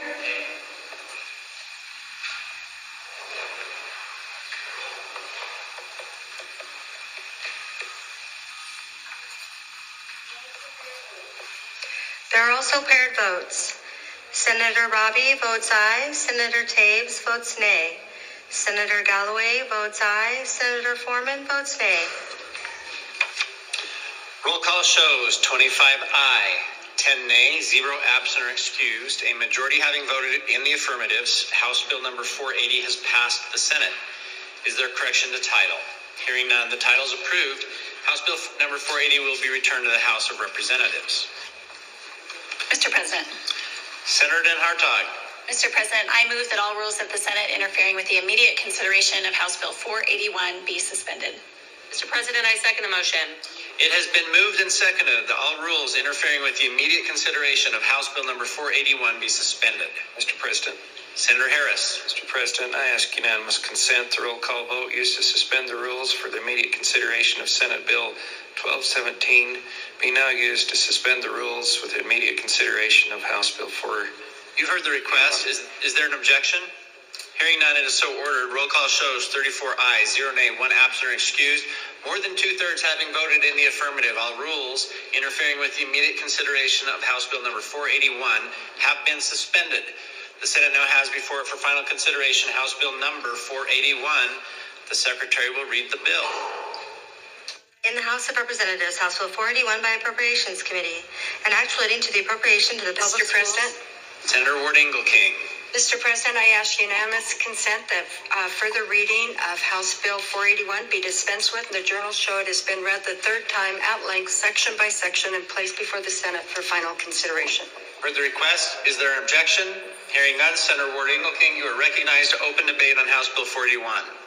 Thank you, Mr. President. And Senators, this House Bill 481 is the trailer for House Bill 304. House Bill 304, among other things, makes the School District Facilities Fund a continuously appropriated fund. The School District Facilities Fund was established in House Bill 292 in the 2023 legislative session with the primary purpose of providing property tax relief And the way that works is the school district, if they don't have an approved bond, first it goes to pay off a bond. If they don't have an approved bond, then it goes to pay off a levy. If they don't have a bond or a levy, then funds may be used for maintenance or saved for future maintenance projects. So placing these funds in an off-budget or continuously appropriated fund ensures that all monies distributed to the fund are provided each year for that stated purpose. And they will still be tracked and reported on each year. So with that, debate is open. Debate is open. Is there further debate? Hearing none, Senator Wardingle King, you're recognized to close debate. Thank you, Mr. President. Debate is closed. Debate is closed. The question before the Senate is, shall House Bill number 481 pass the Senate? The Secretary will call the roll. Adams. Anthony. Aye. Burned. Bierke. Blaylock. Burtonshaw. Carlson. Cook. Den Hartog. Foreman. Galloway. Grove. Guthrie. Harris. Hart. Kaiser. Cole. Lakey. Lenny. Lent. Nichols. Okonowitz. Robbie. Ricks. Ruckty. Semorov. Shippey. Taylor. Taves. Van Orden. Wardingle King. Wintrow. Woodward. Cito. Seiderfeld. Adams. Burtonshaw. Galloway. Kaiser. Lenny. Robbie.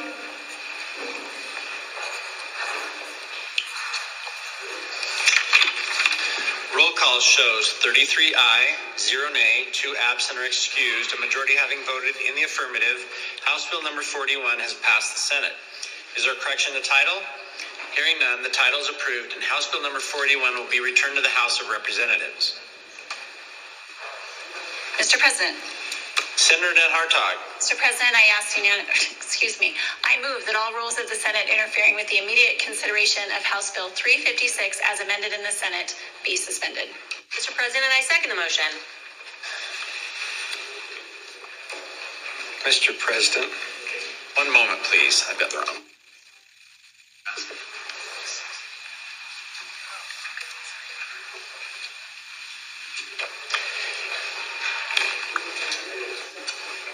It has been moved and seconded that all rules interfering with the immediate consideration of House Bill 356 as amended in the Senate be suspended. Senator Harris. Mr. President, I ask unanimous consent to the roll call vote used to suspend the rules for the consideration of Senate Bill 1217 be now used to suspend the rules interfering with immediate consideration of House Bill 356 as amended in the Senate. Is there an objection? Hearing none, it is so ordered. Roll call shows 34 aye, 0 nay, 1 absent or excused. More than 2/3 having voted in the affirmative, all rules interfering with the immediate consideration of House Bill 356 as amended in the Senate have been suspended. The Senate now has before it for final consideration House Bill number 356 as amended in the Senate. The Secretary will read the bill. In the House of Representatives, House Bill 356 as amended in the Senate by State Affairs Committee and actually Interstate assets. Provide for... Senator Kaiser. Mr. President, I ask you for unanimous consent that further reading of House Bill 356 as amended in the Senate be dispensed with and that the journal show has been read a third time at length, section by section, and placed before the Senate for final consideration. You've heard the request. Is there an objection? Hearing none, Senator Kaiser, you're recognized to open debate on House Bill 356 as amended in the Senate. Thank you, Mr. President. Round two.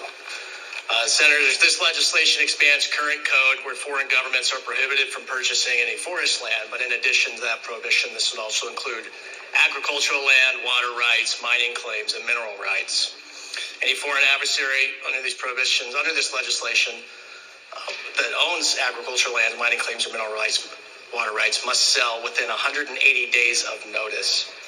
If they do not sell the land or mining claims, mineral rights, water rights will be sold by judicial foreclosure. Once again, this does not apply to entities that have national security agreements with the Committee on Foreign Investment. And the reason that note is because this legislation matches legislation passed in Arkansas in 2023 that forced a company like Syngenta to dissolve, given that it was owned by CCP. That would not apply here, not interrupt any ag processes here in Idaho because of that agreement. Just want to touch on a few things. For one, you have on your desk a map of some of the restricted areas for military operations. So those highlighted would include areas such as Hill Air Force Base, Mountain Home Air Force Base, and areas south of Gowan Field that would be restricted due to reasons of national security. Additionally, this is a self-reporting process for foreign adversaries. So if you look on page 2, section 11, down to line 47, the responsibility for determining whether an entity is subject to this section rests solely with the foreign entity, attorney general, or any qualified whistleblower. And no other individual entity who is not a foreign entity shall not be required to determine or inquire whether a person or entity may be subject to the provisions of this section and bear no civil or criminal liability.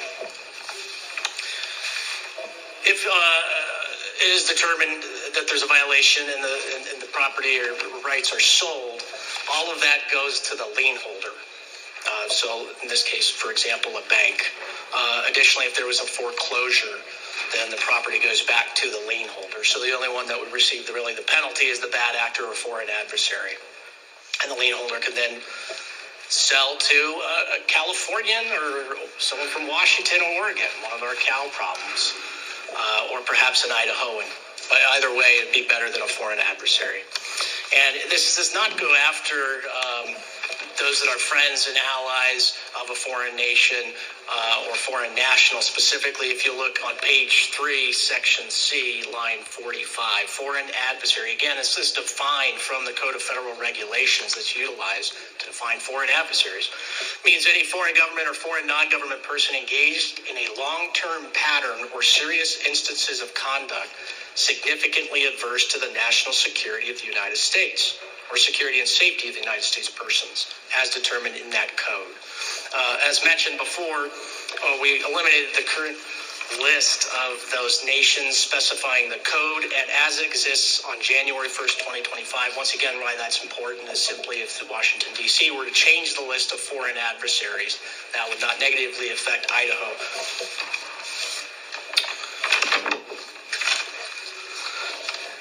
This legislation is designed to prevent bad actors that utilize shell companies and engage in espionage against the United States. So again, it's not going after individual Idaho farmers, landowners, and allies and friends and immigrants in the state, but simply to identify those bad actors and give them an opportunity to sell these resources back to us or back to the lien holder.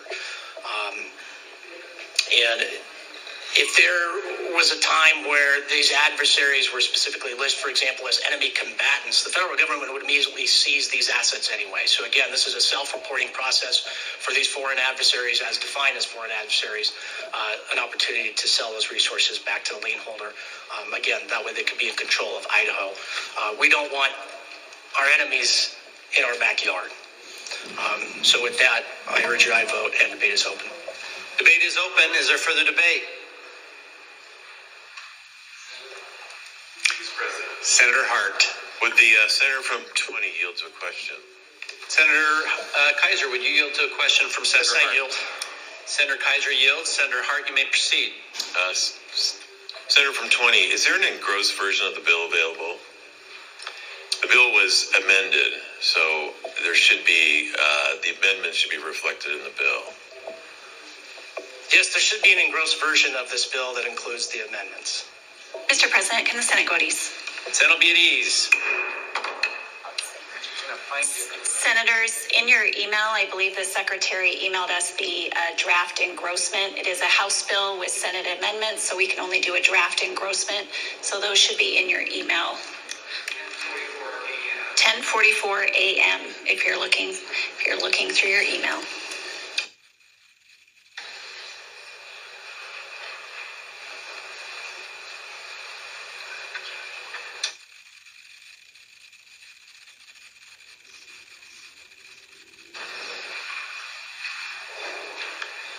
Senate will come to order.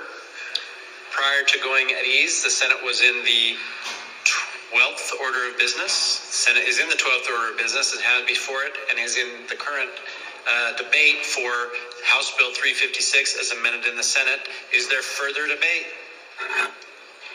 Senator Hart. Mr. President, I haven't debated the bill yet. I just asked a question. Correct.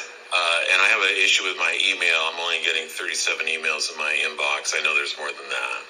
So anyways, I had a couple of issues with the bill. I'll just go ahead and debate those on the floor. I did have a problem with the 180-day threshold to be able to sell these properties for the entities that are on that list.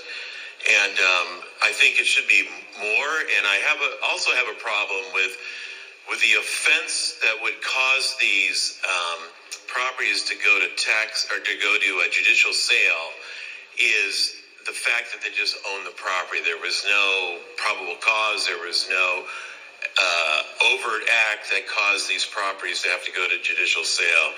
And I think if we really respected property rights, I think instead of sending the properties to judicial sale, we would use eminent domain. We just declare that these properties are properties that our government needs to take over. There would be an evaluation as to what fair market value was, and the owner would get fair market value, as opposed to going a judicial sale where they might only get pennies on the dollar. And the rest of the bill I'm fine with. I'm fine with the intent of the bill, but I think the process that we're using here does not respect property rights, and I'm going to be a no vote. Is there further debate? Senator Lenny. Mr. President, to debate the bill, You have the floor. I'd like to read from the press release from U.S. Senator Mike Crapo that was handed out to us. That's all right? Having identified the source, Senator may read. I'm not going to read the whole thing because it's all sitting in front of us, but for all the kids watching at home, they don't get to see this. So Senator Cynthia Loomis, Republican from Wyoming, said, "Putting America first means preventing the Chinese Communist Party from buying up Western land and putting our military bases, critical energy, and mineral production at risk. The people of Wyoming know that allowing the CCP to buy up our land compromises both our national and economic security." This is nothing more than a national security bill, Mr. President. I remember a few years ago we passed something like this, and this takes it a step further. We're talking about bad actors on the world stage: China, North Korea, Iran. We're talking about people who want to come here and destroy our way of life, and they will do that any way they can. Think about how many tens of millions, I know the number's disputed, how many tens of millions of people from all over the globe came through our southern border during the Biden presidency. Unvetted, Biden even bought them plane tickets and flew them all over. And we want those people buying up land and assets and resources in Idaho. I don't think we do. As the senator from the bill sponsor mentioned, a lot of especially China, a lot of these companies have a history of buying shell companies, and then that shell company will buy a land right by the military base or a dam or what, pick your poison. And no other country, no other country that's an adversary of the U.S. I don't think any other country just gives themselves away like this. This is a great bill. It's a common sense bill, and it's a national security bill. So I'm a very enthusiastic yes on this, Mr. President. Is there further debate? Hearing none. Senator Kaiser, you're recognized to close debate. Thank you, Mr. President. Thank you, Senators, for your debate. Again, this is a national security issue.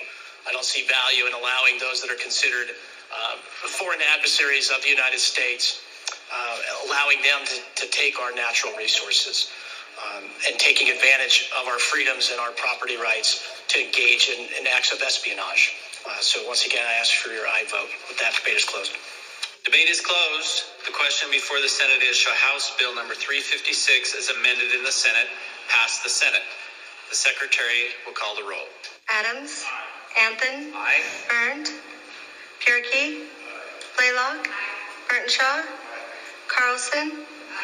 Cook, Den Hartog, Foreman, Galloway, Grow, Guthrie, Harris, Hart, Kaiser, Cole, Lakey, Lenny, Land, Nichols, Okonowitz, Robbie, Riggs, Ruckty, Samoroth, Shippey, Taylor, Taves, Van Orden, King, Wintrow, Woodward, Cito, Seiderveld, Burnt, Galloway, Robbie,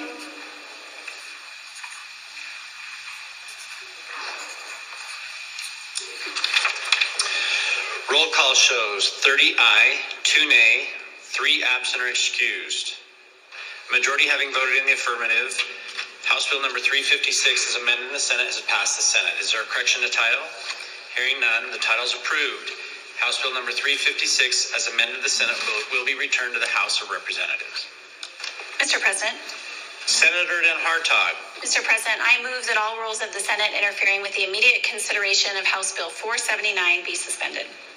Mr. President, I second the motion. It has been moved and seconded that all rules interfering with the immediate consideration of House Bill number 479 be suspended. Mr. President. Senator Harris. Mr. President, I ask unanimous consent the roll call vote used to suspend the rules for the consideration of Senate Bill 1217 be now used to suspend the rules with immediate consideration of House Bill 479. Is there an objection? Hearing none, it is so ordered. Roll call shows 34 ayes, 0 nay, 1 absent or excused. All rules interfering with the immediate consideration of House Bill number 479 have been suspended by more than a 2/3 majority vote. The Senate now has before it for final consideration House Bill number 479. The Secretary will read the bill. In the House of Representatives, House Bill 479 by Revenue and Taxation Committee, an act relating to taxation to revise provisions regarding the deduction of military retirement pay from taxable income. Mr. President. Senator Riggs. Mr. President, I ask unanimous consent that further reading of House Bill 479 be dispensed with and the journal show has been read the third time at length, section by section, and placed before the Senate for final consideration. Is there an objection? Hearing none, it is so ordered. Senator Riggs, you're recognized to open debate on House Bill number 479. Thank you.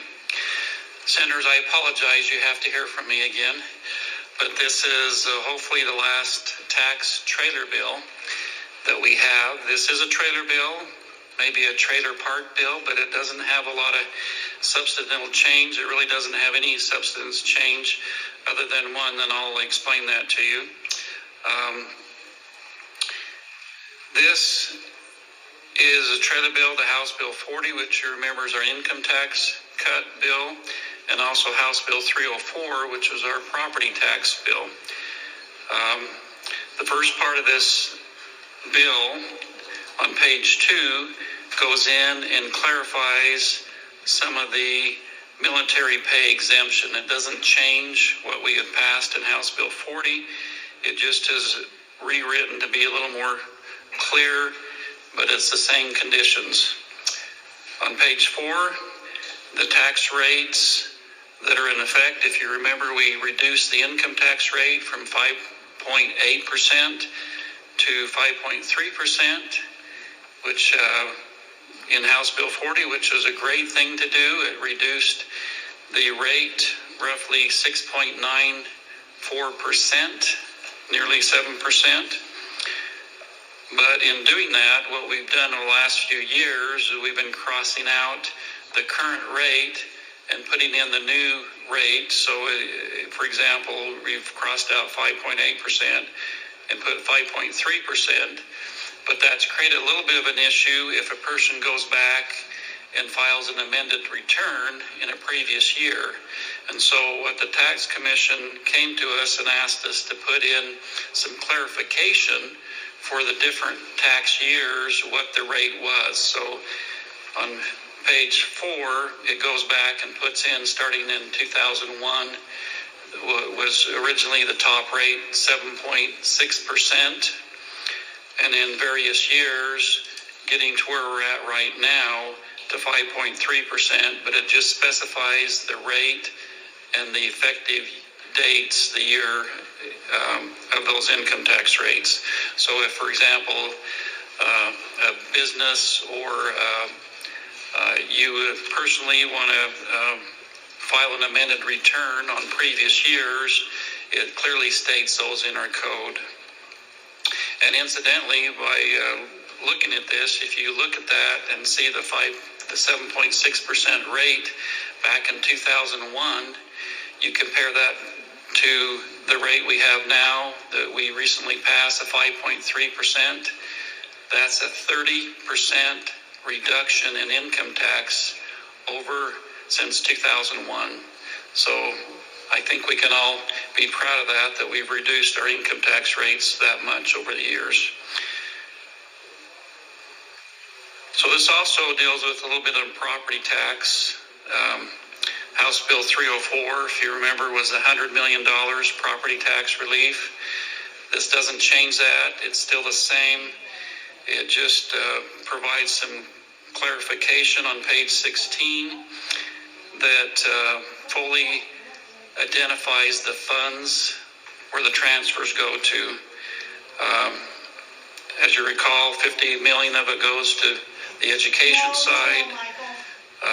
50 million goes to the homeowner side.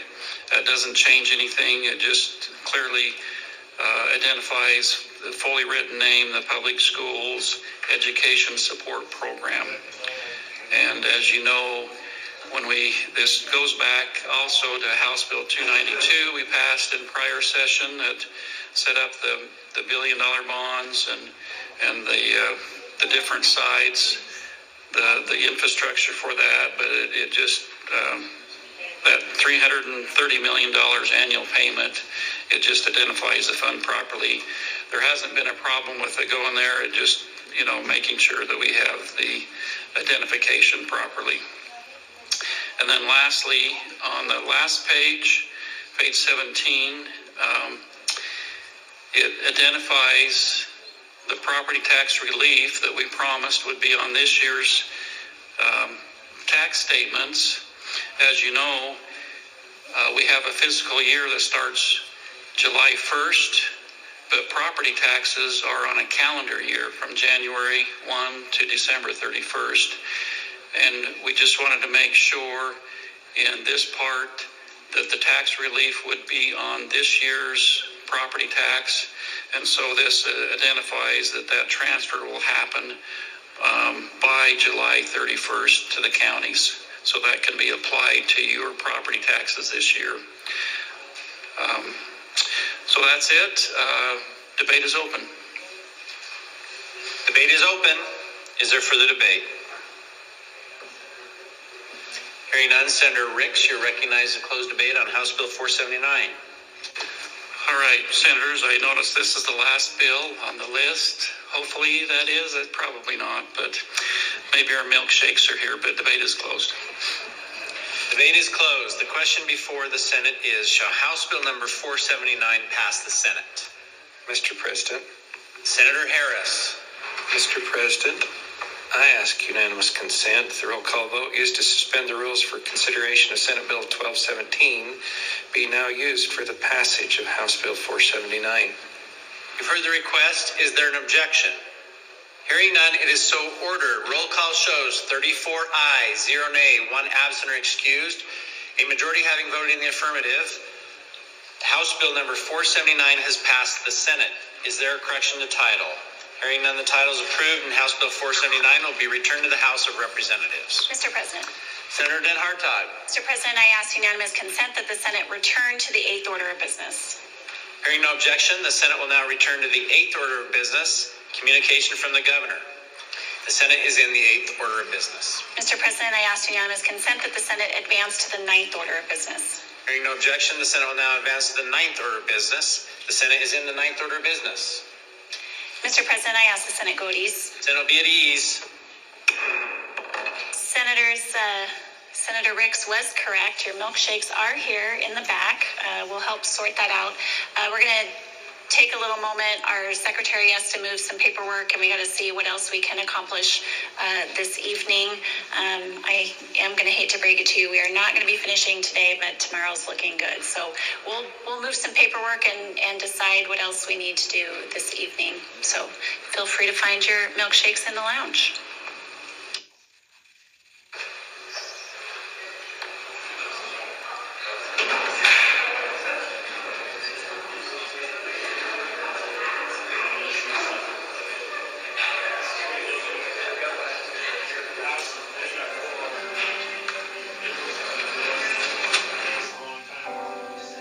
You're watching the Idaho Senate.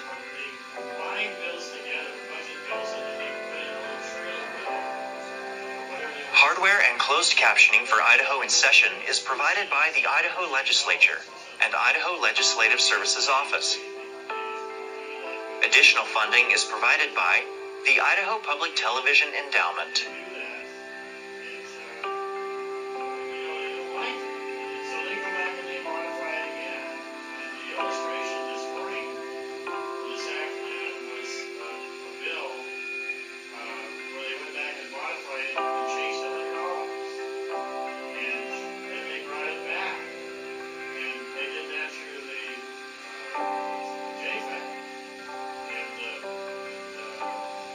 Scott did that, and then he brought it back in.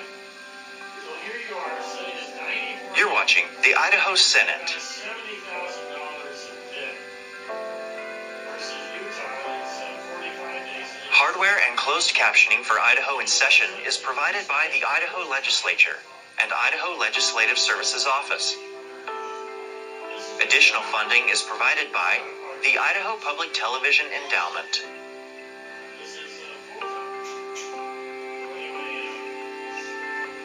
That's why it's sitting at 93 days with a $13 billion budget. And Utah gets through in 45 days from January 1st to February 15th. And they say, well, gee, it's really hard to get people to run for office for the legislature. Well, it's by design. The reason it is so long is because of the leadership. You have 83 of these resolutions, memorandums. You're watching the Idaho Senate.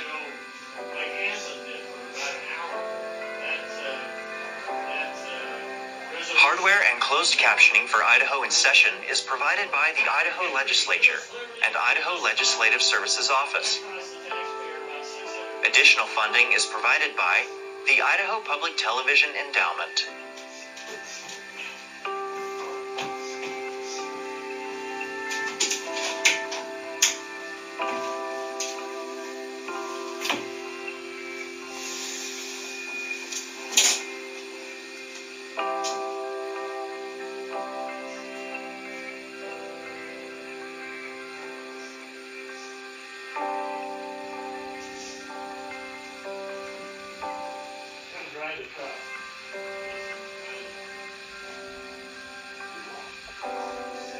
You're watching the Idaho Senate.